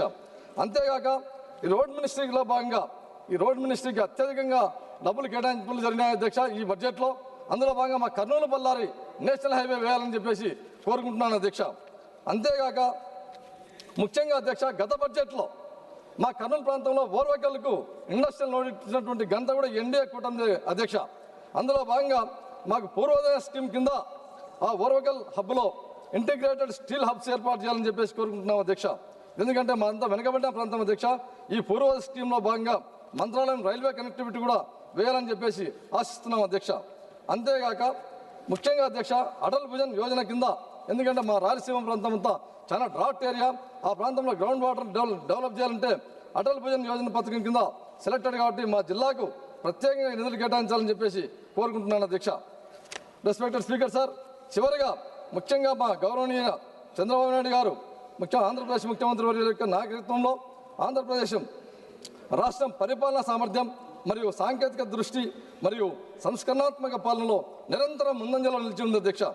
అలాగే ప్రధానమంత్రి నరేంద్ర మోడీ గారి యొక్క నాయకత్వంలోని కేంద్ర ప్రభుత్వం మరియు రాష్ట్ర ప్రభుత్వాల మధ్య సమన్వయం ఉన్నప్పుడు డబుల్ ఇంజన్ సర్కార్ ప్రజలకు స్పష్టమైన ఫలితాలని అందిస్తుందని చెప్పేసి తెలియజేసుకుంటూ నాకు ఈ అవకాశం ఇచ్చినటువంటి స్పీకర్ గారికి మరియు నా కర్నూలు పార్లమెంట్ ప్రజలందరి తరఫున ధన్యవాదాలు తెలియజేస్తూ నా ప్రసంగాన్ని ముగిస్తున్నాను అధ్యక్ష. నమస్కారం అధ్యక్ష. Thank you very much. Next speaker, Sri Anil Desai ji. Thank you, Deputy Chair, sir. Sir, Honorable Finance Minister Srimati Nirmala Sitharaman presented the Union Budget 26-27 in this House on auspicious day of Maghi Purnima. Lot of expectations were there from the Indian population, common people, and all alike. The total expenditure estimate of 53.47 lakh crore, that is 7.7% higher than revised estimates of 25-26 that was presented. In this, interest payments account for 26% of the total expenditure, and which is 40% of the revenue receipts. Whereas the total receipts other than borrowings are estimated to be 36.51 lakh crores, which is 7.2 higher than the revised estimates of 25-26. Revenue deficit in 26-27 is targeted at 1.5% of the GDP, which is the same like revised estimate of 25-26. It is unchanged. Fiscal deficit of 26-27 is targeted at 4.3% of the GDP, which is lower than the revised estimates of 4.4 of GDP of 25-26. So as far as debt is concerned, government aims to reduce its outstanding liabilities to around 50% of the GDP by 2031, that is in 5 years. In 26-27, outstanding liabilities are estimated to be around 55.6% of the GDP, 55.6% of the GDP. This budget 26-27 emphasized the need for fiscal consolidation, targeting a reduction of debt to GDP ratio to 50% plus or minus 1% by year 2030, that is in 5 years, which is now 55.6% of the GDP. So fiscal consolidation is being pursued by cutting total expenditure by 5%, but no significant growth momentum is expected, with only 10.9% of the growth in capital expenditure in terms of GDP. There is no corresponding increase in capital expenditure. So there is marginal increase in union government revenue expenditure, which shows at 39.44 lakh from 25-26 revised estimate to 41.25 lakh crores in 26-27. That is a growth of around 4.5%. There is only a marginal increase in transfer towards centrally sponsored schemes, rising from 5.42 lakh crore in 25-26 to 5.49 lakh crore in 26-27. That is just an increase of 1.28%. So it is to be noted that Finance Commission grants have declined from 1.32 lakh crore in 25-26 budget estimates to 1.29 lakh crore in 26-27 budget estimates. So as far as revenue receipts are concerned, only marginal increase is there in revenue receipts from 34.30 lakh crore in 25-26 to 35.33 lakh crores in 26-27. That is rise of around 2.90%. There is no estimate of GST compensation cess collection, and budget is silent about the future of GST compensation cess. I think I would request Honorable Finance Minister to shed some light on this aspect, because we would like to know how the compensation cess stands and what is the future course of it. The share of the states has fallen from 14.22 lakh crore in 25-26 to 14.22 lakh crore in 25-26 to 13.93 in 25-26 RA, which is decline of minus 2.07 for year 26-27. The estimated tax share to states in rupees 15.26 lakhs crore, which is only 7.3 higher than the previous year. Even after considering the 16th Finance Commission tax devolution, the centre's tax share to states amounts to 34.65 instead of which is mandated of 41%. 16th Finance Commission recommended state share in divisible pool at its present level of 41%. For horizontal devolution, there is a change in the criteria and weights from 15th Finance Commission. The major change is the criteria inclusion of contribution to GDP, that is 10% weightage is given, and demographic performance by each state. With regard to revenue deficit grants, the 16th Finance Commission has not recommended that the same be granted to the states. When states fall off revenue deficit, they try to get revenue deficit from the something from the center to carry on with their projects like development or wherever it is needed. But this time around, Finance Commission has regretted, it has negatived the recommendation, which will put the stress on the states, because states are not able to generate any kind of significant revenue, as GST has already subsumed all taxes and there are hardly any avenues left for the center to generate a revenue of its kind. My state of Maharashtra contributes the maximum to the central exchequer. In recent years, we've seen, sir, that we've been contributing more than 5 lakh crore, 5 to 5.5 lakh crore to the central exchequer, but what we get in return is hardly around 3 lakh crore. Though Maharashtra CM, Sri Fadnavis, has said, and he has praised the entire budget, substantiating the facts that around 1 lakh crore will come to the state of Maharashtra, out of which 98,000 crores will be in the form of devolution or the tax returns what we'll be getting by it, and 12,000 crores for various projects which are there in Maharashtra, which have come up, that 26, 27 allocations have been made for different projects. Now, Maharashtra is expected to receive close to ₹1 lakh, but the basic thing, if we go by the budget, whatever has been stated by the CM and whatever has been praised, I mean, the reality is far from what the picture exists on the ground. The projects which have been funded or projects which have been allocated, good amount of, as far as infrastructure is concerned or urban projects are urban development projects are concerned, the projects which have been there in the pipeline, projects which have been initiated and which are in progress, they have been exorbitantly cost escalation has taken place. The overvaluation is being done, and it is favoring the contractors, which comes from to the government, and it gives suspicion for a lie or for suspicion to raise our doubts as far as corruption is concerned in Maharashtra. So whatever projects which are there, Mumbai-Aurangabad high-speed rail, that is 6,103 crore has been provided for that corridor. Mumbai metro projects, 1,702 crore has been provided for that. Mumbai urban transport project, MUTP 3, 462 crores have been allocated. Now, green mobility projects in MMR region, that is Mumbai metropolitan region, 155 crores have been allocated.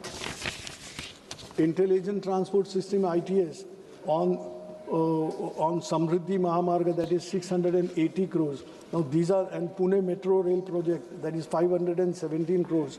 These projects which ought to have been completed by long, but it is not yet completed, that escalation is on, overvaluation is being done, and this non-completion is not only proving inconvenient to the people, but it comes as a hindrance in the progress of Maharashtra.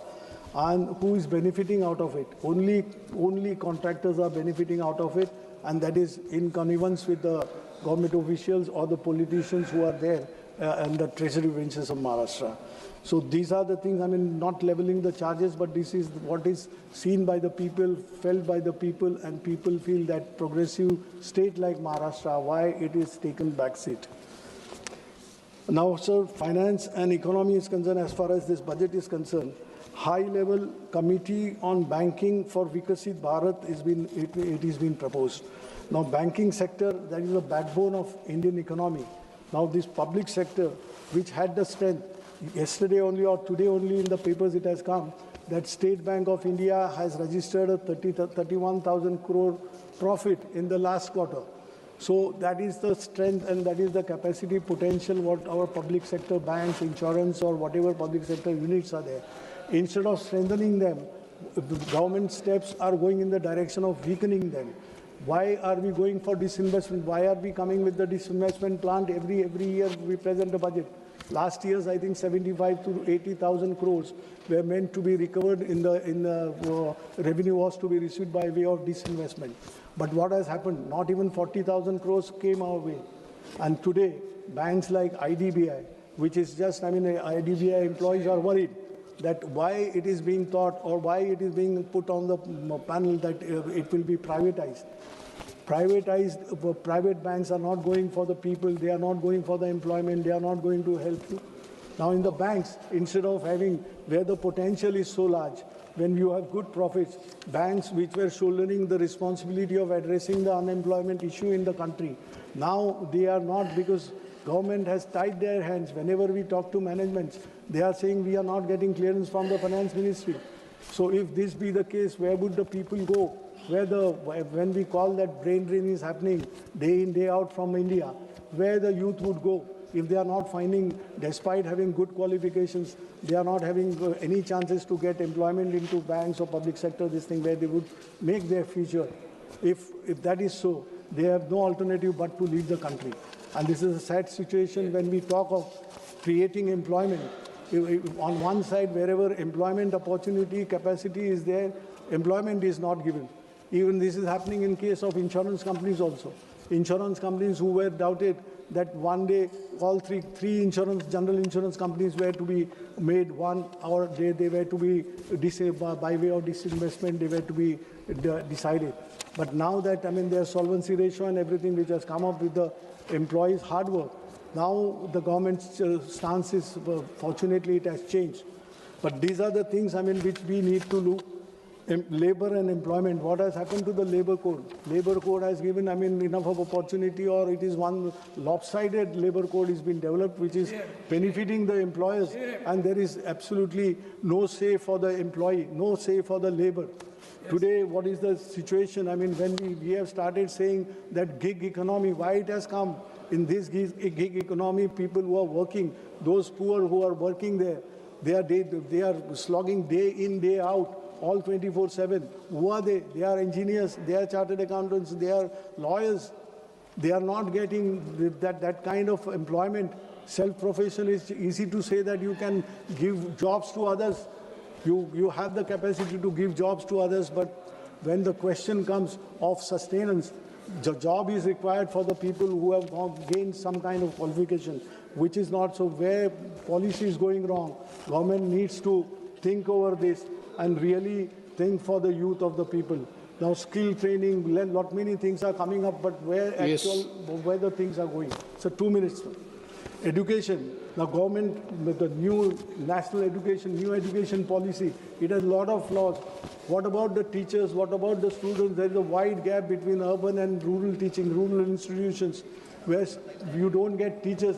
And teachers also are facing that problem is not yet addressed, that TET, Teachers Education Eligibility Test. Those who joined as a teacher long back when this law wasn't there, even they are made to appear for that TET, Teachers Education Test. So this flaw should be removed so that a society is built, because teachers we look up to, that they educate the society. So as far as health is concerned, whatever provisions and allocations are there, they're not up to 2.5% as declared by the government, not provision of 2.5% to the GDP. Now, what is the situation in the state, my state of Maharashtra? If you see the plight of the government hospitals, no one would dare to go, no doctors, there is no medicine, patients are lying there are no beds for patients to accommodate on the beds, they are lying on the corridors. And this kind of things which is happening not only in rural areas in the city like Mumbai also. Now, please try to conclude. Once. And agriculture, we are giving a 10,000 crore credit line. Everything is spelled out. Everything is there on the paper. But what is the reality? The suicides which are becoming suicides has become a pattern. By the day, numbers are increasing in the state of Maharashtra. What is happening? Why it is happening?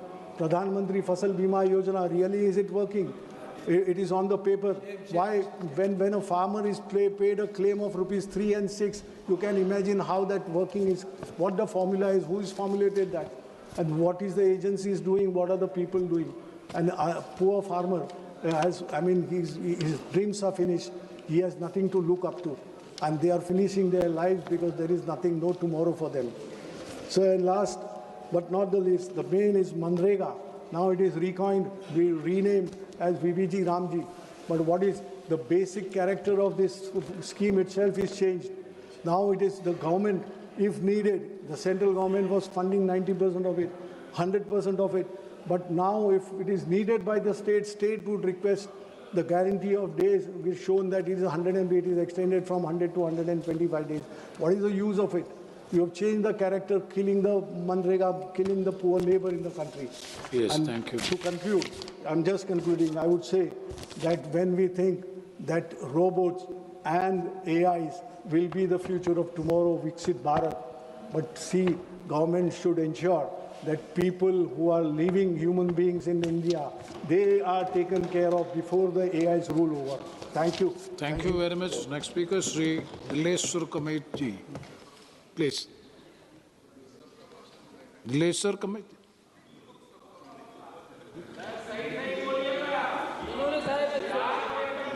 मुझे वर्ष 2026-27 के आम budget पर चर्चा में भाग लेने का अवसर दिया, इसके लिए आपका आभार प्रकट करता हूं।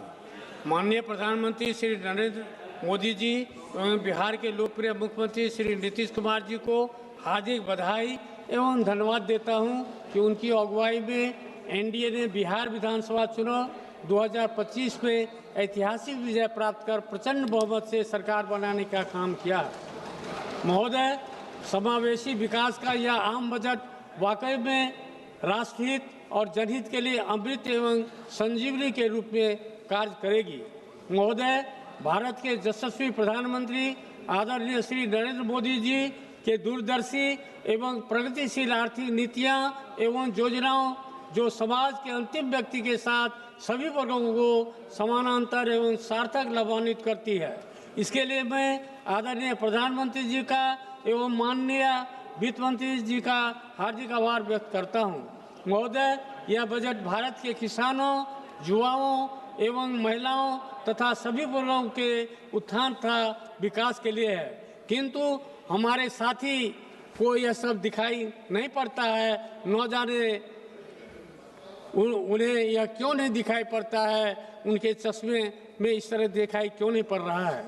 महोदय, रोजगार, कौशल प्रशिक्षण और अन्य अवसरों की सुविधा उपलब्ध कराने के लिए माननीय प्रधानमंत्री जी की योजनाएं जो विकसित भारत बनाने में एक महत्वपूर्ण कदम है। महोदय, प्रधानमंत्री जी ने किसान भाइयों के लिए कृषि में उत्पादकता और अनुकूलनीयता को प्राथमिकता देते हुए परिवर्तनकारी राष्ट्रीय सहकारिता नीति जैसी योजनाओं को कार्यान्वित किया है। महोदय, प्रधानमंत्री जी ने भारत के युवाओं के भविष्य को उज्जवल बनाने के लिए रोजगार और प्रशिक्षण को प्राथमिकता देते हुए रोजगार पाने वाले विनिर्माण क्षेत्र में रोजगार सृजन एवं नियोक्ताओं की सहायता जैसी योजनाएं शामिल किया है। महोदय, भारतीय अर्थव्यवस्था की विकास यात्रा को विकसित भारत के लक्ष्य प्राप्त करने के लिए समावेशिता के मार्गदर्शन प्रेरणा से ईंधन के रूप में हमारे सुधार का उपयोग कर कृषि, एमएसए, एमई, निवेश और निर्यात जैसी 4 शक्तियां इंजन गति प्रदान कर रही है। यह बजट कृषि क्षेत्र समावेशी, संतुलित, उच्चतर समृद्धि और उत्पादकता की ओर अग्रसर है। युवाओं का सशक्तिकरण हमारी समृद्धि युवाओं को पर्याप्त रूप से साधन संपन्न करने और सशक्त बनाने पर निर्भर करती है। एनडीए की सरकार ने विकास के प्रति मानवोचित और समावेशी दृष्टिकोण अपनाया, जो पिछले 11 वर्षों में इन विकास कार्यक्रमों ने रिकॉर्ड समय में सभी के लिए आवास, हर घर जल, सभी के लिए बिजली, सभी के लिए रसोई गैस, सभी के लिए बैंक खाते और वित्तीय सेवाओं के माध्यम से प्रत्येक परिवार और व्यक्ति के लिए सेवाएं सुलभ कराई है। वहीं करोड़ लोगों को मुफ्त राशन उपलब्ध कराकर गरीबी की चिंता समाप्त कर दी है और रोजगार का सृजन हुआ है। साथ ही सरकार सर्वांगीण, सर्वस्पर्शी और सर्वसमावेशी विकास के दृष्टिकोण से कार्य कर रही है। इसमें सभी जातियों और सभी स्तरों के लोग शामिल हैं। हम 2047 तक भारत को विकसित भारत बनाने के लिए कार्य कर रहे हैं। इस लक्ष्य को प्राप्त करने के लिए हमें लोगों की क्षमता में वृद्धि करनी होगी और उन्हें सशक्त बनाना होगा। गरीब महिलाएं, युवा और अन्नदाता, उनकी आवश्यकताएं, उनकी आकांक्षाएं और उनका कल्याण हमारी सर्वोच्च प्राथमिकता है। देश की प्रगति होती है जब वे प्रगति करते हैं। महोदय, मैं अपने संसदीय क्षेत्र सुपौल सहित बिहार के सभी किसान भाइयों के हित से संबंधित मुख्य अति आवश्यक मांगों के लिए आग्रह करता हूं। वर्ष 2008 के प्रलयकारी बाढ़ की तबाही के बाद कोसी क्षेत्र के किसान भाइयों ने बहुत ही कष्ट सहन कर मखाना के साथ मक्का एवं जूट की खेती करना शुरू किया। मैं माननीय प्रधानमंत्री जी का आभार व्यक्त करता हूं कि आपके द्वारा मखान बोर्ड की स्थापना की गई है।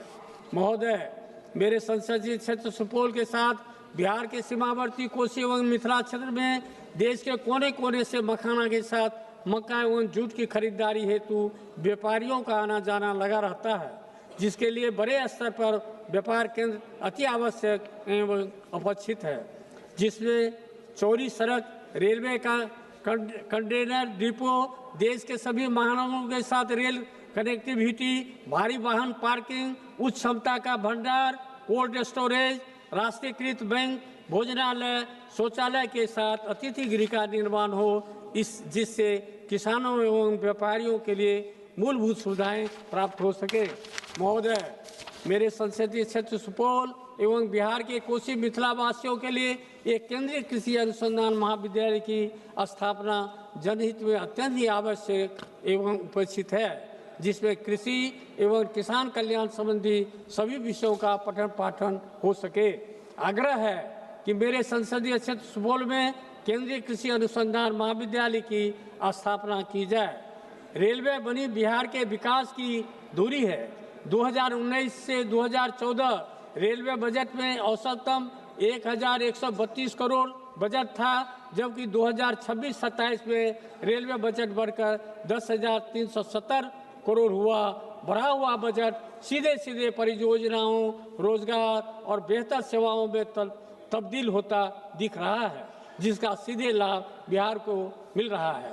महोदय, अपने संसदीय क्षेत्र सुपौल में रेलवे संबंधी मुख्य अति आवश्यक समस्याओं का समाधान के लिए माननीय प्रधानमंत्री जी एवं माननीय रेल मंत्री से आग्रह करता हूं कि पूर्व मध्य रेलवे अंतर्गत सीतामढ़ी जयनगर भाया निर्मली तथा ललितग्राम वीरपुर नई रेल लाइन परियोजना का शिलान्यास कर यथाशीघ्र निर्माण कार्य शुभारंभ कर तथा रेल परिचालन करने की कृपा की जाए।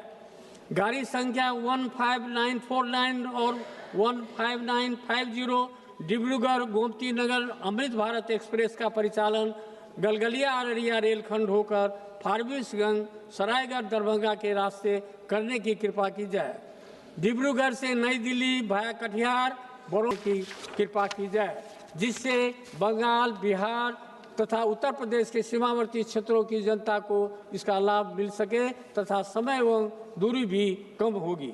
छात्रों, युवाओं, किसानों, व्यापारियों तथा शिक्षा, स्वास्थ्य, बाजार, कोर्ट कचहरी की सुविधा के लिए पूर्व मध्य रेलवे के त्रिवेणी अंश से पटना भाया सरायगढ़ दरभंगा होते एक मेल एक्सप्रेस ट्रेन का परिचालन रात्रि में दोनों तरफ से किया जाए। साथ ही सुपौल से सियालदह कलकत्ता के लिए एक नई ट्रेन चलाई जाए, जिसे क्षेत्र के व्यापारियों तथा उस क्षेत्र के सीमावर्ती क्षेत्र के जनता को इसका लाभ मिल सके।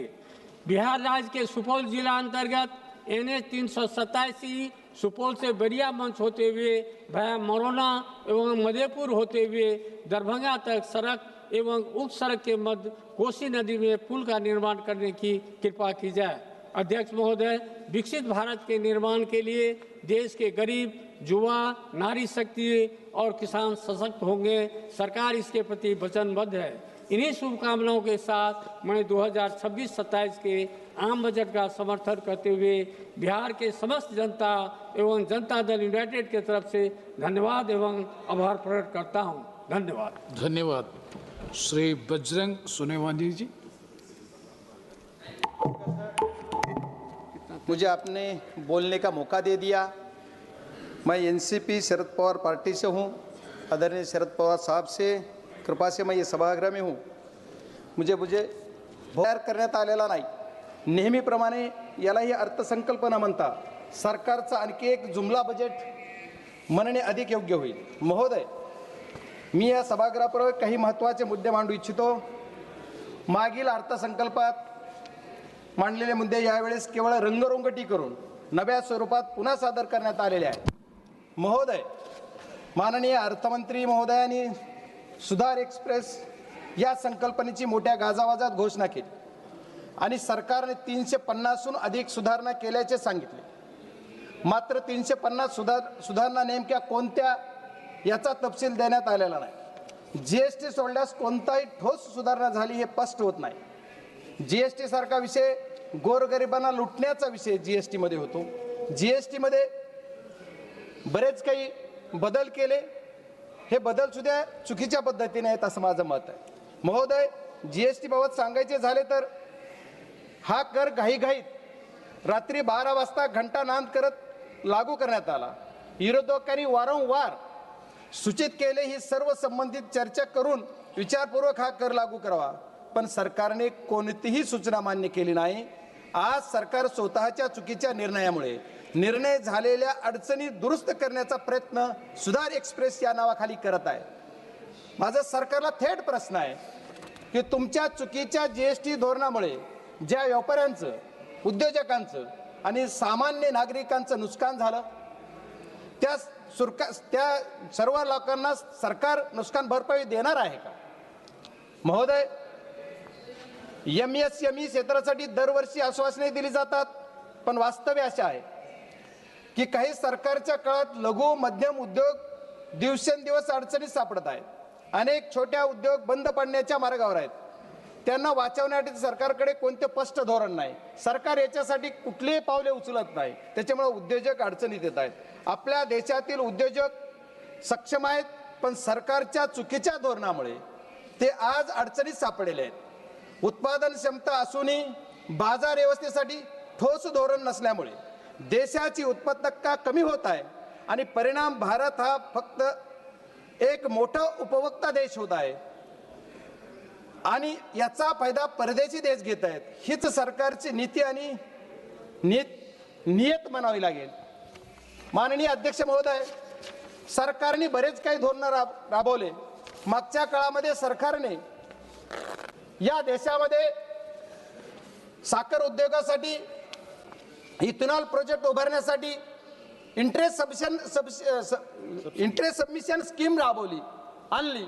इंटरेस्ट सबमिशन या नावाखाली करोडो रुपयाचे प्रोजेक्ट उद्योजकांनी उभे केले, साखर कारखानदारांनी उभे केले आणि त्याचा परिणाम काय झाला तर मागच्या 2 वर्षापूर्वी 7 डिसेंबर 2023 ला रातोरात एक 2 वळीचं पत्र काढलं आणि सांगितलं इथेनॉल प्रोडक्शन बंद करा। माननीय अध्यक्ष महोदय, आपके माध्यम से मैं अर्थ मंत्री जी के कहना चाहता हूं कि अर्थ मंत्री जी ने ये करने से जो उद्योजक है उनका कितना घाटा हो गया, ये कभी सभागृह को बोलना चाहिए, देशवासियों को बोलना चाहिए। परिणाम क्या हो गया तो ये देश के जो किसान है, किसान का जो माल पैसा मिलने वाला था, किसान का पैसा उनको कम मिल गया क्योंकि ये रातों रात बंद कर दिया। ये बहुत बड़ी बात है। इथेनॉल प्रोजेक्ट 200, 400, 500 करोडचे उभे केले आणि 500 करोडचे इथेनॉल प्रोजेक्ट उभे केले तर त्याचा इंटरेस्ट सबमिशनची जी स्कीम आहे त्याच्या ती बंद तर झालीच, पण त्यांचं जे इंटरेस्ट सबमिशनचं जे पैसे आहेत जे सरकारने वाटायची हमी दिली 2-2, 3-3 वर्ष त्यांचे पैसे मिळत नाहीत। ही सरकारची नियत उद्योजक संपवायची आहे असं माझं मत आहे। त्याच्यामुळे सरकारने त्याच्यावर सुद्धा काहीतरी ठोस पाऊल उचलला पाहिजे। एवढंच नाही तर किसान जे ऊसाचे शेतकरी आहेत ऊस उत्पादक शेतकऱ्यांसाठी साखरला MSP लागू करायची, दरवर्षी FRP वाढली जाते पण MSP वाढत नाहीये. जर FRP तुम्ही दरवर्षी वाढवता, खूप आनंदाची गोष्ट आहे की शेतकऱ्याला FRP पण पैसा मिळाला पाहिजे, पण साखरेची MSP कोण वाढवणार? सरकारला आपल्या माध्यमातून मी एवढीच विनंती करणार आहे की तुम्ही MSP पण वाढवा. आज या कृषी प्रधान देशामध्ये ऊसाची शेती असो, आलूची शेती असो, गव्हाची शेती असो, बटाटा असो, सगळ्या शेतकऱ्यांना MSP दिली पाहिजे. ही काळाची गरज आहे, पण हे सरकार MSP देत नाही, ही दुर्दैव आहे. आणि सरकारने सांगितलं कृषी प्रधान देशामध्ये की आम्ही शेतकऱ्यांचं उत्पन्न दुप्पट करू, पण शेतकऱ्याचं उत्पन्न दुप्पट न होता निमपटीवर येत आहे. याच्यासाठी सरकारनं ठोस निर्णय घेतला पाहिजे अशी माझी सरकारला विनंती. महोदय, या अर्थसंकल्पात व्यापाऱ्यांना पुन्हा कर्ज घेण्याचा सल्ला देण्यात आला. याचा अर्थ सरकारला प्रत्येक व्यापारी कायम कर्जाच्या ओझ्याखाली राहावा असं वाटतंय. महोदय, बनारस पाटणा येथे जलमार्गावरील जहाज दुरुस्ती कारखान्याची घोषणा करण्यात आली. मात्र नद्यामधील पाण्याची पातळी कमी असल्याने हे जलमार्ग प्रकल्प आधीच अपयशी ठरत असताना अशा घोषणा कितपत व्यावहारिक आहेत, यात हाच प्रश्न मला पडतो. महोदय, आरोग्य क्षेत्रावर बोलताना आरोग्य क्षेत्राबाबत मोठमोठ्या घोषणा केल्या जातात, पण आज ही देशातील अनेक रुग्णालयामध्ये पुरेसे डॉक्टर नाहीत, नर्सेस नाहीत, कर्मचारी नाहीत आणि आवश्यक उपकरणाची कमतरता आहे. विद्यमान आरोग्य पायाभूत सुविधाकडे सरकारचे लक्ष आहे असं वाटत नाही. कारण माझ्याच मतदारसंघातील बीड जिल्ह्यातील अंबाजोगाई येथे स्वामी रामानंद तीर्थ ग्रामीण रुग्णालय वैद्यकीय महाविद्यालय हे 5 ते 6 जिल्ह्यांमध्ये एकमेव आधार आहे. दररोज जिथं 2500 ते 3000 रुग्ण OPD साठी येतात, पण तिथे आजही डॉक्टर, स्टाफ, नर्सर, कर्मचारी यांची आवश्यकता असून व उपकरणे तीव्र कमतरता आहे.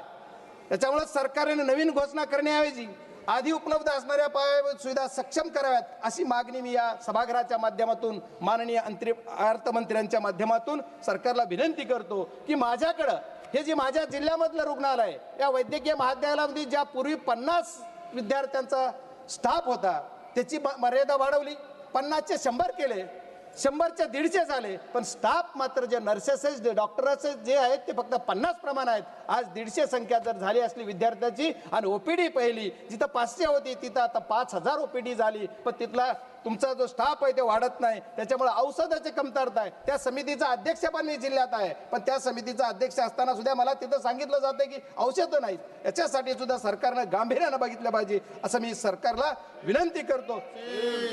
या अर्थसंकल्पातील सर्वात हास्यास्पद बाब म्हणजे शहरी आर्थिक क्षेत्र क्रमांक 39 तब्बल 11 वर्षांनंतर सरकारला Tier 2 व Tier 3 शहरी देशाच्या प्रगतीत योगदान देऊ शकतात हे कळले. याचा अर्थ गेली 11 वर्षे नागरिकांना शहरी नागरिकांना दुय्यम दर्जाची वागणूक देण्यात आली, हीच सरकारची अप्रत्यक्ष कबुली आहे. महोदय, माझा जिल्हा तसा विचार केला किंवा मी ज्या जिल्ह्यातून येतो तो जिल्हा ग्रामीण भागात आहे. महोदय, माझ्याकडे माझी जी ओळख आहे कि किसान का बेटा बोल के मेरी पहचान है, इसलिए मैं रिक्वेस्ट करता हूं सर की शेतकऱ्यांना न्याय मिळाला पाहिजे. कृषी प्रधान देशामधल्या माझ्या शेतकऱ्यांना न्याय मिळाला पाहिजे ही माझी मागणी. काजू आणि चंदन अशा सर्व चर्चेला उल्लेख अर्थसंकल्पात करण्यात आला. काजू हा सर्वसामान्यांच्या आवाक्याबाहेर आहे आणि चंदन उत्पादक दक्षिण भारतातील शेतकरी आपल्या मालाच्या विक्रीसाठी त्रस्त आहेत. ही किती लाजिरवाणी घटना आहे की आपल्याला जे तुम्ही लावायला सांगताय, प्रोत्साहन देताय आणि परत पुन्हा माल विक्रीला तुम्ही चालना देत नाही किंवा माल घेत नाही, ही अत्यंत खेदजनक बाब आहे. माननीय महोदय, माझा जिल्हा ग्रामीण आहे, माझा मतदारसंघ ग्रामीण भागाचा येतो. ग्रामीण भागाच्या ह्याच्यासाठी आपण जर विचार करायचा झाला तर आमच्याकडे आमच्या महाराष्ट्राचे मुख्यमंत्री महोदयांनी 14 ते 19 या काळामध्ये सरकार होतं त्यांचं, त्यावेळेस त्यांनी वॉटर ग्रेड ही योजना मी माझ्या बीड जिल्ह्यासाठी आणेल अशी एक घोषणा केली. पण आज तब्बल 11 वर्ष झालं तरी पण काहीही नाही. माझ्या या जिल्ह्यासाठी वॉटर ग्रेड नाही, पण आहे त्या प्रोजेक्टमधून पाणी द्या, गावोगाव ते पाणी आलं पाहिजे. माझं उजनी धरणातलं पाणी आमच्या मांजरा धरणात आलं पाहिजे, मांजरा धरणाचं पाणी जिल्ह्यात फिरलं पाहिजे. याच्यासाठी लागणारा निधी माननीय अर्थमंत्र्यांनी या बजेटमध्ये माझ्या जिल्ह्याला द्यावा ही माझी विनंती आहे. महाराज अध्यक्ष महोदय, लखपती दीदी योजना केवळ निवडणुकीपुरती केंद्रीय घोषणा ठरली आहे. देशातील महिलांच्या सुरक्षेचा प्रश्न मात्र अजूनही त्यासाठी सरकारचं कोणतंही ठोस पाऊल नाहीये, कुठलं धोरण नाही. महिलांसाठी अन्याय, महिलांसाठी अत्याचार, दर दिवस रेप्स एवढे प्रकार घडतात. सरकार त्यांना कुठं ठोस असा निर्णय घेऊन त्यांना संरक्षण देत नाही. महोदय, एवढेच नाही तर सरकारच्या बऱ्याच योजना आहेत. आता अर्थमंत्री गेलेत, मला त्यांना विचारायचं आपल्या माध्यमातून की सरकारची PMGSY म्हणजे ग्रामीण विकास या अर्थसंकल्पात प्रचंड कमतरता आहे. सर 2 मिनिट में कंक्लूड करता हूं प्लीज. PMGSY नावाची योजना जी सरकारची आहे, या PMGSY योजनेचा टप्पा 3 एकाही कामाला मंजुरी नाही आहे. आज 2 वर्ष मी खासदार होऊन झाले, एकाही कामाला मंजुरी नाही. One single work no sanction. Sir इसलिए मैं कहता हूं कि सब जल्द से जल्द ये देना चाहिए. सर सरकार की और एक घोषणा है, हर घर घर जल और नल. ये योजना के अंदर 50 करोड़ रुपया पिछले बजट में से खर्चा नहीं हुआ और मेरे जिले के अंदर 1 रुपया ही नहीं दिया. सर क्यों? अगर 50,000 करोड़ तुम्हारा टैक्स होता है और मुझे 1 रुपया ही नहीं मिलता, ये खेदजनक बात है. क्योंकि अपोजिशन वाला MP है बोल के नहीं दिया है क्या? ऐसा मेरा सवाल सरकार से, मेरा रिक्वेस्ट है सर 2 मिनट में समय है मेरे पार्टी का, उतना दे दीजिए प्लीज. और सर मेरे जिले के अंदर टेक्नोलॉजी पे आप बोल रहे 21 भारत, अभी क्या क्या करना है? भारत 1 नंबर पे लाना है, कौन से टाइप पे लाना है सर? ये टेक्नोलॉजी के क्षेत्र में मेरे अर्थ संकल्प है, इसमें मेरा जो जिला है, जिले के अंदर sir 2 minute sir please 2 minute. मैं जो मेरे 400 गांव खेड़े हैं वहां अभी भी BSNL का टावर नहीं है और दूसरे कौन से के कंपनी का टावर नहीं. मैं सरकार से रिक्वेस्ट करूंगा कि मेरे जिले के अंदर वो देना चाहिए. रेल के बारे में बहुत जिक्र किया सर, रेल बुलेट ट्रेन ले लिया, बुलेट ट्रेन 1000 करोड़ 1 लाख करोड़ का बजट 2 लाख करोड़ कर दिया. क्यों? और मेरे इधर कुछ क्या किया है? हमारे महाराष्ट्र के अंदर खाली अर्बन के लिए सरकार चलती है, रूरल के लिए क्यों नहीं है? मेरे जिले के अंदर जो मेरा एक सेकंड, मेरे जिले के अंदर एक ही प्रोजेक्ट की मांग थी मेरी और सरकार से, अर्थ मंत्री से मेरे रिक्वेस्ट है, मेरा जो धाराशिव से लेके बीड़ से लेकर संभाजीनगर का रेल मार्ग, इसी के लिए कुछ ना कुछ बजट की तरतूद होना चाहिए. और ये गरीब के किसान के बेटे के जो मतदार संघ है उसी के लिए अर्थ मंत्री दे देंगे. Sir last second last sir, या अर्थसंकल्पात देशाच्या मी लास्ट बोल रहा हूं, शेवटी एवढंच म्हणेन की या अर्थसंकल्पात देशातील जनतेला पूर्णपणे निराश करणारा आहे. जुन्या घोषणाचे मिश्रण करून घाईघाईत तयार करण्यात आलेला आहे. अर्थसंकल्प आम्हाला या गोष्टीतून काहीच मिळणार नाही. मी माझ्या सर एक लफ्ज खाली एक सरकार के लिए. धन्यवाद अध्यक्ष महोदय. धन्यवाद अध्यक्ष महोदय. मैं आज आपका धन्यवाद देता हूं, आपने मुझे बजट पे बोलने का मौका दिया है. अध्यक्ष महोदय, तथ्यों के साथ खड़ा हुआ हूं, सुर्खियों के साथ नहीं. सरकार के अपने ऑडिट खाते, बजट, व्यक्तित्वों और संसदीय उत्तरकों के साथ जब इन्हें एक साथ पढ़ा जाता है तो एक पैटर्न साफ दिखता है कि घोषणाएं आगे दौड़ती हैं, नतीजे पीछे रह जाते हैं और जवाबदेही सदे हुए शब्दों की ओट में गायब हो जाती है. अध्यक्ष महोदय, यूनियन बजट 2025-26 में आकर समाप्त होते होते हम सरकार ने फ्लैगशिप स्कीमें, बड़ी बड़ी हेडलाइंस एलोकेशन के जरिए बार बार बेचने की कोशिश करी. पिछले कितने बजटों को चेक करेंगे तो हर बार कुछ न कुछ बजट में नया आता है, पर कोई कंपैरेटिव उसका कोई चार्ट नए पार्लियामेंट में कभी पेश हो पाता है कि क्या स्कीमें लॉन्च हुई और उनका आज पब्लिक एट लार्ज में, फील्ड में उनका क्या इम्पैक्ट रहा है. लेकिन मैं आपको एक स्टार्टिंग शुरुआत करनी चाहूँगा PM पोषण स्कीम के साथ में. एक भारत सरकार की बेहतरीन प्रोग्राम ना अच्छा है, पोषण को हम इम्प्रूव करना चाहते हैं और अच्छा एक जिसका गवर्नमेंट ऑफ इंडिया के एक ऑफिशियल अगर आप डैशबोर्ड भी चेक करो तो 21-22 के अंदर इस प्रोजेक्ट के इस स्कीम के लिए जो बजट एस्टीमेट थे वो 11,500 करोड़ पे थे, जबकि एक्चुअल एक्सपेंडिचर 10,000 करोड़ के आसपास ही हुआ. फिर 23-24 में ये 11,600 करोड़ बढ़ा दिया गया, एक्चुअल एक्सपेंडिचर 8,400 करोड़ हुआ. 24-25 में 12,500 करोड़ कर दिया गया, एक्चुअल रिलीज 9,900 करोड़ हुआ. और 25-26 में बजट एस्टीमेट 12,500 करोड़ हुआ और एक्चुअल रिलीज 6,170 करोड़ पे हुआ. सर अध्यक्ष महोदय, मैं कहना चाहता हूं कि सरकार स्कीमों के साथ में जब बजट एस्टीमेट अनाउंस करती है, रिवाइज एस्टीमेट होते हैं मिड ऑफ द ईयर के अंदर, वहाँ आधा दम टूट जाता है, और जब ये एक्चुअल में लागू होती हैं तो इनकी हालत और भी दयनीय हो जाती है। और ऐसा ये नहीं कि किसी एक स्कीम के साथ है, अनेकों स्कीम के साथ में है। आज की तारीख में भी जो हम डेटा देते हैं NFHSA का जो डेटा देखेंगे तो हमारी कितनी ही बच्चियाँ आज की तारीख में हम स्कूलों के अंदर आयरन जिंक की टैबलेट्स दे रहे हैं, एनेमिक बच्चियां हैं, और PM पोषण प्रोग्राम की रियलिटी ये है कि गवर्नमेंट ऑफ इंडिया से बजट भी पूरा अपना स्पेंड नहीं हो पा रहा।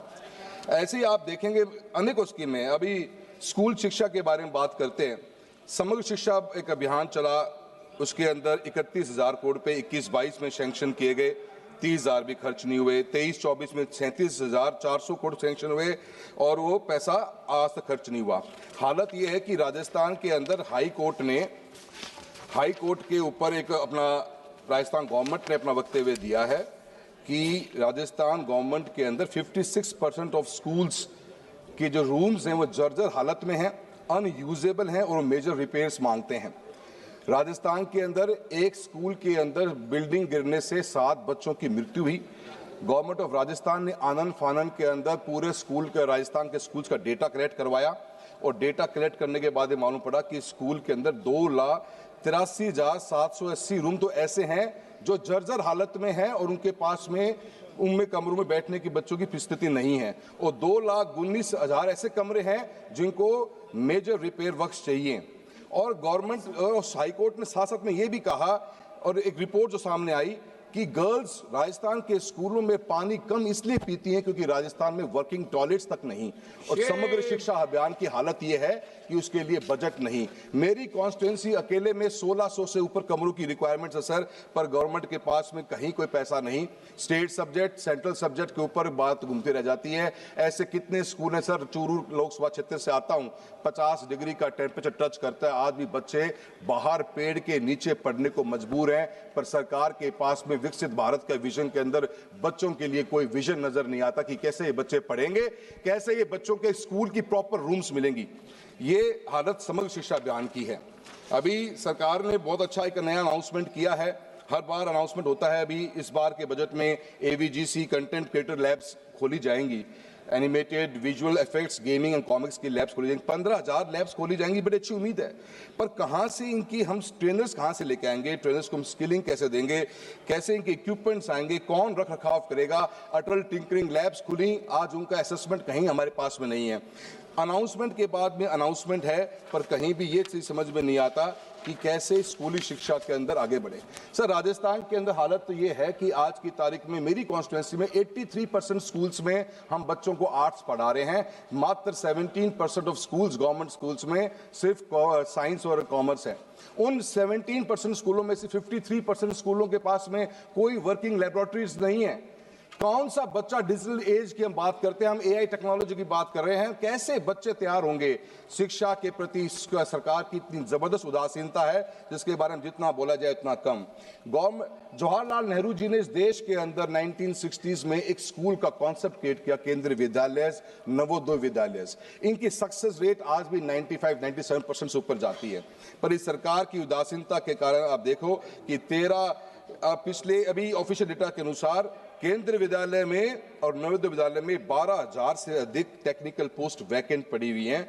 बच्चों के एडमिशन्स घटते जा रहे हैं, जहां 1,95,000 2021 के अंदर बच्चे KV में एडमिशन लेके बैठे हुए थे, आज वो फिगर घटते घटते हमारा 1,39,000 के ऊपर आ गया है। यही हालत हमारे नवोदय स्कूल्स की है। मेरा प्रधानमंत्री कौशल विकास योजना के बारे में बात करी, उनकी स्थिति क्या है?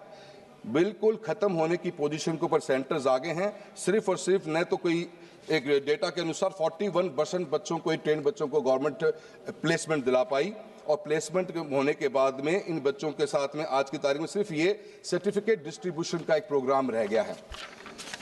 अनेकों ऐसी समस्या। अभी PM इंटर्नशिप की बात कर लीजिए, पिछली बार बहुत हा हुल्ला के साथ में स्कीम लॉन्च करी गई और 10,831 करोड़ रुपए का बजट भी सैंक्शन किया गया, पर रिवाइज एस्टीमेट देखिए 526 करोड़।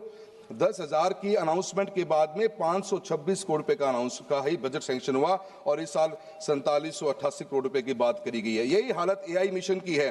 2000 का budget estimate 800 crore, revise estimate इस बार फिर 1000 करोड़।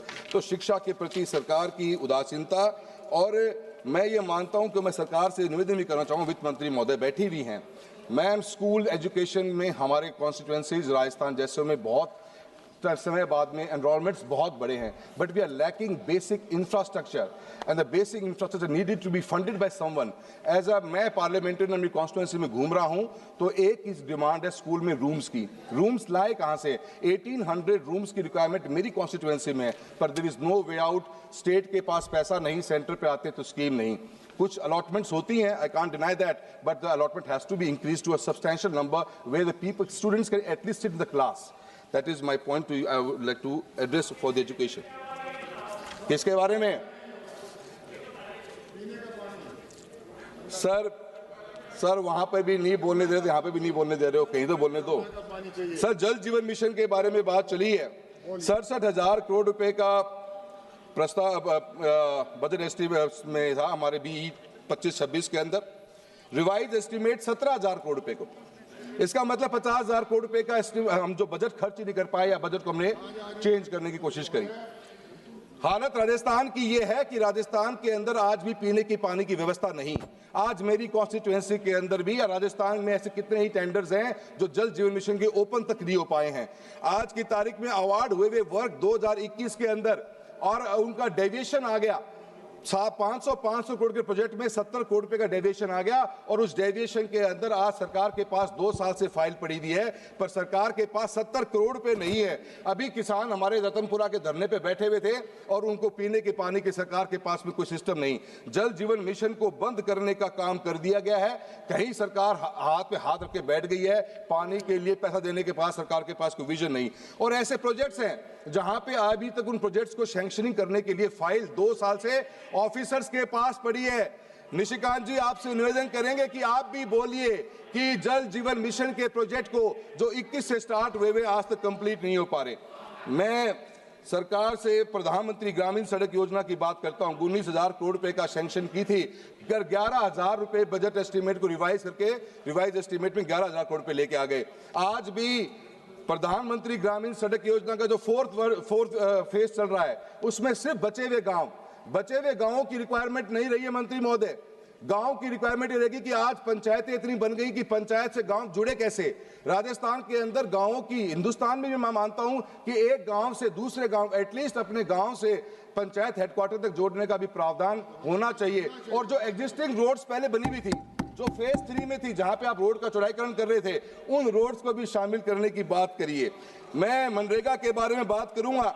मनरेगा के अंदर आपने ये बात कही है कि 40% शेयर वीबीजी रामजी बिल के अंदर 40% शेयर स्टेट गवर्नमेंट देगी।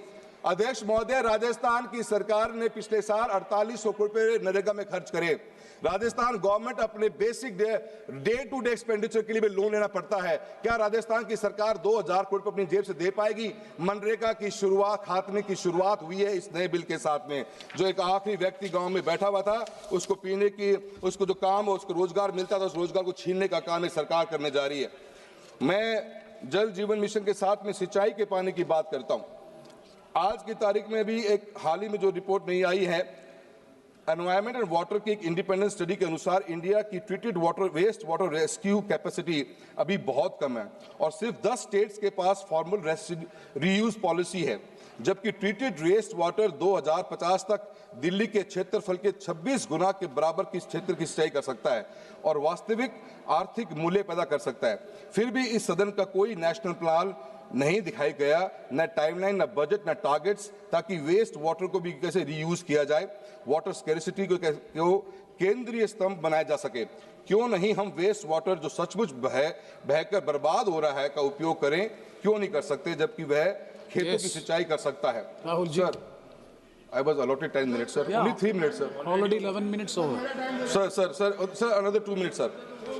Sir, मेरा सरकार से ये कहना है, हम ईस्टर्न हमारा जो पानी है, जो आज की तारीख में हरी के बराज से हमारी तीनों नदियों का पानी इंटरनेशनल बॉर्डर क्रॉस करता है, 2 MAF पानी जिसकी कैपेसिटी 10 से 15 लाख हेक्टेयर जमीन को सिंचित करने की है, उसके ऊपर सरकार की कोई अनाउंसमेंट नहीं है। इरिगेशन के अंदर इरिगेशन के ऊपर अनाउंसमेंट होती, हम एक तरफ 50 लाख टन दलहन और तिलहन विदेशों से इंपोर्ट कर रहे हैं और एक तरफ हमने इरिगेशन के लिए कोई भी बजट सैंक्शन नहीं किया है। मेरी सरकार से गुजारिश है कि राजस्थान, नॉर्थ वेस्ट राजस्थान, जहां पे हमारा नागौर, चूरू, झुंझुनू और बाड़मेर, बीकानेर जैसे क्षेत्र जहां पे इतना बड़ा लैंड मास पड़ा हुआ है, अगर इरिगेशन की फैसिलिटी मिलेगी तो उनके बहुत बड़ा उसका फायदा मिलेगा और इरिगेशन के ऊपर गवर्नमेंट का फोकस करना। सर लास्ट 2 पॉइंट करना चाहूंगा sir. Yes sir 2 minute sir. मैं वहीं से आ रहा हूं सर जहां से आप बोल रहे हो। राष्ट्रीय राजमार्गों की बात करूंगा सर नेशनल हाईवे के अंदर हर साल बजट बढ़ रहा है, पर सर हम हमारे स्टेट्स जो हाईवेज हैं उनकी ओवर कैपेसिटी हमारी यूटिलाइजेशन हो रही है, स्ट्रेस बढ़ता जा रहा है। सर डिजाइन जो हाईवे की, सर एक एग्जांपल देता हूं, जयपुर से लेकर किशनगढ़ का हाईवे राजस्थान के अंदर है सर। 50,000 PCU के लिए डिजाइन हाईवे आज 1,26,000 PCU पे वो कर रहा है।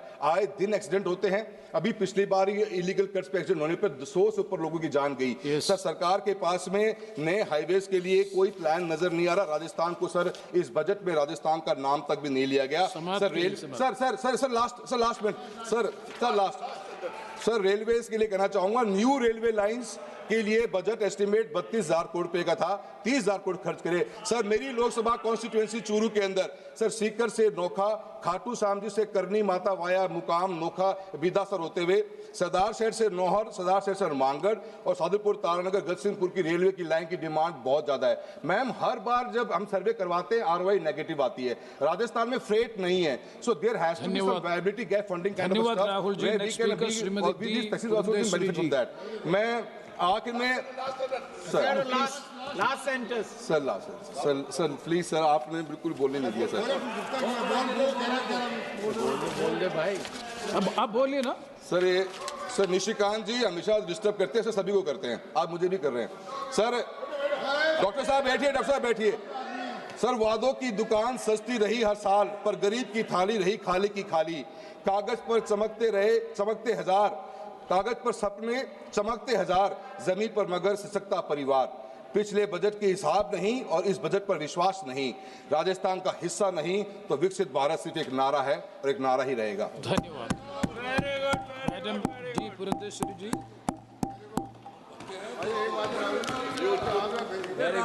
Thank you, Chair, for giving me the opportunity to participate in this very important discussion on the budget that was presented by the Honorable Finance Minister, Srimati Nirmala Sitharaman ji.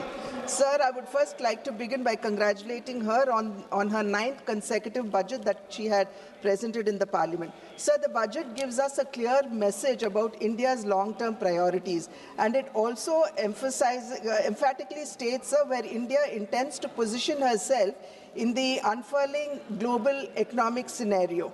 Sir, it also clearly states that the budget intends to balance growth and macro stability. So the challenge before the Honorable Finance Minister, as she was charting out the budget, was that she had to ensure momentum alongside building resilience. Sir, we had a growth of around a GDP of around 7%, inflation being low, and a fiscal deficit in the right direction.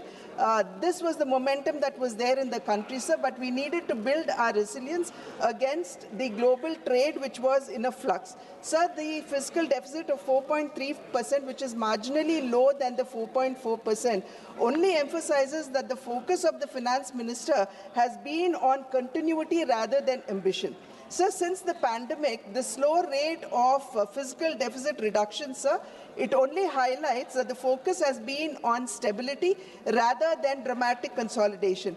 With the global uncertainty looming large and also the rupee under pressure, the budget, sir, that was presented is nothing short of prudent macroeconomics. Sir, above all of this, the real story is in the increase of allocation for capex at 12.2 lakh crores as against the 11.2 lakh crore, which is about 4.4% of the GDP. And this clearly underlines, sir, that the focus is on investments rather than consumption subsidies. This is what we would call fiscal prudence over populism. Sir, the EU trade or the European Union Free Trade Agreement would most probably come into operation by 2027, and we also have the US tariff uncertainties looming large.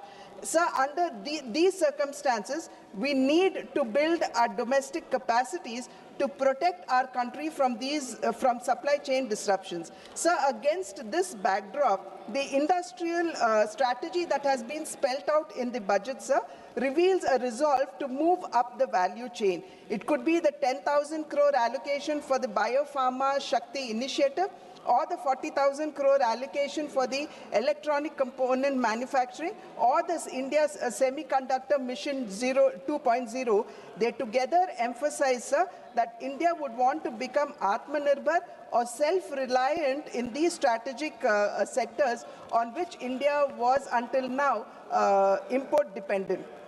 Sir, there is also renewed emphasis on service sector, and we know that the contribution of service sector to our GDP is around 55%, and it dominates our exports as well. So common safe harbor margins of 15.5% and the threshold enhancement from 300 to 2,000 crores only emphasizes that India's software, they still remain a reliable foreign exchange earners. So the proposed Education to Employment and Enterprise Standing Committee aiming at 10% of the global service market underscores this, and the expansion of Ayush and Khelo India mission only reveal the intent of extending or diversifying service exports beyond technology. Sir, there has also been emphasis on rare earth mineral corridors. Today, sir, we are faced with an external environment in which trade as well as multilateralism is in danger, and access to supply chains are being disrupted.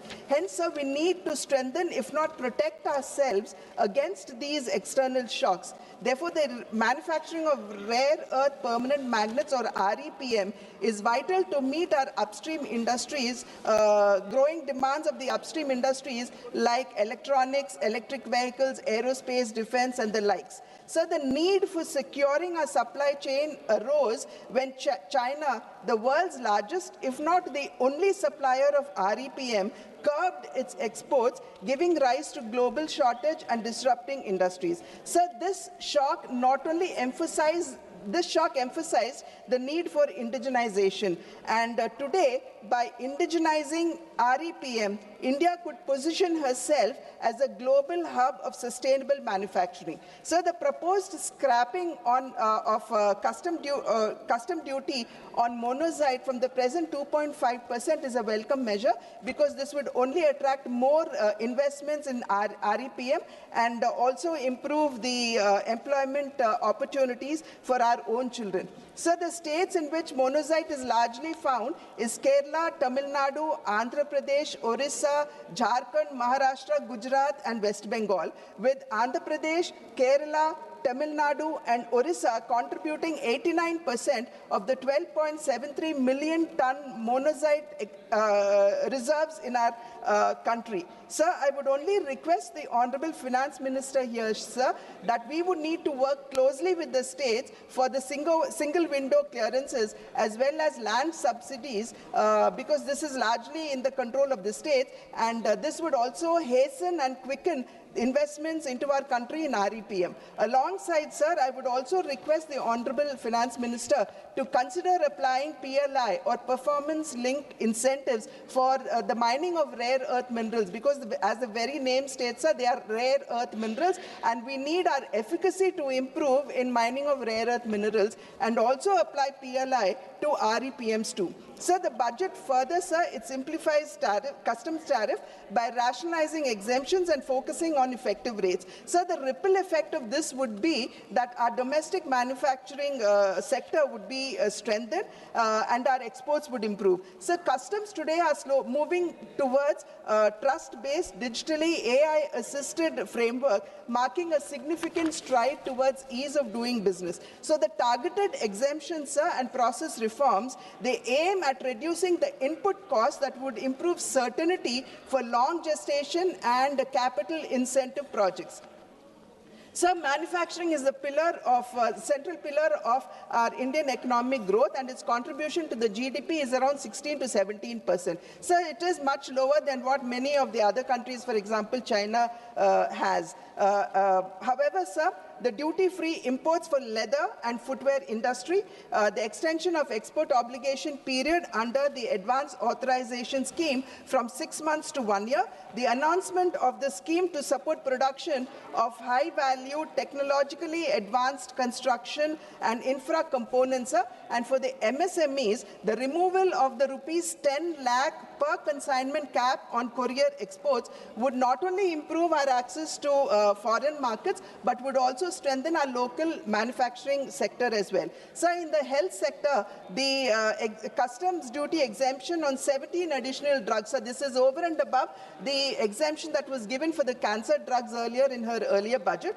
and medicines as well as on key diagnostic components, it only indicates the commitment of the NDA government to the well-being of its citizens. So this reduction in customs duty would provide immediate relief to patients who are suffering with cancer and rare diseases, signaling a policy towards affordable health care. So this is alongside the Ayushman Bharat, the Jan Aushadhi Kendras, which are already in place in our country. So the PLI allocation for the auto sector has been increased, which is a very welcome measure.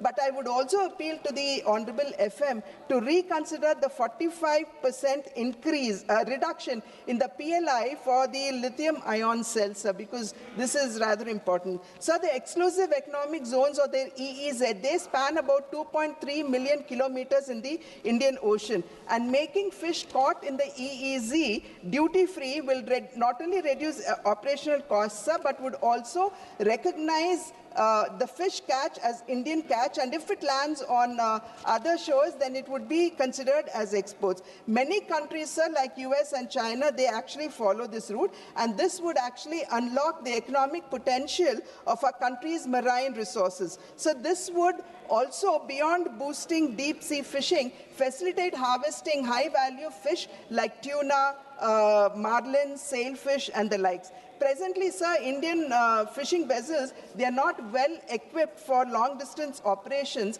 and this would actually call for investments in vessels with onboard freezing facilities as well, opening up a sea of opportunity for our fisherfolk. Sir, the limit for duty-free imports on specified inputs used for processing seafoods has been increased from 1% to 3%, sir, over the previous year's export turnover, and this would actually ease the pressure on the marine sector by bringing down the cost of production at a time when one of our largest export earners is actually facing a crisis of the high US tariffs, which have now been, of course, reduced. Sir, the budget thrust on high-value farm produce and allied sectors. So this would also help in reducing our import costs, dependency, modernize agricultural practices, and also improve farm incomes. So production of coconut oil has reduced drastically in the past 1 decade. So the production of coconuts in our country is around 600,000 tons, and coconut oil is around 450 tons. So oil production has now reduced to 4 lakh tons, and this, one of the reasons, if not the sole reason, one of the reasons is that our plantations are aging and we need to replace them. Therefore, the Honorable Finance Minister coming forward, shouldering the coconut farmers and assuring them that their trees would be replaced by new saplings, sir, is a welcome measure. Sir, export on coconuts have actually risen to 1.88 lakh tons in 2025 as against the 1.76 lakh tons in 2024, which is a 7% hike. Sir, none of us have actually forgotten the success story of Araku coffee. Sir, when it was initiated, there were many people who did not believe that it would succeed. But today, Araku coffee has become a global brand. So, riding on the success of Araku coffee, to emulate it in cashew nuts and coconuts, sir, this would actually reduce our dependency on imports. Sir, exports of coconut and cocoa and related products, sir, they have increased 26%, sir.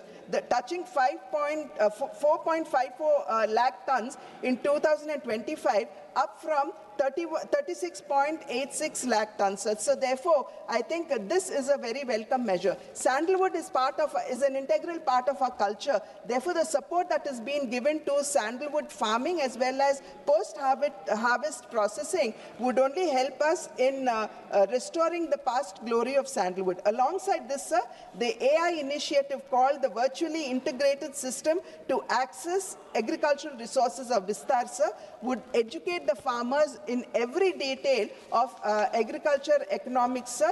And this is very important for us because 80% of our farmers are small and marginal farmers who have land holdings which are less than 5 acres, sir. Therefore, this technical assistance would help farmers in innovative practices, thereby enhancing their incomes. Sir, India's 7.4 million MSMEs, they would stand to benefit from the 10,000 crore SME growth fund that has been allocated. This is over and above the 2,000 crore self-reliant India fund that has already been allocated, sir. And this provides access to risk capital for MSMEs. Sir, MSMEs largely supply to PSUs and other large houses, but payments are quite often delayed, which leads to financial crunch and thereby the ill health of the MSME. Therefore, TREDs are being made mandatory, where the invoice has to be settled via the platform with no excuses, sir, is a big help for the MSMEs. The chronic problem that MSMEs face, sir, which even our economic survey has emphasized, is that their lack of accessibility to capital. Therefore, these initiatives, sir, would surely enhance the proximity to capital for the MSMEs, who are one of the largest employment generators after agriculture. So, urbanization is happening at a great speed, and the focus on Tier 2 and Tier 3 and temple cities, sir, is a welcome measure, because it is here the infrastructure would definitely be upgraded and modernized, making life for migrants who actually come into these cities much better, safer, and they would not have to live in deplorable conditions as they are doing now. So today, recognizing cities and towns as growth hubs is the need of the hour. Therefore, I would surely like to welcome this measure. Sir, having said that, a nation's progress, sir, is impossible without the empowerment of its women. Building on the success of Lakpati Didi, the most important initiative that has been, sir, just 5 minutes, sir, that has been introduced in the budget is the establishment of the self-help entrepreneur marts, or the She Marts, sir, which will provide women entrepreneurs direct market access and business opportunities.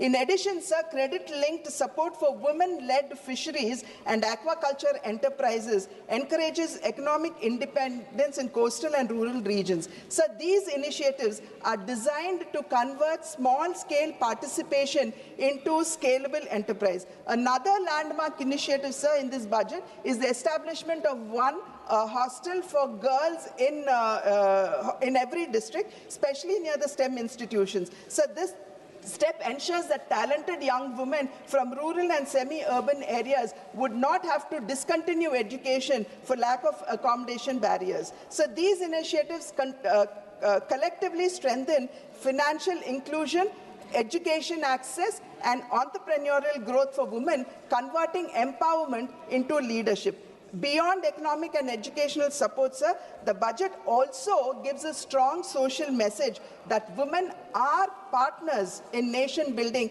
and not mere beneficiaries of welfare. Therefore, it is no longer women's development, sir, but it is now, the new story is women-led development. Sir, having said that, I would only like to conclude by saying that the budget has been crafted and presented amidst unique circumstances in an increasingly turbulent world. In such circumstances, sir, this budget is a coherent framework that laid emphasis on financial prudence, infrastructure-led growth, and human development, preparing India for the Viksit Bharat of 2047 in a volatile and an unpredictable world. Thank you, sir. Thank you very much. You didn't take 5 minutes further. Next speaker, Sri Y.S. Avinash Reddy ji. Sir, thank you, sir. Sir, I congratulate Honorable Finance Minister, for presenting the budget 9th consecutive time, sir. Sir, and we appreciate the central government for enhancing the capex budget for the year 2026-27 to 12,21,821 crores, sir. 11.5% higher allocation than the revised budget for the current financial year 2025-26, sir. Sir, coming to the allocations for our state, Andhra Pradesh, sir, we all know that Polavaram is a national project with 194 TMC storage capacity, 45.72 meters height and an estimated cost of 55,000 crores, sir, which has to be spent by way of 100% central grants, sir. Sir, in the 2026-27 budget, an amount of 3,320 crores is allocated. There is a specific mention in the budget presentation that the revised cost of project is 30,436 crores for completion up to MDDL of 41.15 meters, and the balance central grant for the project is limited to 12,157 crores. Sir, at 41.15 meters, only 75 TMC of water can be stored. The objectives envisaged cannot be achieved if the project is restricted only to 41.15 meters height with only 75 TMC storage, sir. Sir, we on behalf of YSRCP bring to the notice of Government of India that this national project should be constructed up to 45.72 meters height, 194 storage capacity, 194 TMC storage capacity with an estimated and sanctioned amount of 55,000 crores, sir. Any change, any reduction to the sanctioned amount will severely affect the interests of crores of farmers across the state, sir.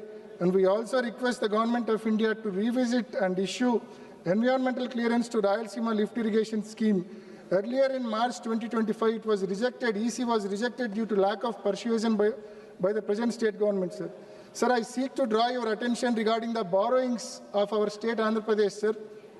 During 2019 to 2024, YSRCP tenure, considering all forms of liabilities, an amount of 3,32,000 crores was borrowed, sir.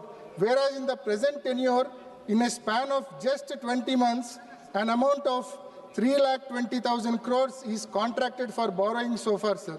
Sir, generally all kinds of borrowing put together should not exceed 3.5% of state's GDP, sir.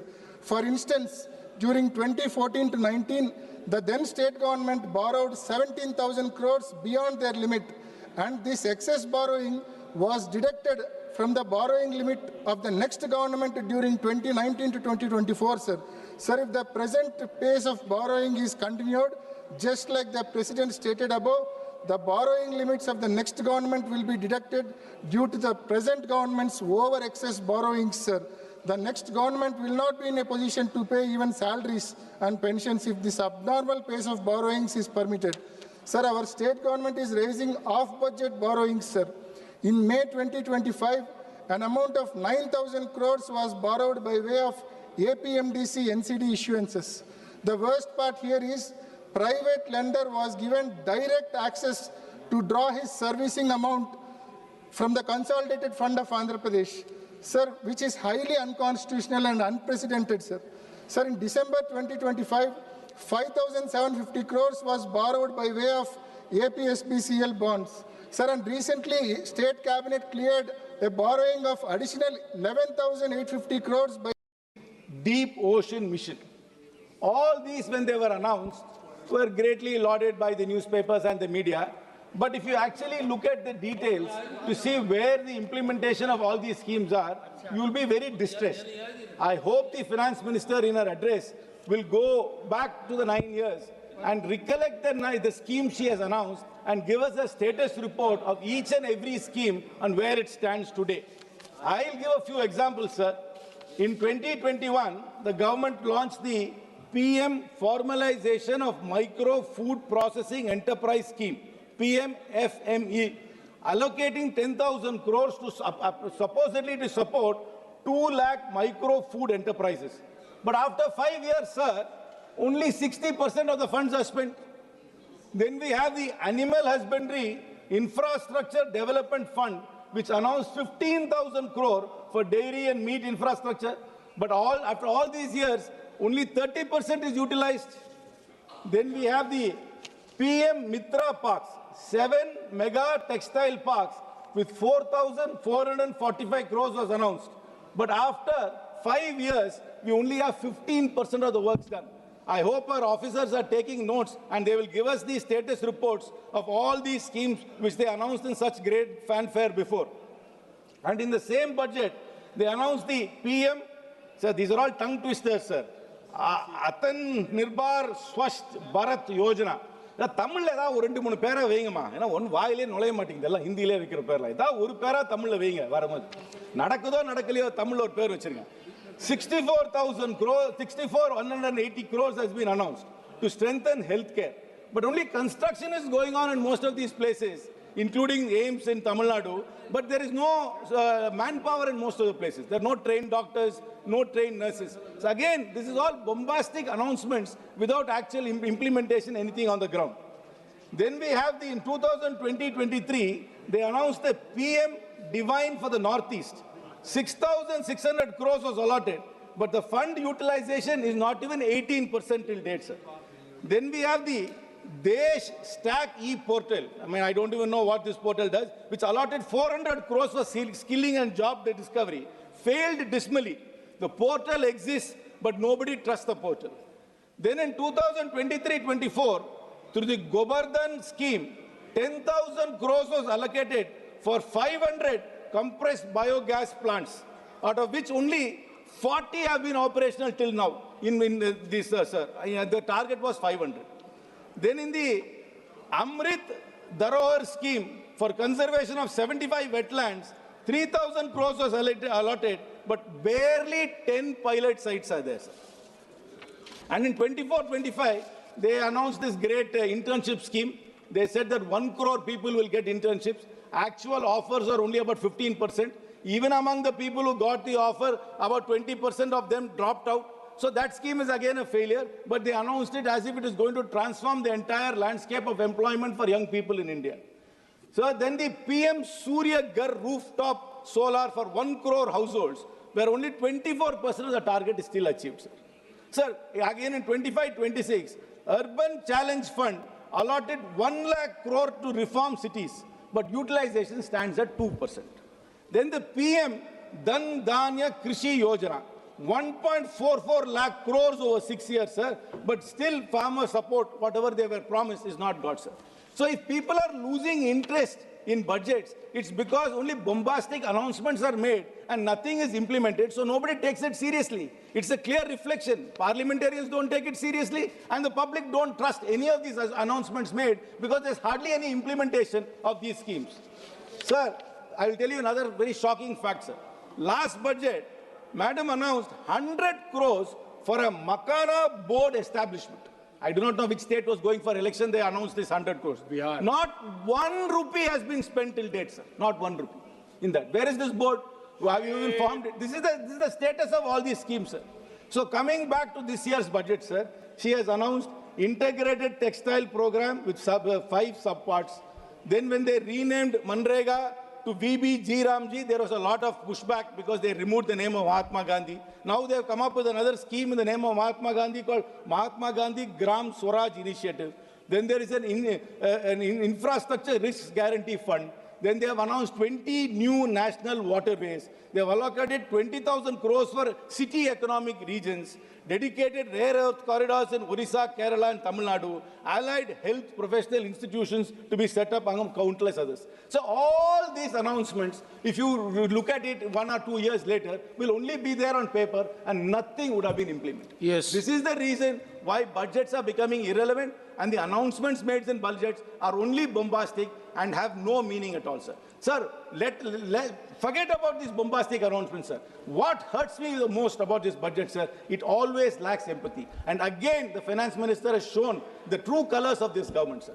Disability pension, which the armed forces veterans were getting, was tax exempt. And in this budget, they have brought it under tax, sir. For soldiers who have laid their lives for India, for soldiers who had become disabled in fighting for. This government hides behind national security and patriotism all the time. But when it comes to action, This is a reality, sir. Thank you They very don't much. respect our soldiers. They are now going to tax disability pension.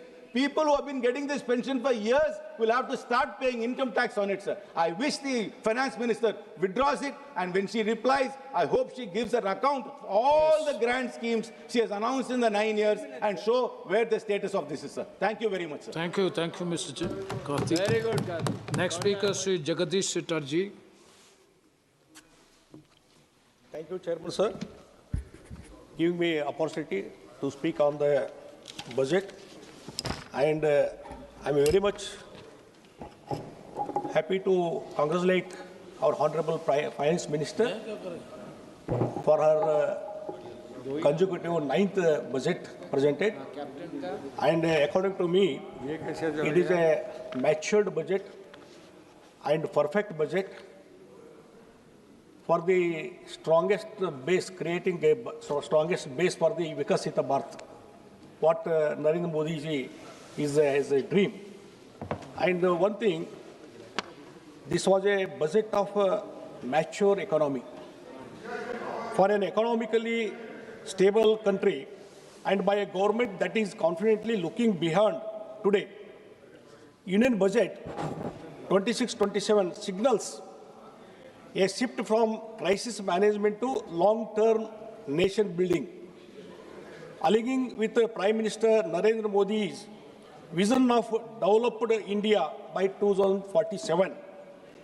Rather than announcing fleshy grave, as the government has focused on strengthening core systems, healthcare, education, manufacturing, infrastructure, and now explicitly energy security and cutting-edge technologies, including AI. It leaps to the eye that the Modi government is preparing India for sustained growth, for a march towards becoming a developed economy. What does it mean?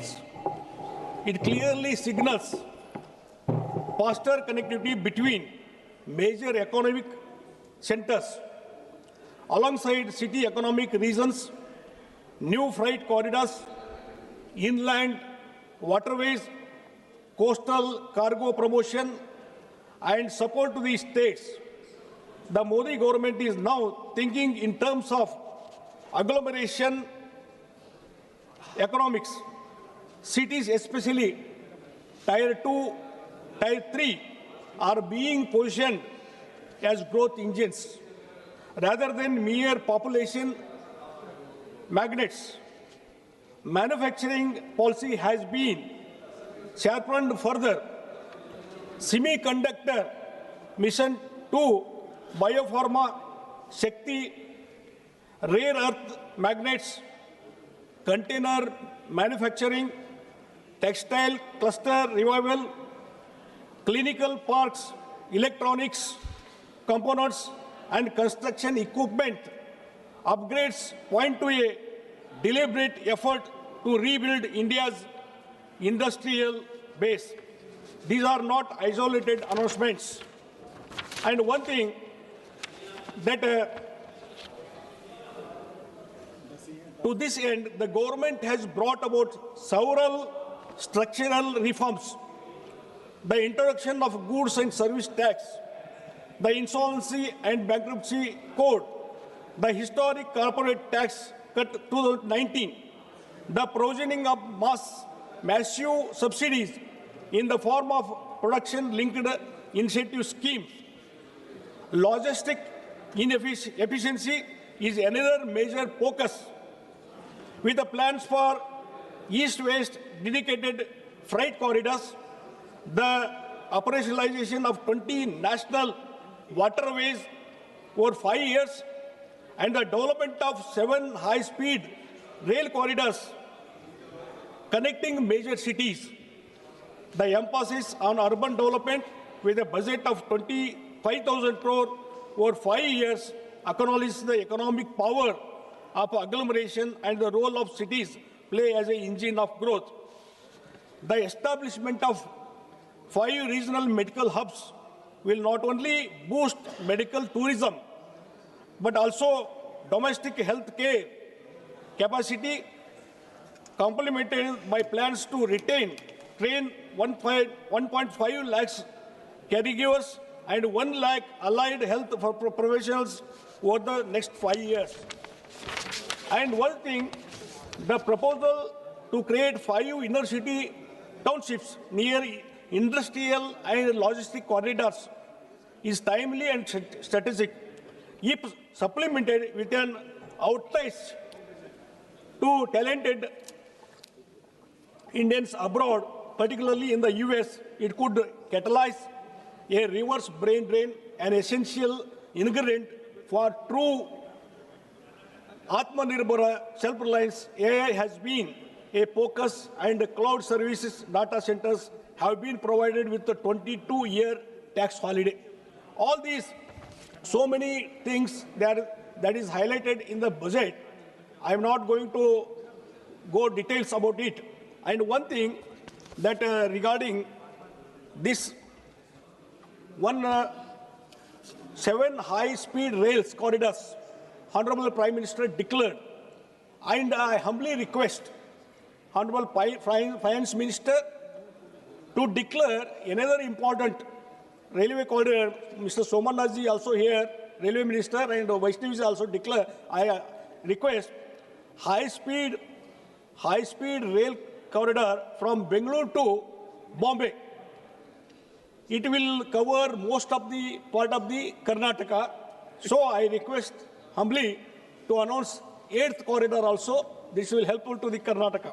And regarding another important thing, yes, my chairman, that defense cluster to be established in the Belagavi, because it is a military base, Belagavi, and 1,000 acres of land is available. So defense cluster has to be declared. And another important thing, Kalsa Banduri drinking water project. Already Mahadevi Tribunal has awarded 3.5 to more than 3.5 TMC water for drinking water purpose. So it is implemented. Definitely it will help for the development of that area is concerned. And 2-3 minutes, sir. And one thing, Chairman Saab, that regarding this Madai issue is concerned, Environment Department and the Forest Department, it is pending. If the concerned ministers take an interest and even convince the Goa government also, that will be clear. Definitely it will help to the drinking water project. It has to be cleared. And another thing, one thing that Karnataka government always, that CM of the Karnataka always critical about the Modi ji government, what are the steps taken, and every time he criticizes the budget, every time, no allocation, nothing. But the last so many years, what is happened to the Karnataka? 1,000 lakhs together railway project has been announced. National highways has been announced. I want to say that Karnataka CM has not at all taken interest for the land acquisition of for railway projects and national highway. Because of non-land acquisition, all the projects have held up last 5 to 6 years. Every time you are insisting, and unnecessarily he is criticizing the union government. And regarding looking into the budget, all the projects is concerned, if it is implemented, definitely it will help for the Karnataka, because Bengaluru regarding this is reflects Prime Minister Modi's strategic vision for the Karnataka. This vision priorities several key areas, including high-speed connectivity, frontier technologies, MSME liquidity support, green tourism development, agriculture renewal, and human capital. Union budget positions Karnataka as a national growth engine in semiconductors, biotech, IT, aerospace, clean energy, advanced manufacturing, tourism, and innovation with 12.2 lakhs crore potential capex, sectoral mission exercising 2 lakh crore, and policy. Certainly, the Modi government is scaling Karnataka's strength into a global leadership. He has to understand, Karnataka people, government has to understand. So, he has to clear all the projects. Acquisition has to be completed. Then see the Karnataka, what is the development will happen? What are the projects? Vande Bharat trains. Definitely, it will help to so many people in Karnataka, Vande Bharat.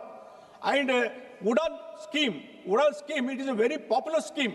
Because of Udan scheme implementation, Modi's dream that Tier 2, Tier 3 cities, airports have been developed. So many air connection to so many cities because of Udan. I request Honorable Prime Minister and Honorable Finance Minister that Udana scheme is only for the 3 years. After completion of 3 years, all the airlines, they are withdrawing. Even it is economically viable, they are withdrawing the airlines, air flights. So, for example, Belgaum has 16 air connections to so many cities. Now, after Udana period is completed, they withdrawn, they shifted to other state, even economically. Now only having 6 connections to some cities, only 6 airlines. So yes, for that purpose, some action has to be taken. No, please. And please at least it has to be extended to 5 years or 10 years. Definitely it will be helpful. For that purpose, thank you. Lastly, I conclude that this budget, the union budget, firmly positions Karnataka as a core engine of India's growth under the Modi government. The budget does not impose a one-size-fits-all approach. Instead, it builds directly on Karnataka's proven strength, electronics and semiconductors, biotechnology and pharma aerospace, by strengthening infrastructure, clean energy, leadership innovation and export. The Modi government is ensuring that Karnataka remains globally competitive while delivering inclusive growth of home. This budget enforces a clear message. Under the PM Modi, entire India, Karnataka is a growth engine of Vikasita Bharat. Thank you. Where innovation meets infrastructure and heritage meets high technology. Thank you very much. Thank you. Thank you. Next speaker, Sri Abhay Kumar Singhal.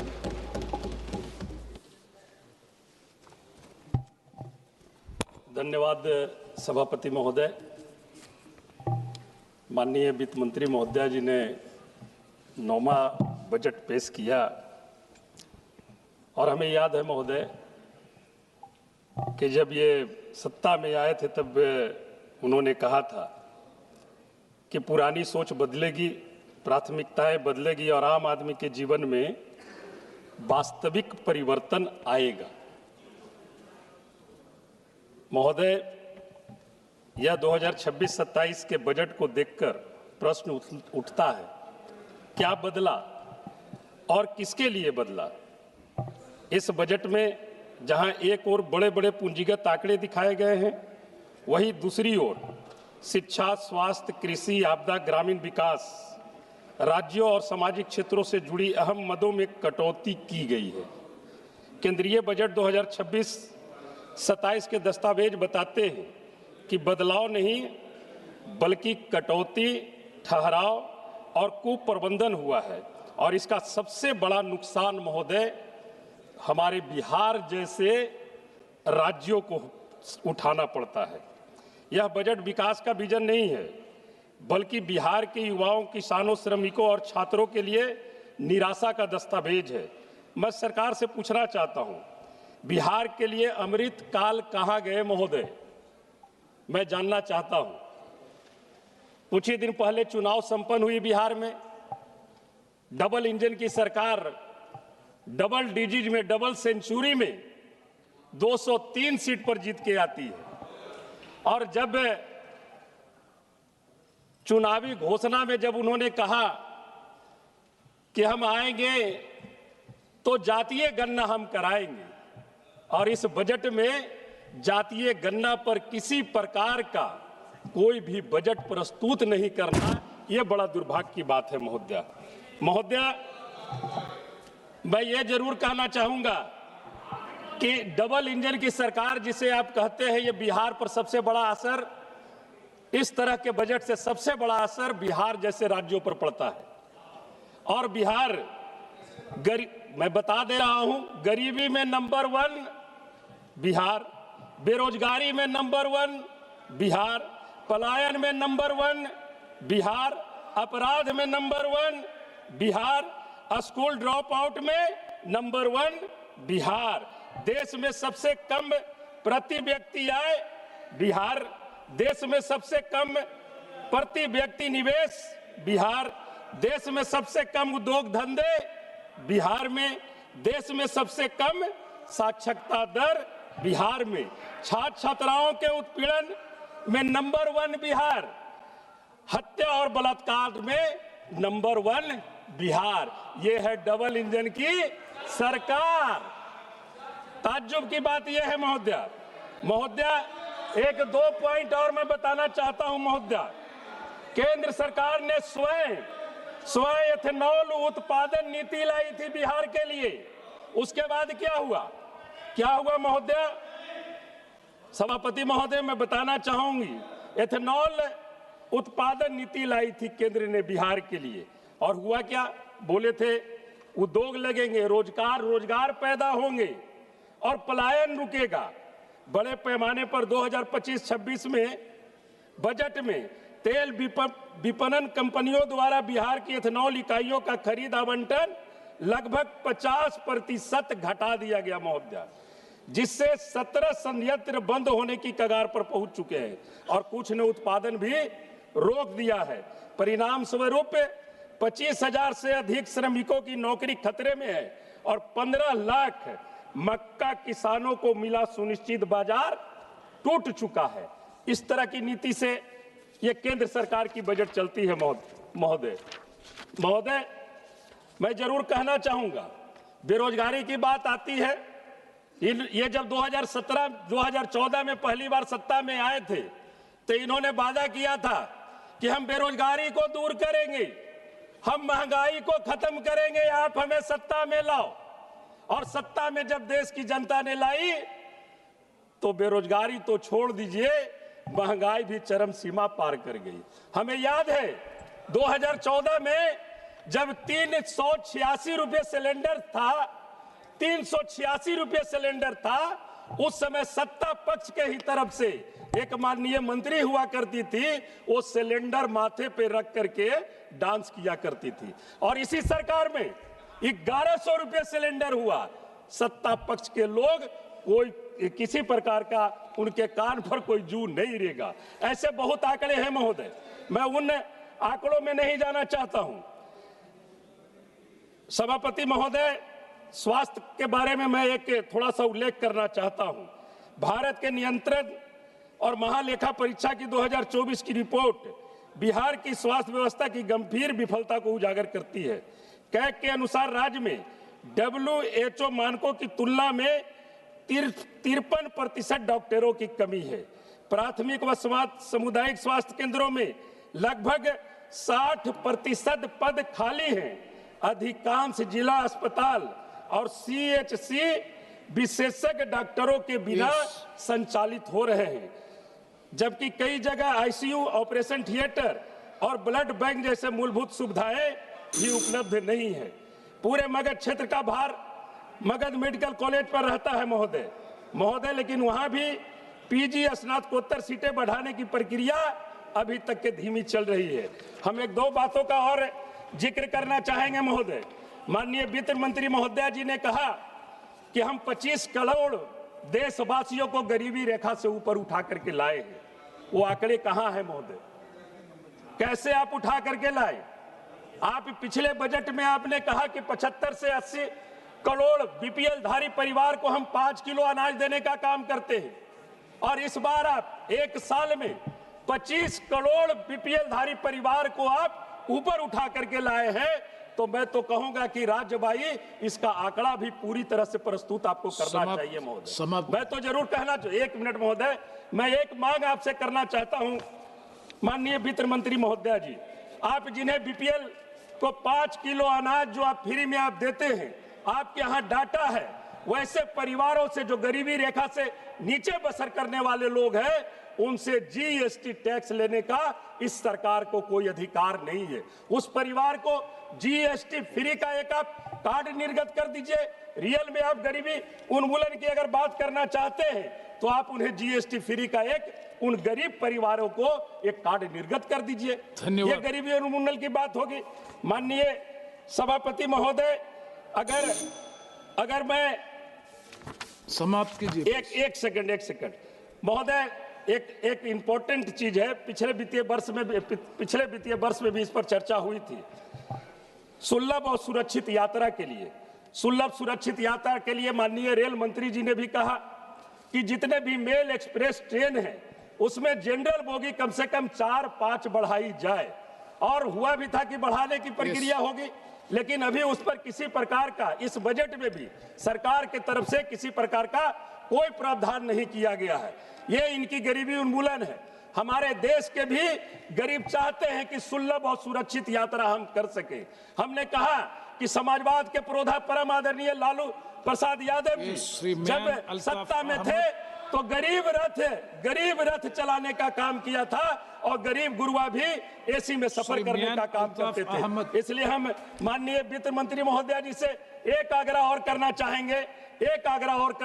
ये हमारे सत्ता विपक्ष की ही आग्रह नहीं है, बल्कि सत्ता पक्ष के भी सभी माननीय सांसदों का अंदर से समर्थन है कि कम से कम लोकसभा में एमपी लैंड तो मैडम इस बार बढ़ा दीजिए। धन्यवाद। इतनी महंगाई में बहुत बहुत धन्यवाद। मियां अल्ताफ अहमद। सर, आपका बहुत बहुत शुक्रिया।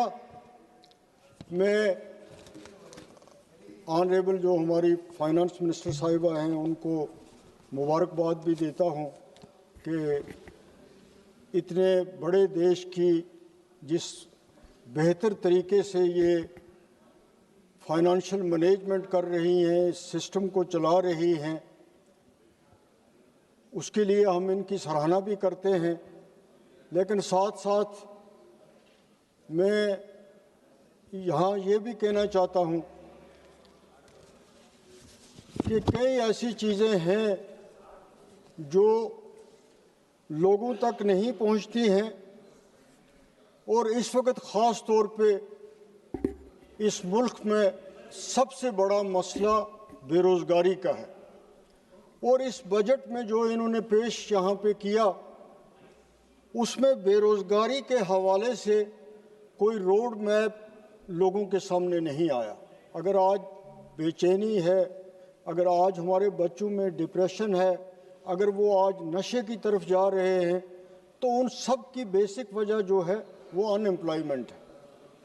आज यूनिवर्सिटियाँ खोली जा रही हैं, सेंट्रल यूनिवर्सिटियाँ खुल रही हैं, क्लस्टर यूनिवर्सिटियाँ खुल रही हैं, बड़े बड़े इंजीनियरिंग कॉलेज खुल रहे हैं, ये सब कुछ हो रहा है। लेकिन जो लोग वहाँ से डिग्री करके निकल रहे हैं उनके लिए कोई रोड मैप नहीं है। इतना बड़ा पैसा उस सेक्टर पे खर्च किया जा रहा है, लेकिन जो वहाँ से आ रहे हैं, जो इंजीनियर बन रहे हैं, जो डॉक्टर बन रहे हैं, जो इन यूनिवर्सिटियों में पढ़ रहे हैं, उनके रोज़गार का, उनके फ्यूचर का, उनके काम का, उसके लिए कोई चीज़ जो है वो बजट में नहीं है। तो उन इंस्टीट्यूशंस को खोलने का, उन यूनिवर्सिटियों को खोलने का, उन कॉलेजेस को खोलने का क्या फ़ायदा है अगर उनसे कोई ऐसी चीज़ नहीं होती है जिससे लोगों को रोज़गार मिले। रोज़गार के हवाले से मनरेगा की एक अच्छी स्कीम थी, और ये बदकिस्मती की बात है कि उस स्कीम को डाइवर्ट किया गया। बल्कि ये है कि अब वो स्कीम आहिस्ता आहिस्ता वो बंद हो जाएगी। हम ये नहीं एक्सपेक्ट कर सकते कि आप ये कहें कि एक स्टेट जो है वो 40% उसके लिए देगी, या यूनियन टेरिटरी जो है वो अपने बजट में से कुछ हिस्सा देगी। जो काम के दिन थे उसमें कम किया गया, तो वो एक रोज़गार का ज़रिया जो गाँव में था, गरीब लोगों के लिए था, उसमें भी लोगों को बहुत ज़्यादा नुकसान हुआ। और मैं तवक्का रखता था कि जो इसमें चेंज की गई उसके बाद फाइनेंस मिनिस्टर साहिबा लोगों के जज्बात देख के, पॉलिटिशियंस के, पार्लियामेंटेरियंस का जवाब देख के, वो जो रिजेंटमेंट उस कानून के ख़िलाफ़ थी वो इस बजट में उसको रेक्टिफाई करेंगी। लेकिन उस सिलसिले में भी कुछ नहीं हुआ। बैंक से एक दूसरा ज़रिया है बेरोज़गारों के लिए, लेकिन अब बैंकों का ये हो रहा है कि वो सरमायादारों के लिए हैं, बिजनेसमैन के लिए हैं। जब कोई बेरोज़गार इंजीनियर, डॉक्टर डिग्री लेके जाता है बैंकों में, कोई टेक्निकल हैंड जो है वो बैंकों में जाता है, तो वहाँ इतनी बड़ी तवालतें हैं, वहाँ इतनी बड़ी रिश्वत ली जाती है कि वो जो पहले एक बैंक से लोगों को ये लगता था कि ये लोग जो हैं ये बेरोज़गारों को उनको प्रायोरिटी पे लोन दे देंगे, दफ्तरी तवालतें कम होंगी, रेट ऑफ इंटरेस्ट कम होगा, लेकिन बैंक भी वो मकसद इस वक्त पूरा नहीं कर रही हैं। Bank, state bank of India को देखिए, हमारे जम्मू कश्मीर बैंक की हालत ये है कि उस बैंक में अब स्टाफ रहा ही नहीं है। वहाँ गार्डनर जो है वो क्लर्क का काम करता है और क्लास फोर्स जो है वो कैशियर का काम करता है, और लोग इतने बेरोजगार हैं हमारे जम्मू कश्मीर में, पोस्टें पूरी वैकेंट हैं, लेकिन उनको फिलअप करने के लिए कुछ भी नहीं किया जा रहा है। इसी तरह दूर दराज के इलाकों में जम्मू कश्मीर बैंक की ब्रांचें खोलनी हैं, लेकिन मुझे लगता है बैंकिंग सेक्टर ऐसा है कि जिस पे किसी का कंट्रोल रहा ही नहीं है।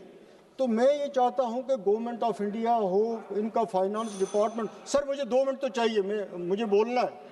मैं तो अभी तो मेरे टूरिज्म सेक्टर पे आया नहीं, तो उस पर कुछ भी नहीं हो रहा है। हमारे जम्मू कश्मीर बैंक से लोगों को कोई फ़ायदा नहीं हो रहा है, उनकी ब्रांच जो हैं वो रूरल एरियाज़ में नहीं खुल रही हैं, तो उससे कोई फ़ायदा हमें नहीं रहा। जहाँ तक हमारा टूरिज़म सेक्टर है, ख़ासतौर पे जम्मू कश्मीर में, तो टूरिज़म सेक्टर का इस बजट में भी जिक्र किया गया है, लेकिन टूरिज़म सेक्टर की जो आमदनी बाहर से टूरिस्ट आ रहा है उसकी इस देश को आमदनी है, हमारी रियासत को उसकी आमदनी है, लेकिन उसके लिए इंफ्रास्ट्रक्चर नहीं बनाया जा रहा है।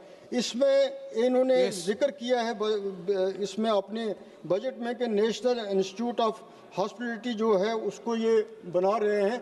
नहीं सर, अभी मुझे बोलना है। One more speaker from your party. नहीं सर पार्टी की बात है, लेकिन आप सबको आपने टाइम दिया, 2 मिनट टाइम दे दिए, मैं करूंगा कंक्लूड करो ना।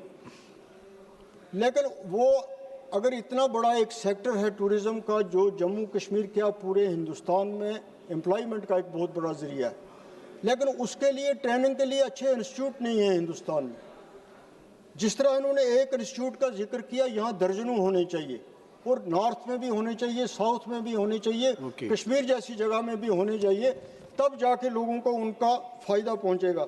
यहाँ एग्रीकल्चर सेक्टर का जिक्र किया है, शीप का जिक्र किया, एनिमल हस्बेंड्री का किया। हमारे कश्मीर में हार्टिकल्चर इंडस्ट्री जो है, सेब जो है, या शीप की बात है, एनिमल हस्बेंड्री की बात है, जब तक उसको इंश्योरेंस कवर नहीं देंगे, क्रॉप इंश्योरेंस नहीं होगी, ख़ास तौर पे हार्टिकल्चर सेक्टर के लिए, कश्मीर में एग्रीकल्चर सेक्टर के लिए, तब तक उस इंडस्ट्री को कोई फ़ायदा नहीं हो सकता, क्योंकि वहाँ पे जब भी कभी आंधी आती है, तूफान आता है, तो लोगों के लाखों रुपए के तबाह हो जाते हैं। इसी तरह एनिमल और शीप हस्बेंड्री का सर एक मिनट, एनिमल और शीप, गरीब लोगों की बात करने दीजिए, जो उनके लिए उस लाइफ स्टॉक को इंश्योरेंस कवर मिलना चाहिए। गरीब लोग जो हैं उनका गुजारा इसी पे है, अमीर के लिए नहीं। श्री सौगत राय जी, लास्ट सेंटेंस देखिए, हम दिन में इसीलिए बैठे रहे यहाँ पे, हमें 2 मिनट नहीं, आप मुझे बोलने ही नहीं देते तो मैं क्या कहूँ। Saugata Roy ji please. Thank you sir. Sir इनको बैठेंगे, मैं तो एक मिनट से कंक्लूड करो। आपने कंक्लूड करूंगा ना, मैं कंक्लूड करूंगा। 1 मिनट से कंक्लूड करो। मैं कंक्लूड करूंगा, मुझे कंक्लूड करने दीजिए, एक हमारा गुलमर्ग टूरिस्ट स्पॉट है, बहुत फेमस स्पॉट, वहाँ लीज का मसला है, उस पर कुछ नहीं हो रहा है। ट्राइबल्स का बड़ा जिक्र किया गया है इस बजट में, लेकिन ट्राइबल्स के लिए कोई प्रोग्राम नहीं है, कोई प्लानिंग नहीं है, उस पैसे की कोई मॉनिटरिंग नहीं हो रही है जो हिंदुस्तान में ट्राइबल्स को दिया जा रहा है। उसके कंट्रोल करने के लिए, उसको स्पेंड करने के लिए कोई तरीक़ेकार नहीं है। ये मैं आपकी नोटिस में भी लाना चाहता हूँ। वो सिर्फ पब्लिसिटी की हद तक है, इसके अलावा sir Saugata Roy ji. Sir, I rise to speak on the budget. Abhishek Banerjee has already, भाई अभी तो रुकिए, बहुत 1 मिनट तो बहुत बात दीजिए। नो, आप Saugata Roy ji please. Saugata Roy ji please. Sir, I rise to speak on the budget. Abhishek Banerjee has already spoken on behalf of our party on the budget. Without repeating him, I want to point out that this budget shows that the finance minister is cruel towards West Bengal. I remember last year when Bihar elections were there, she gave all the projects to Bihar and then to Andhra Pradesh. This time, the budget does not find mention of West Bengal at all, excepting about a freight corridor that is to happen from Dankuni to Gujarat. I strongly oppose this. The finance minister has been practically cruel on Bengal. 1,90,000 crores of money due to West Bengal has been held up, both on the behalf of MG NRGA and the Prime Minister Abbas Gujral.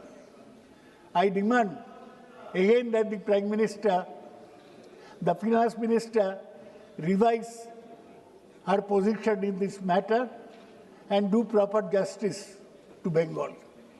Sir, speaking on this budget, I feel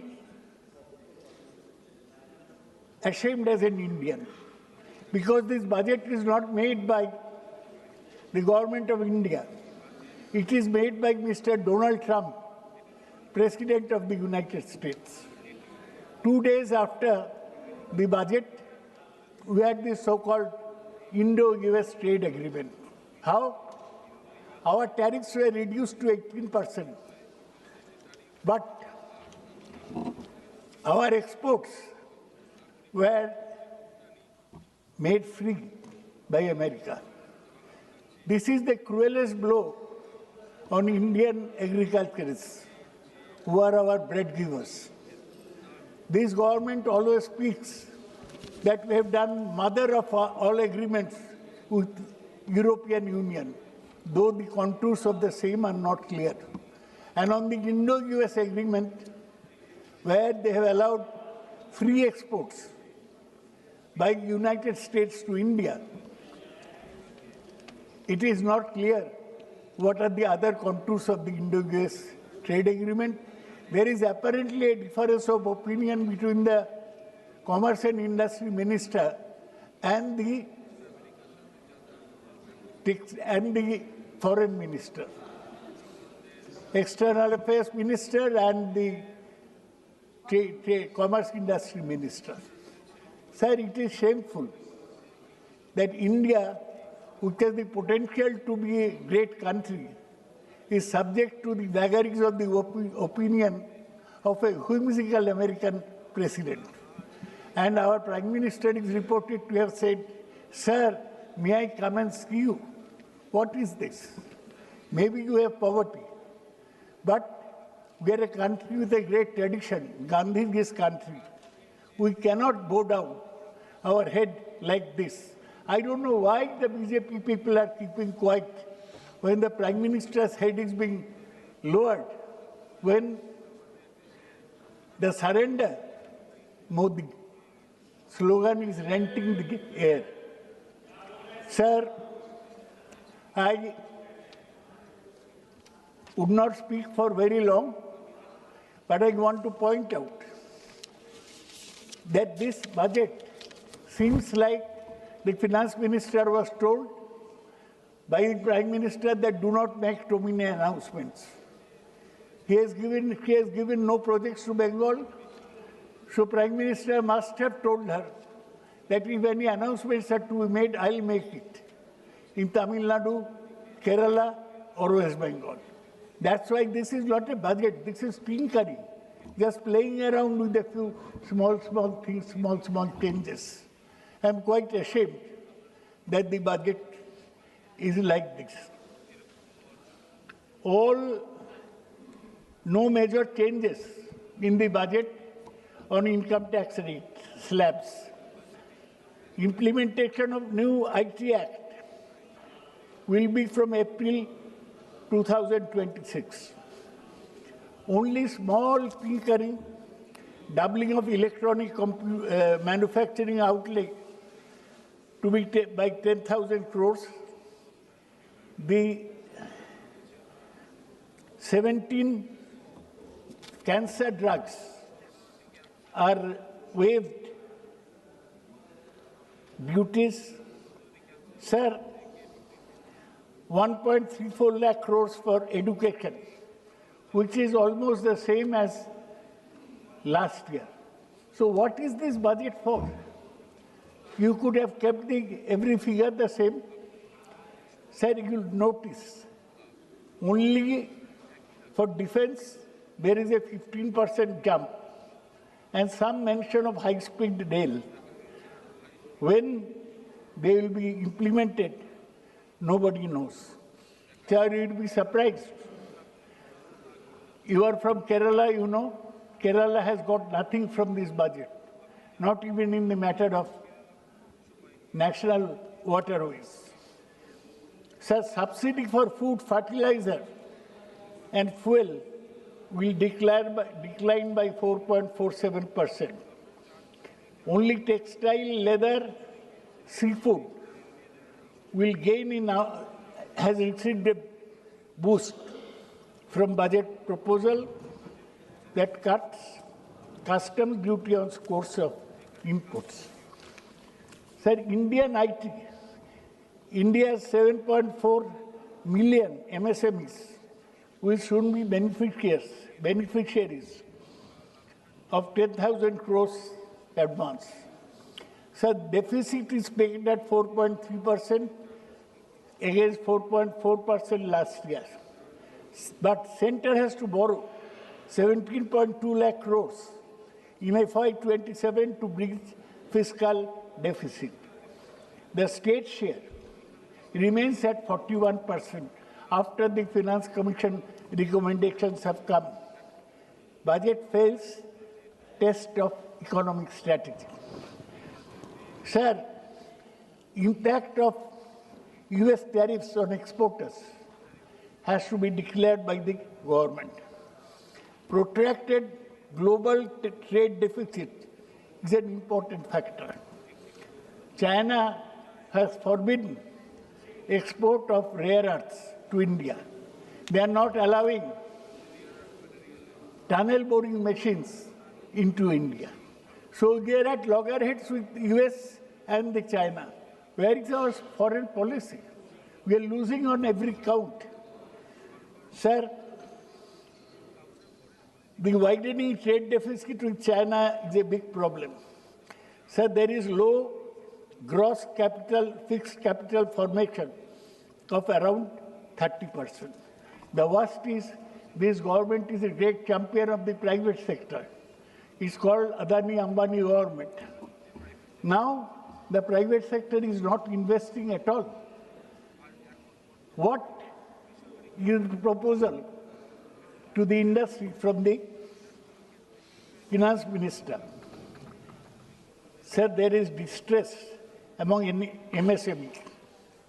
Their widespread closures are taking place. Unemployment among youth is a big problem. Deteriorating urban infrastructure amid rapid urbanization is a big problem for the country. Sir, government every year announces new schemes. There are 24 such schemes which have not been seen the light of the day. Now, instead of announcing so many schemes, the finance minister could have tried to complete the existing schemes. They did not. So today we face youth without jobs, failing manufacturing, investors not putting out capital, tax exempted, only one human step, tax exempted for motor accident compensation. The budget totally ignores both unemployment and social security.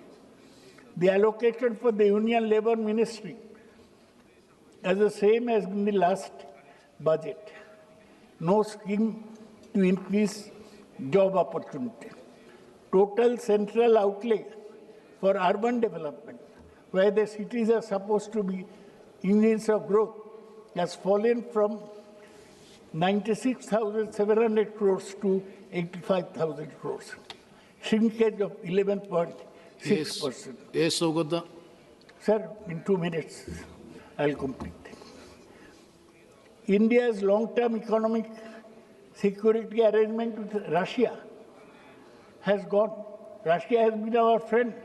Now on Trump's say-so, on Trump threatening India, we have said that we will not buy Russian oil anymore.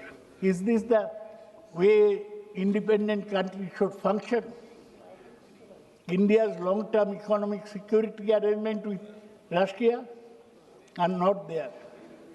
Another European Union ke saath, mother of all unions, nobody knows what that European Union free trade agreement holds.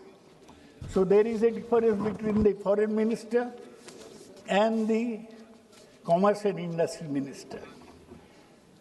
The finance minister is saying deregulate, simplify and reduce business friction.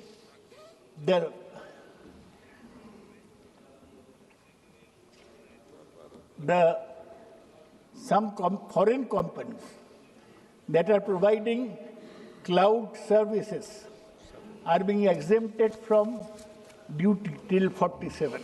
Now, Sogadda, please. So this is no budget, sir. We cannot even get a tunnel boring machine from China. Yes. No rare earth from China. And lastly, I must say that the finance minister should admit, but finance minister is not here. His minister of state is constantly conversing on Uttar Pradesh politics with his friends. Yes. So what to speak to him? No. So he is not listening. He is not interested. He will go back to. Sir, three signal. Yes, Sogadda, please. Projects of the government. Now the time to conclude. You are not concerned. He is. Yes, Sogadda. Last sentence. Make in India has failed. Atmanirbhar Bharat has failed. Production-linked incentive scheme has failed. Yes. India Sri Captain needs to Viricho encourage Fernandez. investment. Sir, this is a bad budget. 1 second. Minister has presented the budget with her hands tied behind her back. On the one hand, Trump is pulling at her hand. On the other hand, Modi is pulling at her hand. I am ashamed. Thank you. Thank you. Mr. Captain. Thank you, Chairman, sir. Thank you for allowing me to speak on the budget session. I heard the entire speech of the Honorable Finance Minister, and like a small child who used to wait during Christmas for Santa Claus to come and put some gifts in the stocking, I waited and waited, but finally was greatly disappointed. Not because Goa did not get anything, also not because the Honorable Minister did not even take the name of my beloved state of Goa, but because in the last 11 years, you have taken away everything from Goa, be it our land, our rivers, our forest, our agricultural land, everything, including 10 plus 8, 18 MLAs in wholesale, without GST, without any taxes, lock, stock and barrel. तुमका दिसले की तुम्ही आमका लाचार करतले म्हण विसरते खबरो आम्ही वररात गोयकार. We are people with great heart. We know to fight a battle. Now coming to the budget, sir, the government has run out of ideas. Budget 2026 looks like a swinging a cricket bat in total darkness. Lag gaya to lag gaya, and does not provide a single solution to India's many economic, social and political challenges.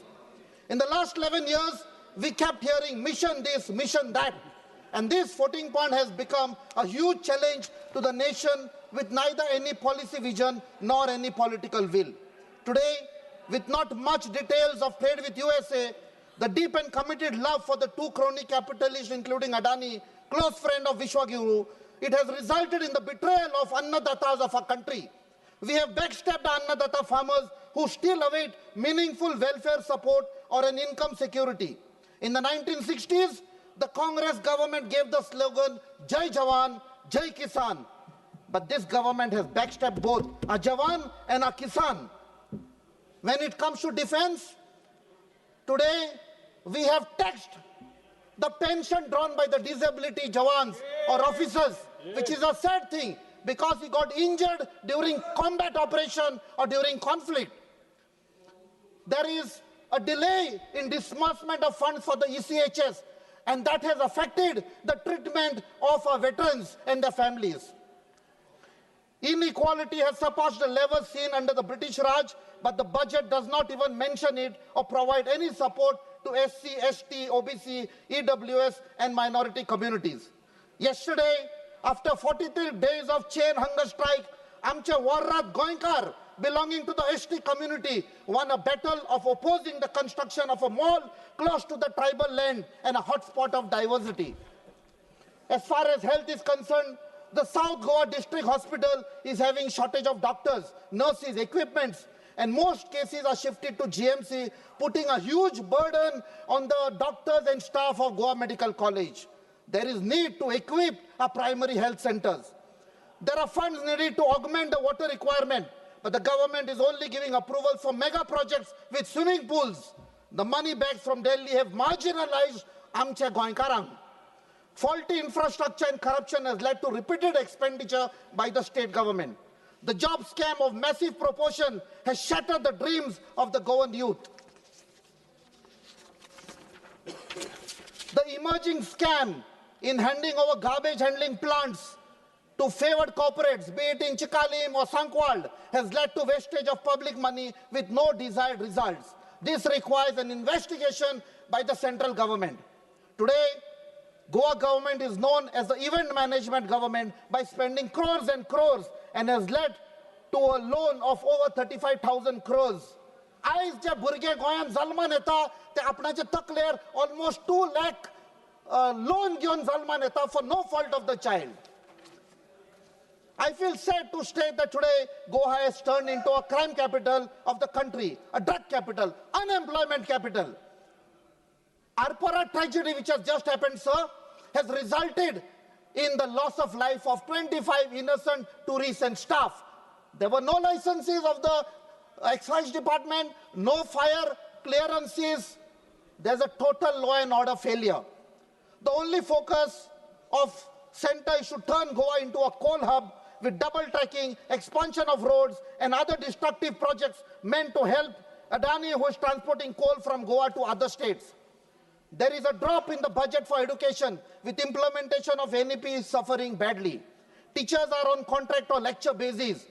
Today, the exams of the 12th standard have commenced in Goa, sir. The teachers who are on contract or lecture basis, they are not sure that after this academic year, whether they will get a renewal of their contract. Kindly conclude. Kindly conclude, please. Sir, I've just started, sir. You have taken 5 minutes. The 12th standard, even staff working in various departments are having temporary jobs. The then Congress government in Goa had given Balrat buses to ensure that poor students from remote areas come to the school. Today, those buses need replacement. I have been trying to meet the requirement through MP-led funds, sir. Please as far as... Make it brief. There are so I'm concluding, sir. The Finance Commission, which had visited Goa, is living in bliss, providing absolutely no relief to Goa, which is under severe financial stress due to faulty policies. There are no jobs for the youth, employment of our youth or increasing participation of women in workforce. What is the outcome of internship or skill development scheme, sir? Poor and middle class, there is no relief from inflation, saving and rising debt. Instead of focusing on actual infrastructure in Goa, we are demolishing religious places. Sri Vijay Kumar Hansdagi. Sir, I'm concluding. Last, sir. Sir, we need a special status for Goa for a sustainable development council. This is the only solution for my beloved Goa. Nalle amche goy je odilani samadun dawalla te kabar zatle, sir. Kodi dur chela. Koi kar kabar zatlo. Thank you. Jai Hind, Jai Goa. Sri Vijay Kumar Hansdagi. धन्यवाद chairman sir. Budget पे बोलने के लिए मुझे मौका अपनी party JMM की तरफ से देने के लिए धन्यवाद। झारखंड बजट में हमेशा थोड़ा सा पीछे रहता है, क्योंकि जो जीएसटी इनपुट के साथ साथ आपका जाकर के जो हमारे यहाँ माइनिंग की रॉयल्टीज़ वगैरह सब वो समय पे नहीं मिलने पे बहुत सारी परेशानियां खड़ी होती हैं। सरकार के इस बजट में स्टेबिलिटी, फिस्कल डिसिप्लिन और सस्टेन्ड ग्रोथ की बात की गई। कॉन्ट्ररी उसके अगर हम देखें, जो इन्फ्लेशन अभी आया है, ग्लोबल मार्केट में जिस तरह से रुपया का जो भाव गिरा है आपका जाकर के, और गवर्नमेंट अपनी गलतियों को कहीं भी एक्सेप्ट नहीं कर रही है, वो लगातार फेलियर्स पे भी अपने पीठ थपथपा रही है। Domestic manufacturing capacity, energy security, reduced critical import, ये सब बड़े बड़े शब्द यहाँ पे दिखाए जा रहे हैं। इन 12 सालों में कितने आपके छोटे और बड़े उद्योग जो है बंद हुए, कितने आपके जो है मिलियनियर्स और बिलियनियर्स हमारे देश को छोड़ के चले गए, कितने जॉब्स आपके जो है लोगों ने खोया, और उन जॉब्स ना होने की वजह से कितने लोगों ने अपनी जान दी। ये सभी चीजों पे कोई भी डाटा आपका जाके सरकार पेश नहीं कर रही है। और जिस तरह से इंपोर्ट कम करने की बात हो रही है, लेकिन यूएसए ट्रेड डील के बाद जो दिख रहा है कि सरकार पूरी तरह से घुटने टेक दे रही है, पुराने साथियों से संबंध खराब कर और यूएसए के साथ जो संबंध बढ़ाने के चक्कर में जितने भी हमारे यहाँ के उद्योग अगर होंगे, चाहे वो मिल्क हो, चाहे वो भुट्टा का जो बाय प्रोडक्ट हो, उन सबको लेने के बाद यहाँ के फार्मर्स की क्या स्थिति होगी, उस पर कहीं कोई क्लियर इंटेंशन दिख नहीं रहा है।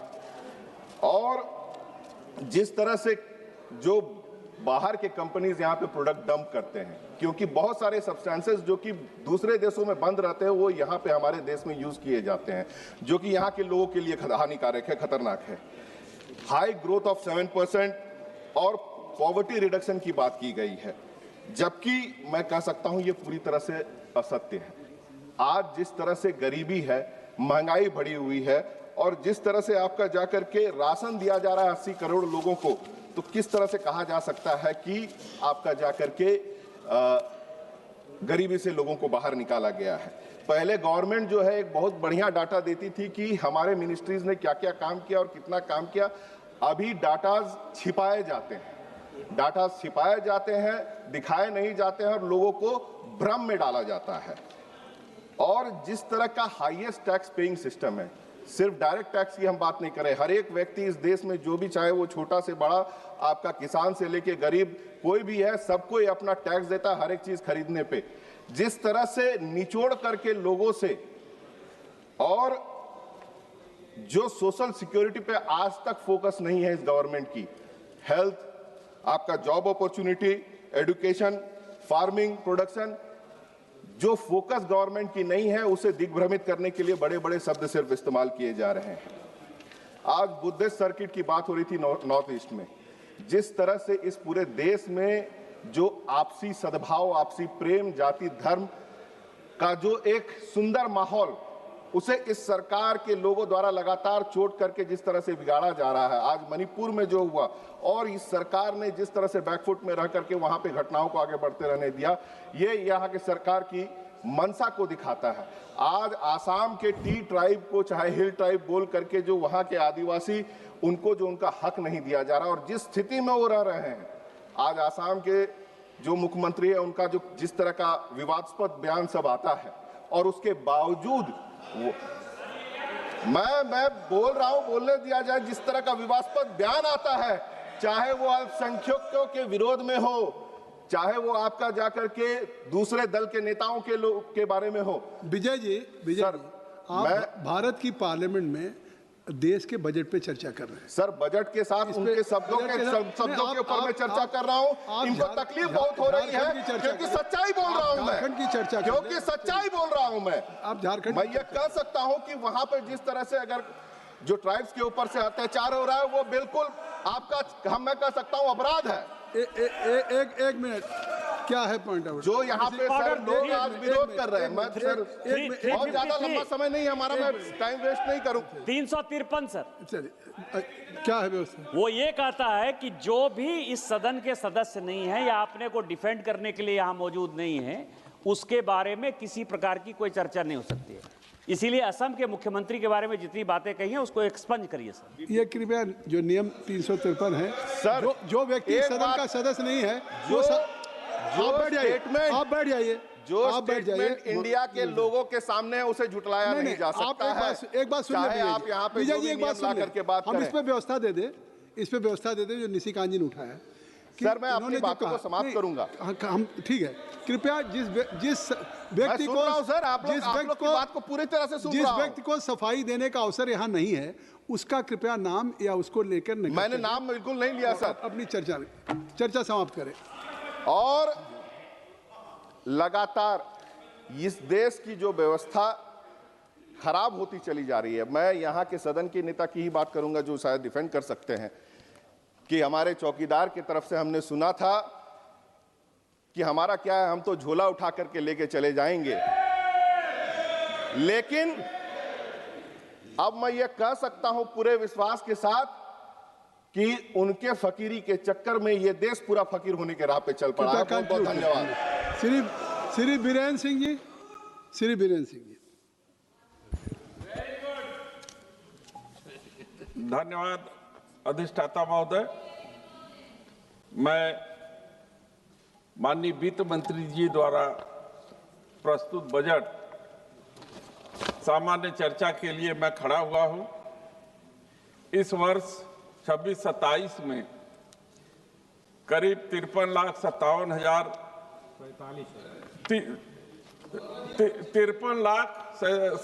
53 लाख के करीब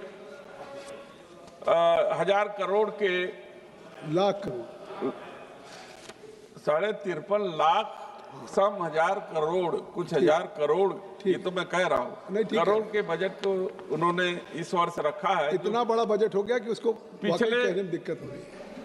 सुनने में किसी को दिक्कत हो तो मैं क्या करूं। जो पिछले वर्ष की अपेक्षा 7.7% अधिक है।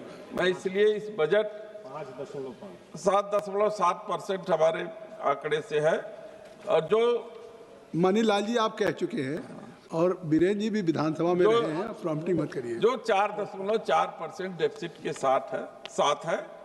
मैं इस बात के लिए जरूर चर्चा करना चाहता हूं कि माननीय वित्त मंत्री जी ने कृषि के लिए 1,62,671 करोड़ आवंटित किया है, क्योंकि सदन पूरा जानता है कि देश हमारा 70% जो देश की आबादी है वो कृषि पर के क्षेत्र पर निर्भर है।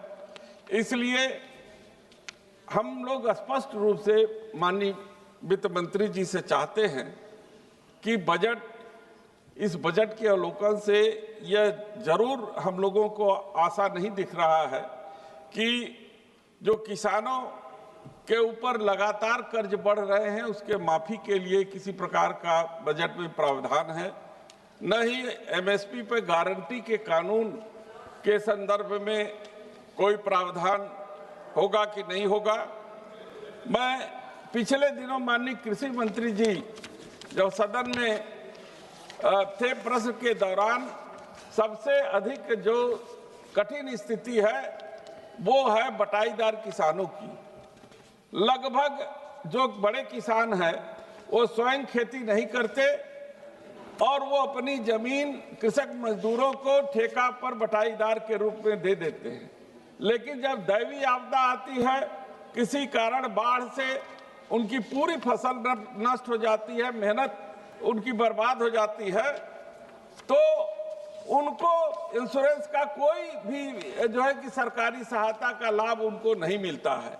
मैंने उनसे उस समय भी अनुरोध किया था और माननीय मंत्री जी से भी अपेक्षा की बजट में कुछ इस तरीके का प्रावधान करें कि बटाईदार किसानों के भी हित की रक्षा हो सके।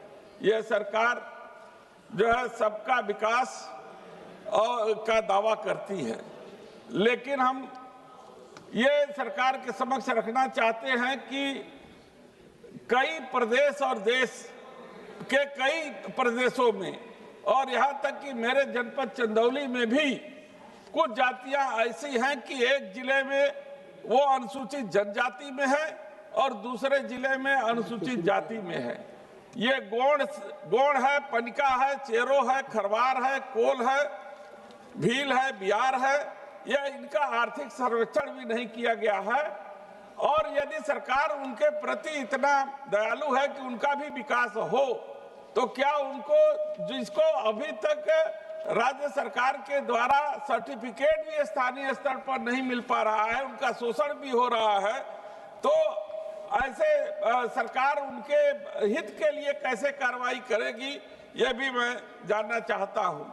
मैं माननीय राष्ट्रीय अध्यक्ष जी के जो अपने अभिभाषण में उन्होंने जो है बनारस में विकास के नाम पर जिस तरीके से ऐतिहासिक, धार्मिक और पौराणिक धरोहरों को नष्ट किए जाने का जो है उल्लेख किया है, मैं अपने आप को उनसे संबद्ध करते हुए सरकार का ध्यान आकर्षित करता हूं, क्योंकि मैं उसी जनपद से आता हूं जहां से माननीय प्रधानमंत्री जी हमारे सांसद हैं और मालवीय जी के नाम पर बीएचयू चिकित्सा संस्थान है।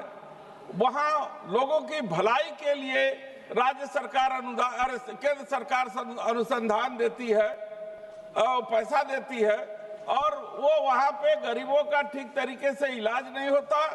और वहां पे जो अभी तो 1 मिनट भी नहीं हुआ सर, 5-6 मिनट हो गया अभी तक जो है आपकी घड़ी तेज है सर।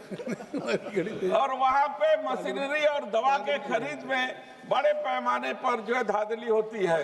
और जहां तक एडमिशन का सवाल है, ओबीसी, एससी, एसटी और तमाम ऐसे शोध के छात्र हैं जिनको जो है कि नियमों का उल्लंघन करते हुए उनके हिस्सेदार की जो है कि वो चोरी सरकार कर रही है। मैं आपका केवल एक क्षेत्र में ध्यान आकर्षित माननीय मंत्री जी से आपके माध्यम से करना चाहता हूं कि शिक्षा के क्षेत्र में उन्होंने बहुत जो है कि करीब 1,39,289 करोड़ आवंटित किया है। उन्होंने आर्थिक सर्वेक्षण में भी ये कहा है कि जो पिछड़ा क्षेत्र है, जो जनजाति वाला क्षेत्र है, वहां पे वो 500 कमरों का वो छात्रावास गरीबों के लिए तथा छात्राओं के लिए, पिछड़े वर्ग के लिए वो देंगी। तो मैं यही कहना चाहता हूं कि चंदौली हमारा आकांक्षी जिला है और बहुत ही पिछड़ा जनपद है। यदि वहाँ शिक्षा के क्षेत्र में मिनी स्टेडियम तथा ये छात्रावास और एक विद्यालय दे जो है गरीबों के लिए। Government in Goa had given Bal Rath buses to ensure that poor students from remote areas come to the school. Today those buses need replacement. I have been trying to meet the requirement through MP-led funds, sir. As far as make it brief, there are. I'm concluding, sir. The Finance Commission, which had visited Goa, is living in bliss, providing absolutely no relief to Goa, which is under severe financial stress due to faulty policies. There are no jobs for the youth, employment of a youth or increasing participation of women in workforce. What is the outcome of internship or skill development scheme, sir? Poor and middle class, there is no relief from inflation, saving and rising debt. Instead of focusing on actual infrastructure in Goa, we are demolishing religious places. Shri Vijay Kumar has Sir, I'm concluding. Last one.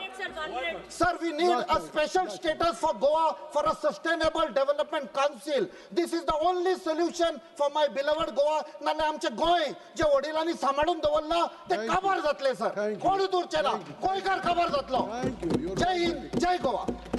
Shri Vijay Kumar Hasdagi. धन्यवाद chairman sir. Budget पे बोलने के लिए मुझे मौका अपने party JMM की तरफ से देने के लिए धन्यवाद। झारखंड बजट में हमेशा थोड़ा सा पीछे रहता है, क्योंकि जो जीएसटी इनपुट के साथ साथ आपका जाकर के जो हमारे यहाँ माइनिंग की रॉयल्टीज वगैरह सब वो समय पे नहीं मिलने पे बहुत सारी परेशानियाँ खड़ी होती हैं। सरकार के इस बजट में स्टेबिलिटी, फिस्कल डिसिप्लिन और सस्टेन्ड ग्रोथ की बात की गई। कॉन्ट्ररी उसके अगर हम देखें, जो इन्फ्लेशन अभी आया है, ग्लोबल मार्केट में जिस तरह से रुपया का जो भाव गिरा है आपका जाकर के, और गवर्नमेंट अपनी गलतियों को कहीं भी एक्सेप्ट नहीं कर रही है, वो लगातार फेलियर्स पे भी अपने पीठ थपथपा रही है। Domestic manufacturing capacity, energy security, reduced critical import, ये सब बड़े बड़े शब्द यहाँ पे दिखाए जा रहे हैं। इन 12 सालों में कितने आपके छोटे और बड़े उद्योग जो है बंद हुए, कितने आपके जो है मिलियनियर्स और बिलियनियर्स हमारे देश को छोड़ के चले गए, कितने जॉब्स आपके जो है लोगों ने खोया, और उन जॉब्स ना होने के वजह से कितने लोगों ने अपनी जान दी। ये सभी चीजों पे कोई भी डाटा आपका जाके सरकार पेश नहीं कर रही है। और जिस तरह से इंपोर्ट कम करने की बात हो रही है, लेकिन यूएसए ट्रेड डील के बाद जो दिख रहा है कि सरकार पूरी तरह से घुटने टेक दे रही है, पुराने साथियों से संबंध खराब कर और यूएसए के साथ जो संबंध बढ़ाने के चक्कर में जितने भी हमारे यहाँ के उद्योग अगर होंगे, चाहे वो मिल्क हो, चाहे वो भुट्टा का जो बाय प्रोडक्ट हो, उन सबको लेने के बाद यहाँ के फार्मर्स की क्या स्थिति होगी, उस पर कहीं कोई क्लियर इंटेंशन दिख नहीं रहा है। और जिस तरह से जो बाहर के कंपनीज यहाँ पे प्रोडक्ट डंप करते हैं, क्योंकि बहुत सारे सब्सटेंसेस जो कि दूसरे देशों में बंद रहते हैं वो यहाँ पे हमारे देश में यूज किए जाते हैं, जो कि यहाँ के लोगों के लिए हानिकारक है, खतरनाक है। हाई ग्रोथ ऑफ 7% और पॉवर्टी रिडक्शन की बात की गई है, जबकि मैं कह सकता हूं ये पूरी तरह से असत्य है।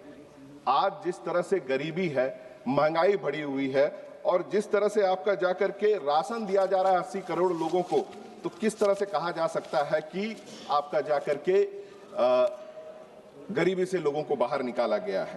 पहले गवर्नमेंट जो है एक बहुत बढ़िया डाटा देती थी कि हमारे मिनिस्ट्रीज ने क्या क्या काम किया और कितना काम किया। अभी डाटाज छिपाए जाते हैं, दिखाए नहीं जाते हैं और लोगों को भ्रम में डाला जाता है। और जिस तरह का हाईएस्ट टैक्स पेइंग सिस्टम है, सिर्फ डायरेक्ट टैक्स की हम बात नहीं करें, हर एक व्यक्ति इस देश में जो भी चाहे वो छोटा से बड़ा, आपका किसान से लेके गरीब कोई भी है, सबको ये अपना टैक्स देता है हर एक चीज खरीदने पे। जिस तरह से निचोड़ करके लोगों से और जो सोशल सिक्योरिटी पे आज तक फोकस नहीं है इस गवर्नमेंट की, हेल्थ, आपका job opportunity, education, farming, production, जो फोकस गवर्नमेंट की नहीं है, उसे दिग्भ्रमित करने के लिए बड़े बड़े शब्द सिर्फ इस्तेमाल किए जा रहे हैं। आज बुद्धिस्ट सर्किट की बात हो रही थी नॉर्थ ईस्ट में, जिस तरह से इस पूरे देश में जो आपसी सद्भाव, आपसी प्रेम, जाति धर्म का जो एक सुंदर माहौल, उसे इस सरकार के लोगों द्वारा लगातार चोट करके जिस तरह से बिगाड़ा जा रहा है। आज मणिपुर में जो हुआ और इस सरकार ने जिस तरह से बैकफुट में रह करके वहां पे घटनाओं को आगे बढ़ते रहने दिया, ये यहाँ के सरकार की मनसा को दिखाता है।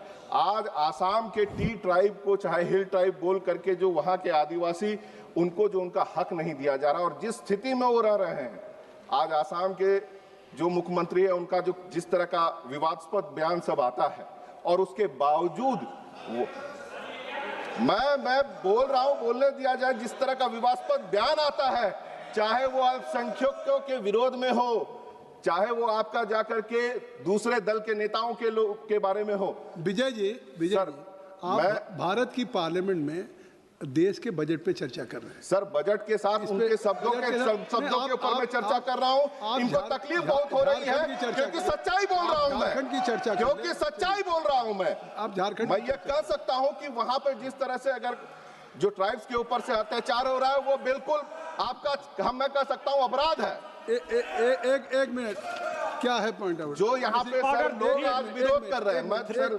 बहुत ज्यादा लंबा समय नहीं है हमारा, मैं टाइम वेस्ट नहीं करूं। 353 सर, चलिए, क्या है व्यवस्था? वो ये कहता है कि जो भी इस सदन के सदस्य नहीं है या अपने को डिफेंड करने के लिए यहाँ मौजूद नहीं है, उसके बारे में किसी प्रकार की कोई चर्चा नहीं हो सकती है।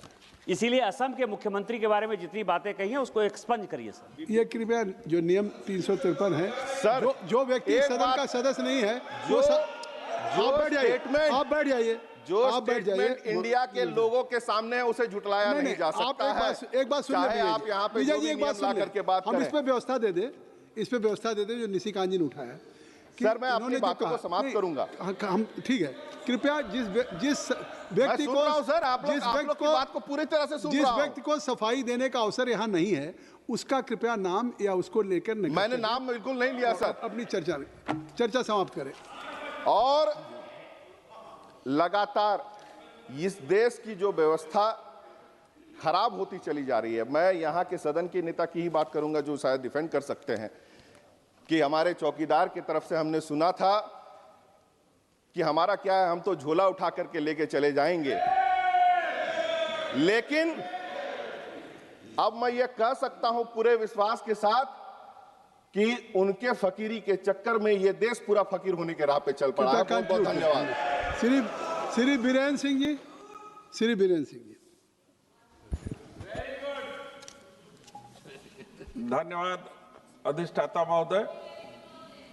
मैं माननीय वित्त मंत्री जी द्वारा प्रस्तुत बजट सामान्य चर्चा के लिए मैं खड़ा हुआ हूं। इस वर्ष 26-27 में करीब 53,57,000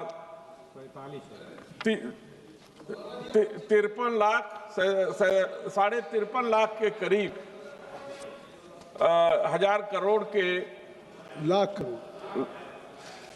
साढ़े 53 लाख सम हजार करोड़ कुछ हजार करोड़, ये तो मैं कह रहा हूँ, करोड़ के बजट को उन्होंने इस वर्ष रखा है। इतना बड़ा बजट हो गया कि उसको पिछले कहने में दिक्कत हो रही है। सुनने में किसी को दिक्कत हो तो मैं क्या करूं। जो पिछले वर्ष की अपेक्षा 7.7% अधिक है। मैं इसलिए इस बजट 7.7% हमारे आंकड़े से है। और जो मनीलाल जी आप कह चुके हैं और बीरेन जी भी विधानसभा में रहे हैं, प्रॉम्प्टिंग मत करिए। जो 4.4% डेफिसिट के साथ है। मैं इस बात के लिए जरूर चर्चा करना चाहता हूं कि माननीय वित्त मंत्री जी ने कृषि के लिए 1,62,671 करोड़ आवंटित किया है, क्योंकि सदन पूरा जानता है कि देश हमारा 70% जो देश की आबादी है वो कृषि पर के क्षेत्र पर निर्भर है। इसलिए हम लोग स्पष्ट रूप से माननीय वित्त मंत्री जी से चाहते हैं कि इस बजट के अवलोकन से यह जरूर हम लोगों को आशा नहीं दिख रहा है कि जो किसानों के ऊपर लगातार कर्ज बढ़ रहे हैं उसके माफी के लिए किसी प्रकार का बजट में प्रावधान है, न ही एमएसपी पे गारंटी के कानून के संदर्भ में कोई प्रावधान होगा कि नहीं होगा। मैं पिछले दिनों माननीय कृषि मंत्री जी जब सदन में थे, प्रश्न के दौरान सबसे अधिक जो कठिन स्थिति है वो है बटाईदार किसानों की। लगभग जो बड़े किसान हैं वो स्वयं खेती नहीं करते और वो अपनी जमीन कृषक मजदूरों को ठेका पर बटाईदार के रूप में दे देते हैं। लेकिन जब दैवीय आपदा आती है, किसी कारण बाढ़ से उनकी पूरी फसल नष्ट हो जाती है, मेहनत उनकी बर्बाद हो जाती है, तो उनको इंश्योरेंस का कोई भी जो है कि सरकारी सहायता का लाभ उनको नहीं मिलता है। मैंने उनसे उस समय भी अनुरोध किया था और माननीय मंत्री जी से भी अपेक्षा की बजट में कुछ इस तरीके का प्रावधान करें कि बटाईदार किसानों के भी हित की रक्षा हो सके। यह सरकार जो है सबका विकास का दावा करती है, लेकिन हम ये सरकार के समक्ष रखना चाहते हैं कि कई प्रदेश और देश के कई प्रदेशों में और यहाँ तक कि मेरे जनपद चंदौली में भी कुछ जातियां ऐसी हैं कि एक जिले में वो अनुसूचित जनजाति में है और दूसरे जिले में अनुसूचित जाति में है। ये गोंड है, पनिका है, चेरो है, खरवार है, कोल है, भील है, बिहार है। यह इनका आर्थिक सर्वेक्षण भी नहीं किया गया है और यदि सरकार उनके प्रति इतना दयालु है कि उनका भी विकास हो, तो क्या उनको जिसको अभी तक राज्य सरकार के द्वारा सर्टिफिकेट भी स्थानीय स्तर पर नहीं मिल पा रहा है, उनका शोषण भी हो रहा है, तो ऐसे सरकार उनके हित के लिए कैसे कार्रवाई करेगी, यह भी मैं जानना चाहता हूं। मैं माननीय राष्ट्रीय अध्यक्ष जी के जो अपने अभिभाषण में उन्होंने जो है बनारस में विकास के नाम पर जिस तरीके से ऐतिहासिक, धार्मिक और पौराणिक धरोहरों को नष्ट किए जाने का जो है उल्लेख किया है, मैं अपने आप को उनसे संबद्ध करते हुए सरकार का ध्यान आकर्षित करता हूं, क्योंकि मैं उसी जनपद से आता हूं जहां से माननीय प्रधानमंत्री जी हमारे सांसद हैं और मालवीय जी के नाम पर बीएचयू चिकित्सा संस्थान है। वहां लोगों की भलाई के लिए राज्य सरकार अनुदान, केंद्र सरकार अनुसंधान देती है, पैसा देती है और वो वहां पे गरीबों का ठीक तरीके से इलाज नहीं होता और वहाँ पे कृपया जो समाप्त करें। अभी तो 1 मिनट भी नहीं हुआ सर, 5-6 मिनट हो गया। अभी तक जो है आपकी घड़ी तेज है सर। और वहाँ पे मशीनरी और दवा के खरीद में बड़े पैमाने पर जो है धांधली होती है। और जहाँ तक एडमिशन का सवाल है, ओबीसी, एससी, एसटी और तमाम ऐसे शोध के छात्र हैं जिनको जो है कि नियमों का उल्लंघन करते हुए उनके हिस्सेदार की जो है कि वो चोरी सरकार कर रही है। मैं आपका केवल एक क्षेत्र में ध्यान आकर्षित माननीय मंत्री जी से आपके माध्यम से करना चाहता हूं कि शिक्षा के क्षेत्र में उन्होंने बहुत जो है कि करीब 1,39,289 करोड़ आवंटित किया है। उन्होंने आर्थिक सर्वेक्षण में भी ये कहा है कि जो पिछड़ा क्षेत्र है, जो जनजाति वाला क्षेत्र है, वहां पे वो 500 कमरों का वो छात्रावास गरीबों के लिए तथा छात्राओं के लिए, पिछड़े वर्ग के लिए वो देंगी। तो मैं यही कहना चाहता हूं कि चंदौली हमारा आकांक्षी जिला है और बहुत ही पिछड़ा जनपद है। यदि वहाँ शिक्षा के क्षेत्र में मिनी स्टेडियम तथा ये छात्रावास और एक विद्यालय दे दे जो है गरीबों के लिए, तो उनके जीवन का स्तर में जो है वो उठान होगा। एक महिला हॉस्टल मिल रहा है। बहुत बहुत धन्यवाद। धन्यवाद सर, हमारी बात तो आप कह रहे हैं। एक सेकंड, केवल रोजगार के क्षेत्र में मैं कहना चाहता हूं कि सरकार जो है कौशल विकास के नाम पर जो है कि बहुत बड़ी बड़ी योजनाएं ला रही थी।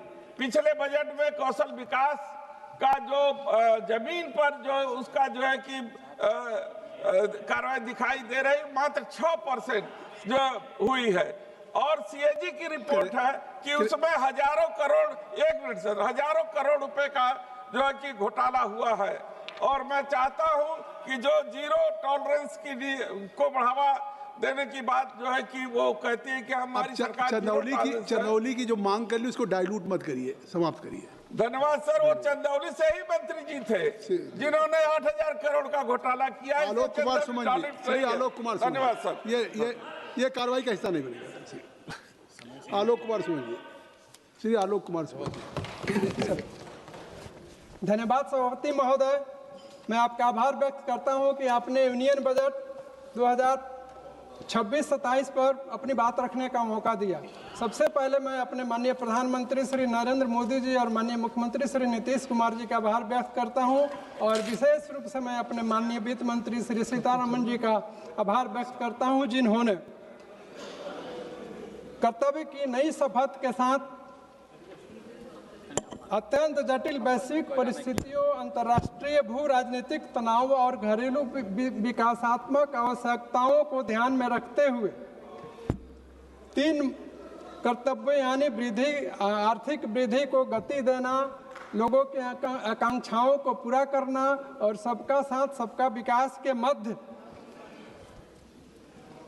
एक संतुलित, दूरदर्शी और राष्ट्र को सर्वोपरि रखने वाले 53.45 लाख करोड़ का बजट प्रस्तुत किया, जिसमें हाई कैपेक्स और हाई ग्रोथ का समन्वय है और साथ साथ नई उभरती उद्योगों, सनराइज सेक्टर्स के लिए और उसकी बढ़ोतरी के लिए विशेष रूप से समर्थन है। यह एक बेहद अहम बात है महोदय। इस बजट के 6 स्तंभ आर्थिक वृद्धि के लिए विनिर्माण को गति, विकासों के आधार पर सुदृढ़ीकरण, जनहित से जुड़ी सुविधाओं पर जोर, विश्वास आधारित जनता को बढ़ावा, व्यापार और जीवन की सुगमता और राज्यों को अधिक वित्तीय सहायता देना है। अध्यक्ष माननीय सभापति महोदय, मैं सबसे पहले सरकार का आभार व्यक्त करूंगा, चूंकि यह बजट ऐसे प्रस्तुत किया गया है जिसमें केवल ये खर्च का दस्तावेज नहीं है, बल्कि ये नीति, नियत और दिशा स्पष्ट करता है। साथ साथ आशा, आत्मविश्वास और अवसर तीनों का समन्वय भी है। महोदय, मैं सबसे पहले सरकार द्वारा प्रस्तावित 12.2 लाख करोड़ की पूंजीगत व्यय की सराहना करना चाहता हूं, जो जीडीपी के 4.4% है।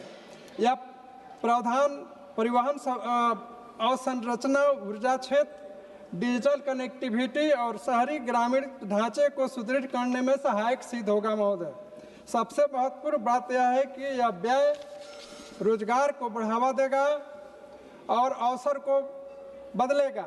माननीय सभापति महोदय, सरकार ने इस बजट में वित्तीय घाटे को 4.3% जीडीपी तक रखने का लक्ष्य रखा है। यह दर्शाता है कि सरकार विकास भी चाहती है, सरकार कल्याण भी चाहती है, लेकिन भविष्य की पीढ़ियों को कर्ज का बोझ भी नहीं डालना चाहती। आर्थिक विकास महोदय तभी सार्थक है जब हमारे नागरिक स्वस्थ हों। इसी सोच के साथ बजट 2026-27 में स्वास्थ्य क्षेत्र को विशेष रूप से प्राथमिकता दी गई है। मैं बताना चाहता हूं कि सरकार ने स्वास्थ्य क्षेत्र के लिए 1 लाख करोड़ से अधिक का प्रावधान किया है इस बजट, और इस बजट में यह बताया गया है कि 3 नए अखिल भारतीय आयुर्वेद संस्थान स्थापित किए जाएंगे और जिला अस्पतालों में इमरजेंसी और ट्रॉमा सेंटर बढ़ाए जाएंगे। जिला अस्पतालों का विस्तार, आधुनिकीकरण, बायोफार्मा शक्ति की योजना के तहत 10,000 करोड़ की निवेश की बात की गई है, जो बायोलॉजिक्स, बायोसिमिलर और बायोफार्मा अनुसंधान को प्रोत्साहित करेगी। इस बजट में स्वास्थ्य पेशेवरों, एएचपी और क्षेत्रीय चिकित्सा केंद्रों के निर्माण पर फोकस किया गया है महोदय, जिसमें 1.5 लाख केयर गिवर्स को प्रशिक्षण देने का लक्ष्य है। हर जिला अस्पताल में 24 घंटे और 24/7 ट्रॉमा सेंटर केयर स्थापित किए जाएंगे, जिससे आपातकालीन स्थिति 24 घंटे सुदृढ़ होगी और सुनिश्चित होगी।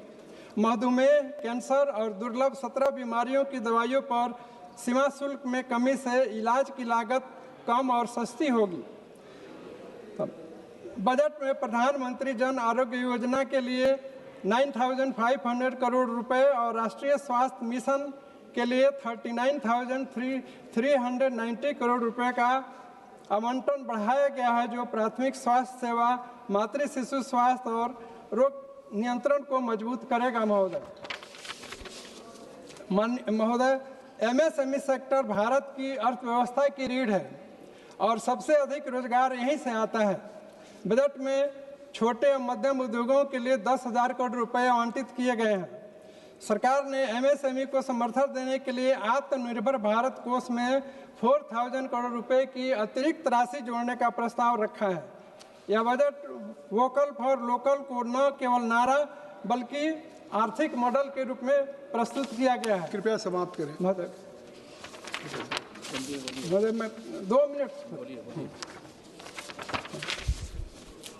महोदय, मैं इस अवसर पर अपने माननीय वित्त मंत्री जी का ध्यान अपने संसदीय क्षेत्र गोपालगंज की तरफ आकृष्ट करना चाहता हूं, जहां एक सबिया एयरपोर्ट है और जो 2020 से ही उड़ान योजना में शामिल किया गया है, लेकिन अभी तक इसकी बिडिंग की प्रक्रिया नहीं हो पा रही है और आर्थिक संरचना नहीं तैयार हो पा रहे हैं, जिसके कारण परियोजना धरातल पर उतरने में विलंब की शिकार हो रही है।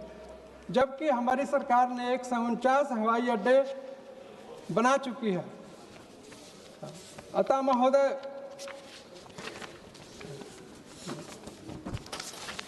मैं इस सदन के माध्यम से माननीय मंत्री जी से ये विनम्र आग्रह करता हूं कि सबिया एयरपोर्ट के लिए उड़ान योजना की बिडिंग प्रक्रिया के साथ साथ धन एलोकेट किया जाए, ताकि उसकी संरचना और उसकी बिडिंग की प्रक्रिया शुरू हो सके। बहुत बहुत धन्यवाद।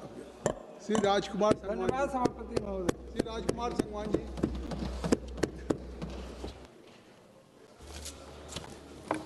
धन्यवाद सभापति महोदय, आपने मुझे बजट चर्चा में भाग लेने का अवसर दिया। मैं केंद्रीय बजट पर चर्चा में भाग लेते हुए कहना चाहता हूं कि यह बजट केवल आय व्यय का लेखा जोखा नहीं, बल्कि यह उस भारत का रोड मैप है जो आत्मनिर्भर, समावेशी और विकसित भारत के संकल्प के साथ साथ आगे बढ़ रहा है। यह बजट देश की आकांक्षाओं, किसानों की उम्मीदों, युवाओं के सपनों और महिलाओं की शक्ति का प्रतिबिंब है।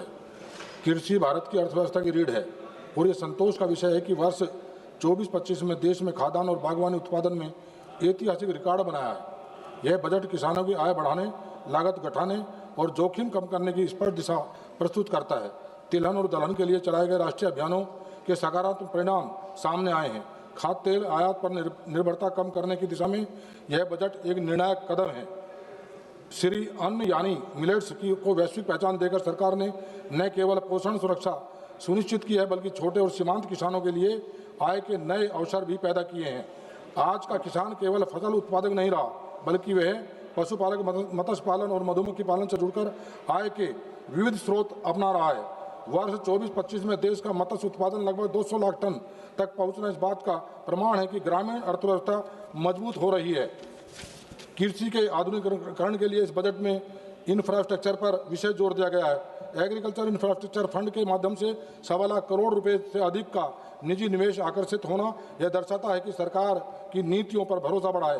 भंडारण, कोल्ड चेन और लॉजिस्टिक जैसे विस्तार से किसानों को उनकी उपज का बेहतर मूल्य मिल रहा है और ग्रामीण युवाओं के लिए रोजगार के अवसर बने हैं। ग्रामीण रोजगार और विकास के क्षेत्र में सरकार ने पारदर्शिता और जवाबदेही के साथ सुधार किए हैं। 125 दिन का रोजगार, डिजिटल भुगतान और सामाजिक अंकेक्षण से न केवल भ्रष्टाचार पर नियंत्रण होगा, बल्कि गांवों में क्रय शक्ति बढ़ेगी। यह बजट ग्रामीण मांग को मजबूत करने वाला बजट है। यह बजट महिला सशक्तिकरण को विकास के केंद्र में रखता है। आज 10 करोड़ से अधिक महिलाएं स्वयं सहायता समूह से जुड़ी हैं। 2 करोड़ से अधिक महिलाएं लखपति दीदी बन चुकी हैं और न केवल एक वर्ष में 60 लाख नई लखपति दीदी बनी है। नमो ड्रोन दीदी योजना और स्वस्थ नारी सशक्त परिवार अभियान यह साबित करते हैं कि यह बजट महिलाओं को लाभार्थी नहीं नेतृत्वकर्ता बना रहा है। राष्ट्रीय सुरक्षा और आर्थिक मजबूती एक दूसरे के पूरक हैं। यह बजट स्पष्ट संदेश देता है कि भारत सुरक्षा के साथ समझौता नहीं करेगा। आंतरिक सुरक्षा की स्थिति में सुधार, माओवादी हिंसा का सीमित होना और युवाओं का मुख्य धारा में लौटना, यह सब विकास और विश्वास का परिणाम है। आत्मनिर्भर भारत की दिशा में उत्पादन आधारित प्रोत्साहन योजनाओं ने ठोस परिणाम दिए हैं। लगभग 2 लाख करोड़ रुपए का निवेश, 17 लाख करोड़ रुपए से अधिक का उत्पादन और 2025 में रक्षा उत्पादन का 1.5 लाख करोड़ रुपए पार करना, यह बजट भारत को वैश्विक मैन्युफैक्चरिंग हब बनाने की नींव मजबूत करता है। पिछले 11 वर्षों में $750 बिलियन का FDI वैश्विक विश्वास का प्रमाण है। युवाओं के लिए यह बजट अवसरों का बजट है। मुद्रा योजना के तहत 38 लाख करोड़ रुपए का ऋण देकर 12 करोड़ से अधिक युवाओं को स्वरोजगार से जोड़ा गया है। भारत का तीसरा सबसे बड़ा स्टार्टअप इकोसिस्टम बनना यह दर्शाता है कि यह बजट नौकरी खोजने वाला नहीं, नौकरी देने वाला बजट है। शिक्षा, तकनीक और कौशल विकास पर यह बजट भविष्य की तैयारी करता है। अटल टिंकरिंग लैब्स, AI और सेमीकंडक्टर प्रशिक्षण तथा ITI के उन्नयन से भारत एक फ्यूचर रेडी नेशन बन रहा है। यह बजट विकास के साथ साथ भारत की संस्कृति, विरासत और आत्मसम्मान को भी सशक्त करता है। आर्थिक प्रगति और संस्कृति गौरव दोनों को साथ लेकर चलने की यह सोच भारत की पहचान को और मजबूत करती है। यह बजट स्पष्ट करता है कि विकसित भारत कोई नारा नहीं, बल्कि स्पष्ट नीति, मजबूत नेतृत्व, जन भागीदारी से सरकार साकार होने वाला लक्ष्य है। महोदय, मैं एक बात और जरूर कहना चाहता हूं कि बजट में जो कैंसर जैसी गंभीर बीमारियों के लिए जो सस्ती दवाओं के लिए प्रावधान किया गया है और मेरा लोकसभा क्षेत्र जहां नदियों का गंभीर खतरा है, जो दूषित जल से कैंसर जैसी गंभीर बीमारियां हो रही हैं, हमारे देश की सरकार ने बहुत सारे एम्स के सेंटर बनाए हैं, एम्स खोले हैं। अभी भी इस बजट में प्रावधान किया गया है। दिल्ली के एम्स में पूरे देश के मरीजों का पूरा भरोसा है और यहाँ पर इतना दबाव रहता है मरीजों का कि उनको भर्ती होने में दिक्कत होती है। मेरा लोकसभा क्षेत्र NCR का हिस्सा है। अगर एक एम्स का सेंटर, मरीज भी ये चाहते हैं कि अगर एक एम्स का सेंटर, क्योंकि कनेक्टिविटी अक्षरधाम से देहरादून के लिए जो बागपत होकर जाते हैं, आधे से पौने घंटे में बागपत पहुंच जाए, एक सेंटर अगर वहाँ बन जाए तो ये मरीजों का जो दबाव है वो वहाँ पर उसको हम कम कर सकते हैं। एक बात मैं और सर कहना चाहूँगा कि अभी किसानों के मन में एक भाव भी है, जो सरकारी परियोजनाओं के लिए भूमि का अधिग्रहण होता है और उस पर जो प्रतिकर किसानों को मिलता है, उस पर टैक्स से उनको राहत मिलती है। और जो अगर उसी परियोजनाओं के लिए, सरकार की परियोजनाओं के लिए अगर आपसी समझौते के आधार पर जमीन को लिया जाता है तो उस पर किसान को से टैक्स वसूला जाता है। अगर इसको भी उसी अधिग्रहण के दायरे में ला दिया जाए तो बहुत बेहतर होगा। एक बात और मैं कहता हूँ, अपनी बात समाप्त करूंगा कि मेरा क्षेत्र गुड़ शक्कर की पहचान वाला क्षेत्र है और किसानों के लिए गुड़ शक्कर के जैसी हमारे यहाँ अगर एक हब वहाँ पर ये एक्सपोर्ट जोन, ये कैसे मालूम करके लिए निर्यात का जोर बना देगा तो किसानों की आय बढ़ेगी, आमदनी दुगनी होगी। आपने मुझे ये कैसे मालूम होगा कि आपका गुड़ का क्षेत्र है जब तक माननीय सदस्यों को खिलाएंगे नहीं? बताइए। आपने मुझे मौका दिया, बहुत बहुत धन्यवाद। Shri R Sachithanandam. Very much, Speaker sir. The budget is not merely inadequate; it is structurally anti-people and pro-corporate. At a time when workers face job losses, farmers face falling incomes, youth face unemployment, and families face rising prices, the government has chosen to protect profits instead of the people. The working masses of this country are experiencing one of the worst phases of economic distress in decades. Real wages are stagnating. Unorganized workers remains without security, and unemployment among youth is alarmingly high. Yet instead of expanding public spending in generate jobs and strengthen demand, the government is obsessed with fiscal tightening for poor and fiscal generosity for the rich. There is no universal employment guarantee for urban youth, no major expansion for public sector recruitment, and no serious program to revive labor-intensive industries. This is a budget that asks unemployed to be patient while rewarding those who already control the wealth. Agriculture remains in deep crisis. Input costs, seeds, fertilizer, fuel keep rising. Climate change is increasing crop losses. Farmers are burdened with debt. But this budget does not provide a legal guarantee of minimum support price. Large-scale public investment in irrigation, storage and procurement. Strong measures to reduce input costs.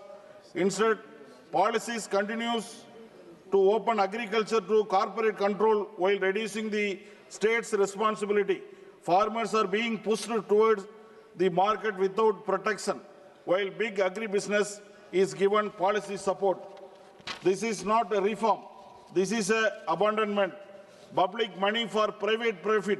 Honorable Speaker, sir, this budget clearly shows the pattern. Losses are socialist, profits are privatized. Corporate tax concessions continue. Incentives and subsidies are extended to large private players in infrastructure, logistics, and strategic sectors. Meanwhile, allocations for food security, rural development, and welfare schemes do not keep pace with inflation. The government claims there is no money for expanding social welfare, but there is always money when big capital demands support. Labor rights are being weakened in the name of ease of doing business. The new labor regime reduces job security, weakens collective bargaining, and makes it easier for corporations to hire and fire. But where in this budget is the protection for gig workers, contract workers, scheme workers, and the vast informal workforce? Workers are treated as disposable, while corporations are treated as national assets. Energy transition without self-reliance. Yes, renewable energy is discussed, but the real question is who is controlled this transition? Without strong public sector leadership, heavy investment in domestic in manufacturing of solar panels, batteries, grid systems, India will remain dependent on imports. We will become the market, not manufacturing power.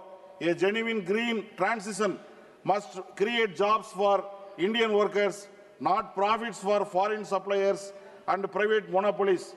Defense spending rises, social spending suffers.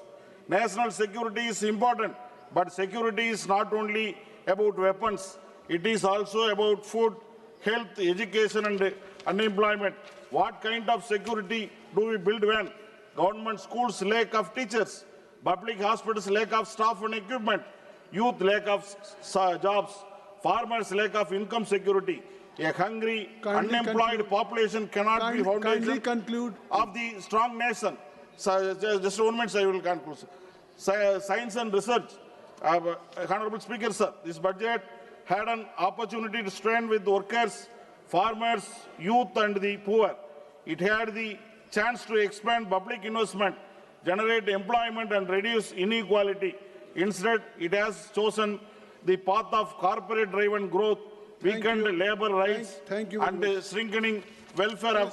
We believe in the different vision of India, an India where public investment creates jobs, where farmers receive guaranteed remunerative prices, where health and education for rights, not privileges, where workers have dignity and protection, where economic policy serves the many, not a few. The budget fails that vision. Therefore, we strongly oppose this anti-people, pro-corporate budget. Thank you very much, Sudama sir. Prasad ji, आप सुन नहीं रहे सुदामा प्रसाद जी, आप disturb कर रहे हैं उनको। धन्यवाद सभापति महोदय। मैं कुछ रखूं उसके पहले 2026 आईसीसी में अंडर 19 विश्व कप में जिम्बाब्वे के हरारे शहर में हुए विश्व कप मैच, क्रिकेट का जो मैच हुआ उसमें बिहार के वैभव सूर्यवंशी ने 80 गेंदों पर 175 रन बनाया और टीम इंडिया को जीत दिलाई। तो इसके लिए मैं वैभव सूर्यवंशी को और पूरी टीम इंडिया को बधाई देता हूं। महोदय, ये 2026-27 का बजट जो है वो जन विरोधी बजट है, कॉरपोरेट परस्त, अमेरिका परस्त बजट है, इसलिए मैं इसकी मुखालफत करता हूं। महोदय, बजट का पैसा कहां जा रहा है? बजट का पैसा कहीं देहाती इलाकों में दिखाई नहीं पड़ रहा है। न नली गली बन रहा है, न पुल पुलिया, न ग्रामीण विकास का कोई काम हो रहा है। और हम लोगों को मिलता है 5 करोड़, हम लोग के करीब 100 करोड़, 125 करोड़ का योजना अभी आ गया है। तो हम लोग क्या करें? बजट का पैसा वहाँ खर्च नहीं हो रहा है महोदय, और ये फंड में भारी दबाव है। इसलिए सर, आपके माध्यम से सरकार से हमारा निवेदन है कि कम से कम इसको 30 करोड़ कीजिए। बजट आपको जिसको देना है दीजिए, लेकिन कम से कम देहाती इलाकों में काम चले। जिन लोगों ने जिताकर भेजा है, भारी दबाव है हम लोगों पर। कितना दिन हो गया एक ठो नली नहीं बना, एक ठो गली नहीं बना। दूसरी बात महोदय कि इस बजट में धान, गेहूं, दलहन, तिलहन, फल सब्जी पर पैदा करने वाले किसानों के बारे में कोई प्रावधान नहीं किया गया है कि वो क्या करेंगे। उनकी खेती है। ऊपर से ये अमेरिका भारत का जो व्यापार समझौता हुआ, जिसमें कृषि उत्पादों पर से 0 टैरिफ कर दिया। अमेरिकी जो कृषि उत्पाद आएंगे, इससे कहिए कि भारत के किसानों के और यहाँ के खुदरा व्यवसायियों के गले में फांसी का फंदा हो गया महोदय। अभी जनवरी की रिपोर्ट है, पीयूष गोयल जी का बयान आ चुका है कि सिर्फ आप ही की ओर बोल रहे हैं सर। सिर्फ जो है जनवरी माह में इस साल महाराष्ट्र के यवतमाल जिला में 21 किसानों ने आत्महत्या किया, घाटे की वजह से, कर्ज की वजह से। और पूरे महाराष्ट्र में क्या होगा, पूरे देश में क्या होगा, इसलिए हम इस समझौते को कहा जाए कि जो पहला टैरिफ था भारत का अमेरिकी सामानों पर, या जो हम जो सामान बेचते थे उस पर टैरिफ था, उसको पुनर्बहाल करने की सरकार से मांग करता हूं। महोदय, एक पेड़ मां के नाम और करोड़ों पेड़ अडानी अंबानी के नाम, कैसे रहेगी ये धरती महोदय? आप कृपया नाम, ये धरती कैसे चलेगी अगर पेड़ काटे जाएंगे? 12,000 किलोमीटर में विकास के नाम पर, रेल परियोजनाओं के लिए, कोयला खनन के लिए, बांध और रोड परियोजनाओं के लिए पेड़ों की कटाई होगी। उनको लीज पर ये जंगल दिए जा रहे हैं। वहां के जो मूल निवासी हैं, आदिवासी दलित, उनको पुलिस बल के जरिए हटा करके, उनके विरोध को नजरअंदाज करके तमाम राज्यों में ये चल रहा है। इसलिए लगता है महाराज की महोदय की इस सरकार के जो लोग हैं, उनको बसने के लिए कहीं दूसरे ग्रह पर जमीन खोज लिया गया है। जब धरती पर पेड़ नहीं रहेंगे महोदय, तो कैसे ये सृष्टि बचेगी? सृष्टि रहेगी कैसे? पेड़ कट जाएंगे सारे के सारे पेड़, तो यहाँ ऑक्सीजन कैसे मिलेगा हम लोगों को? पानी कहां से मिलेगा? खेती कैसे होगी महोदय? इसलिए हम लोग मांग करते हैं कि इस सृष्टि को बचाने के लिए सबसे पहली जरूरत, तमाम यहाँ कोई भी पार्टी तभी रहेगी जब ये धरती रहेगी महोदय, जंगलों की कटाई पर सख्ती से रोक लगाई जाए। और एक बात ये महोदय कि यहाँ पीरपैंती में 1050 एकड़ जमीन अडानी को पावर प्लांट के लिए दे दिया गया, उसको रद्द किया जाए 1 रुपये के लीज पर। और महोदय समाप्त कर रहे हैं महोदय, ये मनरेगा को खत्म करके ये जो जी राम जी योजना लाई गई है, इसे ग्रामीण भारत के मजदूरों, खेत मजदूरों को जो काम का अधिकार मिला था वो अधिकार खत्म कर दिया गया, इसलिए इसको बहाल किया जाए। महोदय, दूसरी बात कि 4 लेबर कोड के जरिए जो मजदूरों के हितों की रक्षा के लिए ये 4 श्रम कोड, ये 44 श्रम कोड थे, उनको खत्म करके 4 लाया गया है। फिर से पुराने को वापस लाया जाए, नया को खत्म किया जाए। और तीसरी बात महोदय, एक मांग हमारे इलाके का है, सुन लिया जाए सर। जो है सोन नदी जो है वहां जलाशय की मांग, हम लोग उसमें निर्माण की बात कर रहे हैं कि अगर वो जलाशय बन जाता है तो मध्य बिहार के 8 जिलों की 42 लाख एकड़ जमीन की सिंचाई होगी महोदय, और सोन नहरों का आधुनिकीकरण किया जाए। ये हम आपके माध्यम से सरकार से मांग करते हैं, और भोजपुर में एक स्टेडियम का सरकार निर्माण करवा दे। महोदय, अभी ढेर चीज बोलना है, कहें आप तो इसको हम भिजवा देते हैं। आपकी सब बात आ गई, धन्यवाद, बहुत बहुत धन्यवाद। श्री जुगल किशोर शर्मा जी। धन्यवाद, धन्यवाद सभापति जी। मैं आपका आभार प्रकट करना चाहता हूं कि आपने मुझे 2026 और 27 के बजट पर बोलने का जो है वो मौका दिया। महोदय, मैं आभार प्रकट करना चाहता हूं अपने देश के प्रधानमंत्री नरेंद्र भाई मोदी जी का और वित्त मंत्री निर्मला सीतारमण जी का, जिन्होंने देश के प्रधानमंत्री जी के नेतृत्व में 2026 और 27 का बजट जहां पर प्रस्तुत किया। महोदय, ये बजट है 2047 में विकसित भारत बनाने की नींव का, उसकी आधारशिला का। विजय दुबे जी बैठ जाए। महोदय, ये बजट है दूरदृष्टि और दूर की सोच का। महोदय, देश के प्रधानमंत्री जी ने कहा कि हम आने वाली पीढ़ियों को एक अच्छा भारत और विकसित भारत देकर जाएं और विश्व में भारत नंबर 1 पर हो और आत्मनिर्भर हो। उसी दिशा में ये बजट जो है ये एक कदम है। वैसे तो ये बजट जो है वो 2026 और 2027 के लिए जहां पर लाया गया है, लेकिन ये सोच है आने वाले 5 वर्षों की और 2047 तक जो कार्य हमें करने हैं, उन कार्यों को संपन्न करने के लिए उनकी शुरुआत जो है वो आज इस 2026 और 27 के बजट से जहां पर हो रही है। महोदय, इस बजट में मूलतः 3 स्पष्ट कर्तव्यों पर यह बजट जो है वो आधारित है। विशेष तौर पर पहला कर्तव्य जिसकी मैं चर्चा जहां पर कर रहा हूं, आर्थिक वृद्धि को तेज करना और बनाए रखना, गति भी देना और बनाए भी रखना, जिसमें उत्पादकता और प्रतिस्पर्धा को बढ़ाना और वैश्विक उथल पुथल के प्रति अर्थव्यवस्था को सहनशील बनाना, निर्यात वृद्धि और दीर्घकालीन निवेश आकर्षित करना, ये सोच है इस बजट के माध्यम से इस सरकार की। तो मैं और दूसरा महोदय, दूसरा जो है वो आकांक्षाएं और क्षमता का निर्माण, और विशेष तौर पर भारत के नागरिकों की आकांक्षाओं को पूरा करना, शिक्षा, कौशल, स्वास्थ्य और रोजगार में निवेश करना, और विशेष तौर पर जनता को भारत की समृद्धि का भागीदार बनाना। और हर एक भारतीय का ये दायित्व बनता है कि वो भारत को आगे ले जाने के लिए अपना दायित्व निभाए और भारत को आत्मनिर्भर बनाने का कार्य जो है वो करे। देश के प्रधानमंत्री जी ने ये जो संकल्प लिया है, उस संकल्प को पूरा करने के लिए ये बजट जो है ये पेश किया गया है। और विशेष तौर पर तीसरा जो कर्तव्य, सबका साथ सबका विकास, जो देश के प्रधानमंत्री जी की सोच है, उस ओर भारत आगे बढ़ रहा है।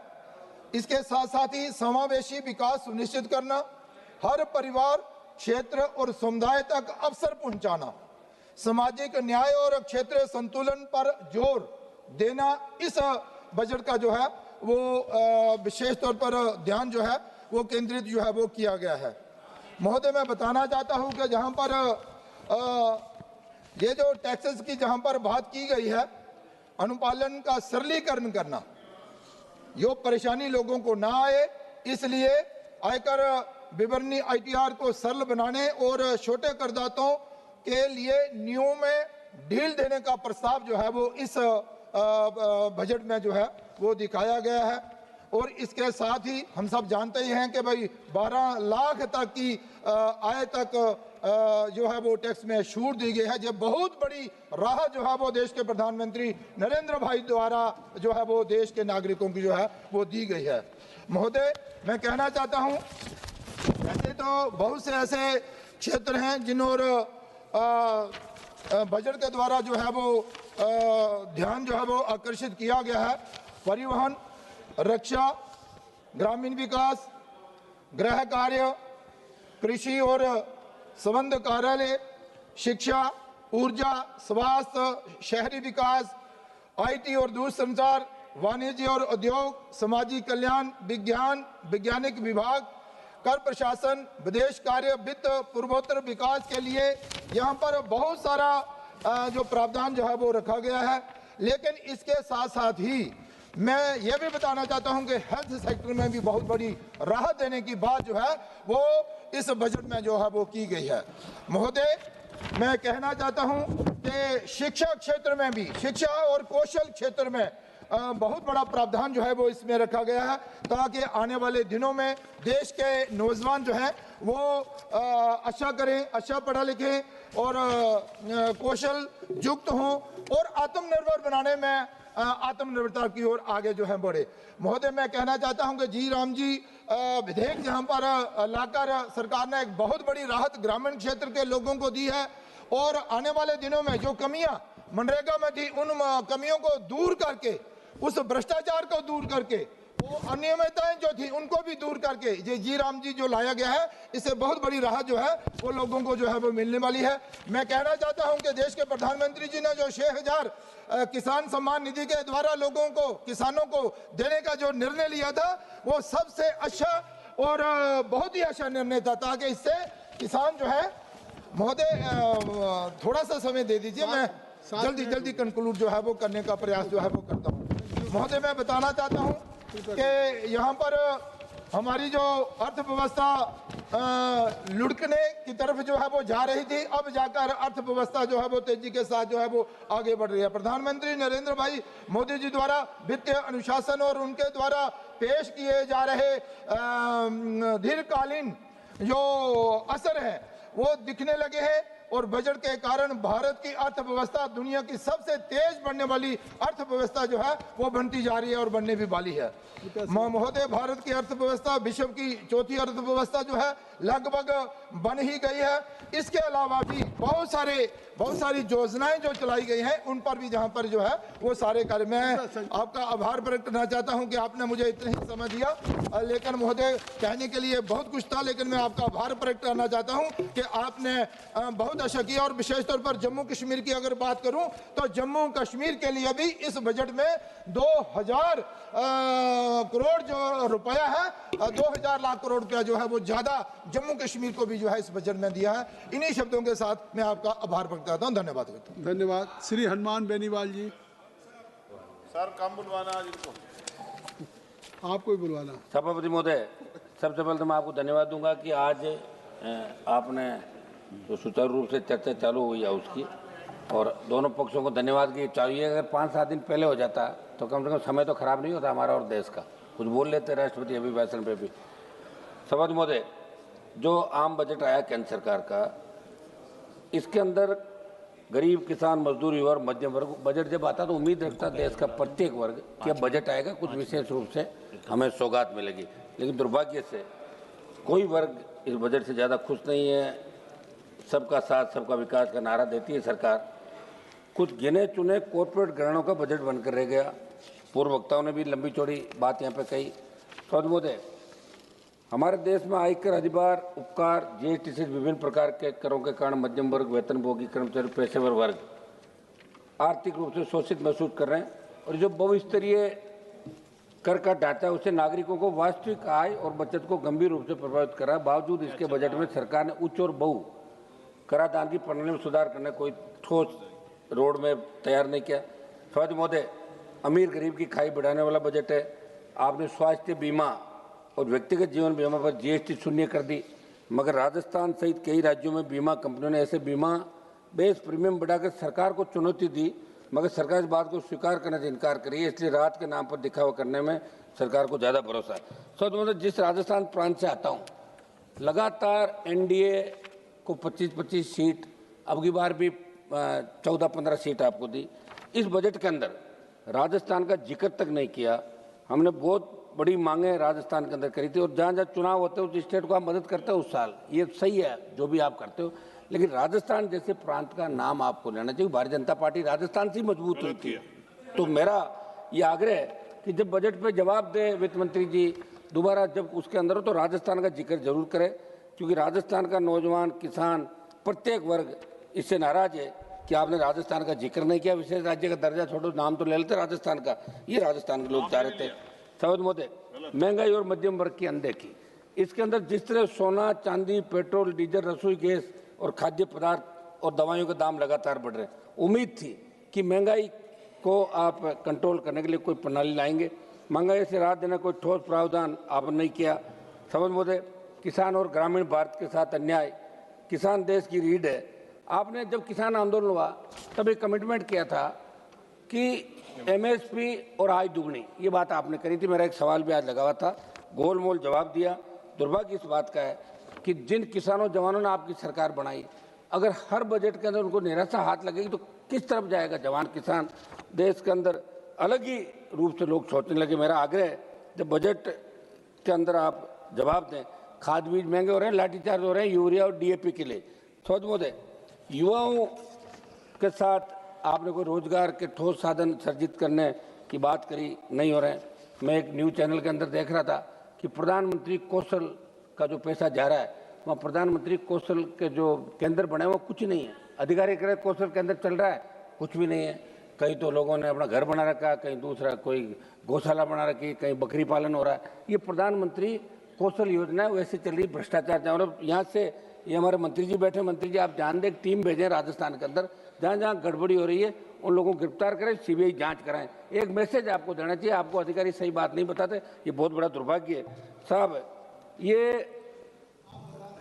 एक मिनट सर, एसएससी जैसी परीक्षाएं, पेपर लीक, भर्ती में देरी, कोई रोड में राजस्थान के तो सारे पेपर आउट हो रहे हैं। ओएमआर सीट, उससे पहले आरपीएससी घोटाले, ऐसा ही भर्ती। तो मेरा आग्रह है कि अब आप वैकेंसी निकालें और ठोस जवान का एक भरोसा। ये सब राज्य का विषय है। एक राज्य नहीं, दिल्ली का ही बता दो साहब, पूरे देश के अंदर पेपर आउट हो रहे हैं। नीट के भी पेपर आउट हुए, और भी हुए, बिहार में हुए, बंगाल में हुए, राजस्थान के अंदर हुए। तो मेरा आग्रह है कि पेपर ही जब आउट हो जाएगा तो नौजवान भरोसा कैसे करेगा? आप भी तो भरोसा, जब जहां आज आप इस चेयर पर बैठे हो, अभी आप लोकसभा अध्यक्ष नहीं सभापति है, लेकिन लोग आपको लोकसभा अध्यक्ष के रूप में ही देख रहे हैं। लोकसभा अध्यक्ष की अच्छी क्या बात है, सही है साहब। और आप मुझे बैठा दो, मैं एक दिन में मैं इसके और पावर बता दूंगा एक चक्कर के अंदर। तो जो बैठा है वही राजा है। और आप तो एक दिन के मुख्यमंत्री रहे, जब आपके नाम की मूवी बनी थी, नाइक फिल्म आई थी, देखिए आप। हाँ तो फिर तो जगदम्बिका पाल जी का नाम स्कूल में थे, जब सुनते थे कि अरे भाई मार्शल साहब ऐसे क्या कर रहे हो यार, आप तो इस बिना कोरम बोल तो रहे हम लोग, थोड़ा तो दो टाइम यार, थोड़ा टाइम दो। फिर हमने तो आपके बार आपको बाधा भी नहीं डाली, वहाँ भी नहीं आया यार, ऐसे क्या कर रहे हो? चलिए फिर क्या वहीं बुलाना चाहोगे?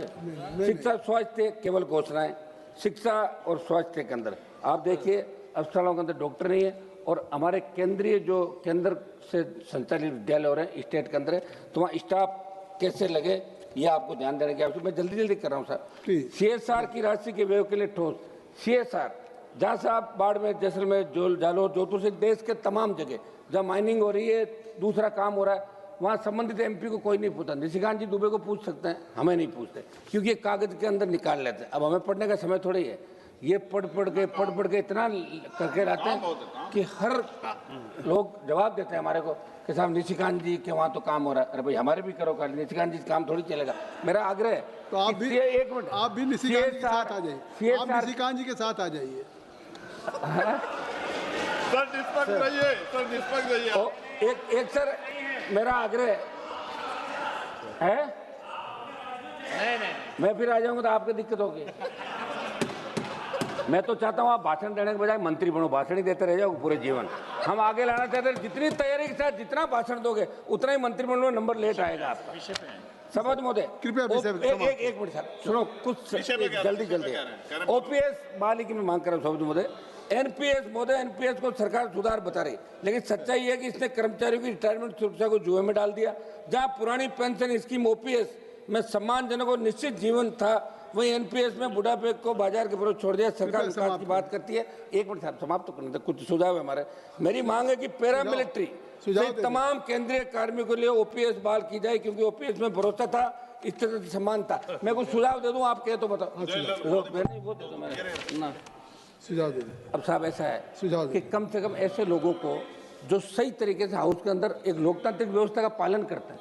हमारा जो ट्रैक रिकॉर्ड है विधानसभा का ठीक नहीं जाता, लेकिन यहाँ ठीक है, तो इसको ठीक बनाकर आगे हमें टाइम दिया करें आप लोग, क्या दिक्कत। मैं कुछ सुझाव दे देता हूँ सभापति महोदय। एक तो मेरा सुझाव है, राजस्थान की तेज 1 मिनट में समाप्त कर दूंगा। राजस्थान की भौगोलिक स्थिति विपरीत हालातों को देखते राजस्थान विशेष राज्य का दर्जा दिया जाए। अंतर्राज्यीय जल विवादों का निस्तारण करने के लिए पंजाब, गुजरात से राजस्थान के हिस्से का पानी राजस्थान को दिलाया जाए।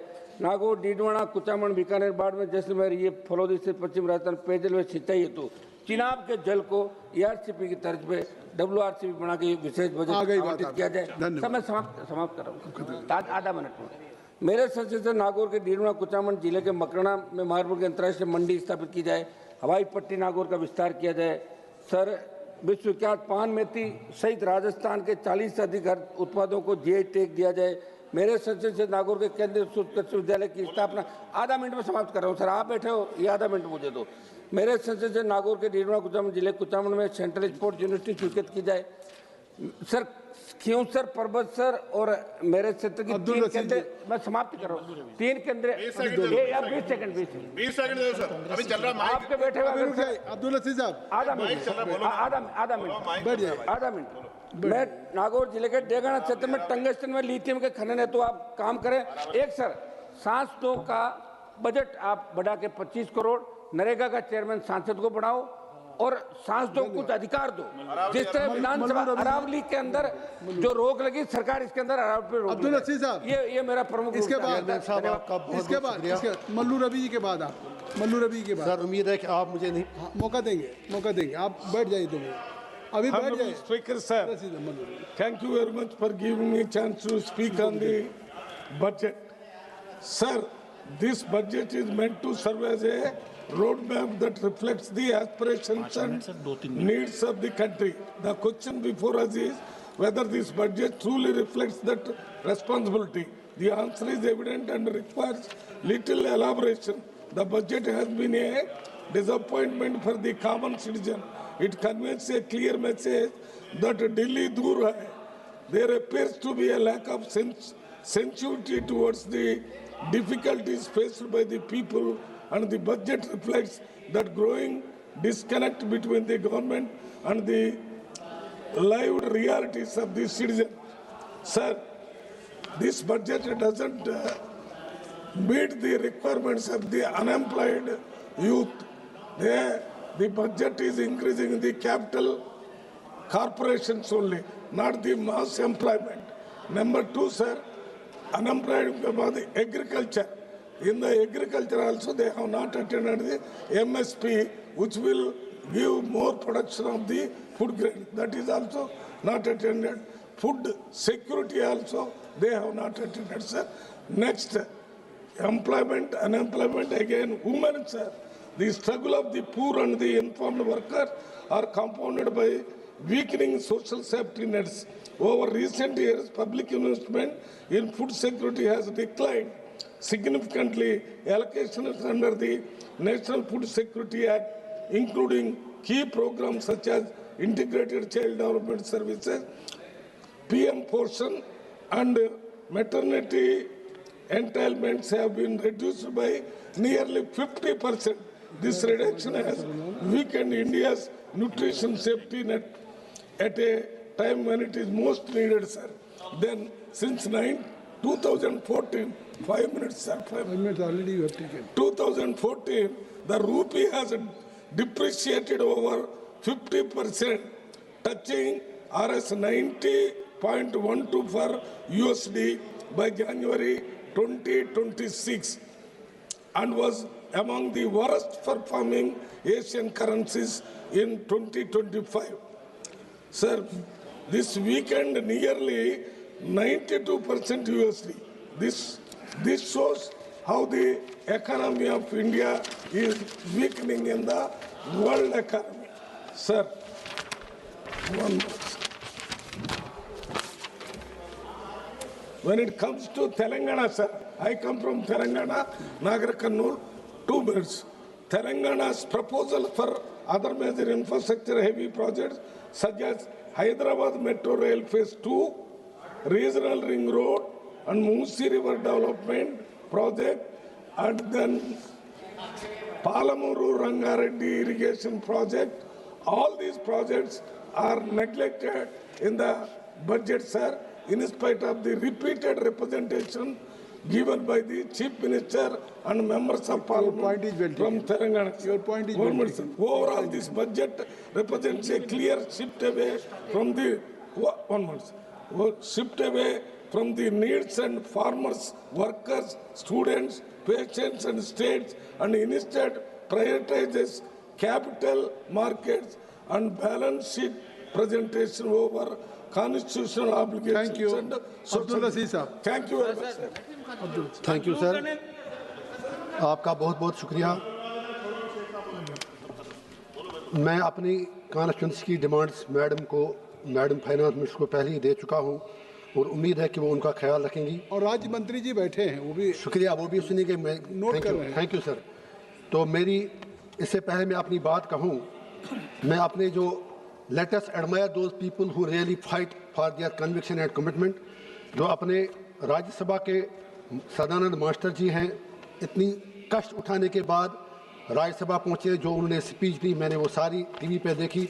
मैं उनको अपनी तरफ से cutting across his political ideology उसके साथ मतभेद हो सकते हैं, लेकिन जिस तरह वो फाइट किए अपनी लाइफ में, उसके लिए मैं उनको मुबारकबाद देता हूं।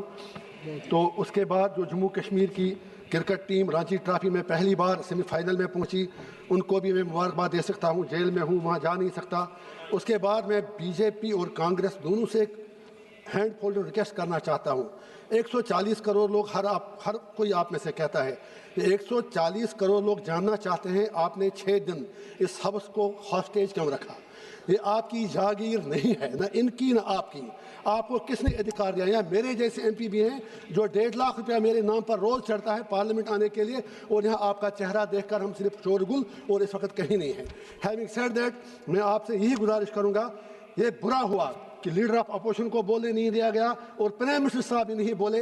इससे पार्लियामेंट का स्टेचर जो है, please for God sake think over that. मेरी ये गुजारिश है। रशीद साहब, सर बजट पे बोल लेना। ये बचत ये है जनाब, 1.5 करोड़ रुपया 1 मिनट का है, 1 घंटे का खर्च होता है। मैं तो वही बात कर रहा हूँ। मैं तो ये सर आपसे कह रहा हूँ, जहाँ तक बचत की बात है, हमारे चीफ मिनिस्टर जम्मू कश्मीर के जो हैं वो बिल्कुल सरकार के आभारी हैं। जैसा अभी हमारे जम्मू के भैया अगर आप खामोश हैं तो, जो हमारे चीफ मिनिस्टर साहब हैं उन्होंने शुक्रिया अदा किया सरकार का कि हमें बहुत पैसा मिल रहा है, लेकिन उस पैसे का क्या करें अगर वहाँ अमन शांति ना हो। सरकार का दावा है कि 5 अगस्त 2019 के बाद जम्मू कश्मीर में एक नया कश्मीर बना है। हो सकता है अगर वो अपने दावे में सही हैं तो मैं एक ही गुजारिश करूंगा, इस बचत प्रोविजन में कुछ करोड़ रुपया रखें। जम्मू कश्मीर के लोगों से एक छोटा सा रेफरेंडम करा के पूछें क्या वो 370-35 से हटाने से खुश हैं। अगर थे, हम सब आपका बहुत ही आभार प्रकट करेंगे। उसके बाद मेरी ये गुजारिश है, आप चाहे कितना भी पैसा मर्जी दे दें, लेकिन जब तक आप मेहरबानी करके आप अगर वहाँ की सड़कों पर सोना भी बिछा दें, आपको 370 और 35 से सूद के साथ वापस देना पड़ेगा। You can't do it like, समाप्त ही कर रहा हूँ, आप ऐसा नहीं कर सकते। मेरी ये गुजारिश है, ये मेरी गुजारिश है, आप ऐसा नहीं कर सकते। आपने अत्याचार हमारे साथ किया, आपकी आइडियोलॉजी थी, आप लड़े, हम भी 100 साल लड़ना पड़े, 370-35 से आपको देना ही पड़ेगा। और मेरी आपसे ये गुजारिश है, कश्मीर पंडितों की बात निकलता है। वो बात आपकी, देखिए जो पार्लियामेंट से कानून बना है उसको आपके सभा की कार्रवाई, अब आप अपनी बात को समाप्त करें। गया 370 हटाना है, चलिए सर कोई की। हाँ जी, शुक्रिया हो गया सर, हो गया। आपकी बात आ गई। अब्दुल रशीद साहब, आपकी बात आ गई, आपकी बात आ गई।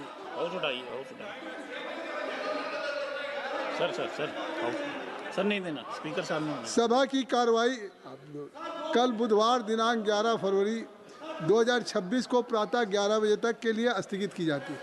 8 बज गया।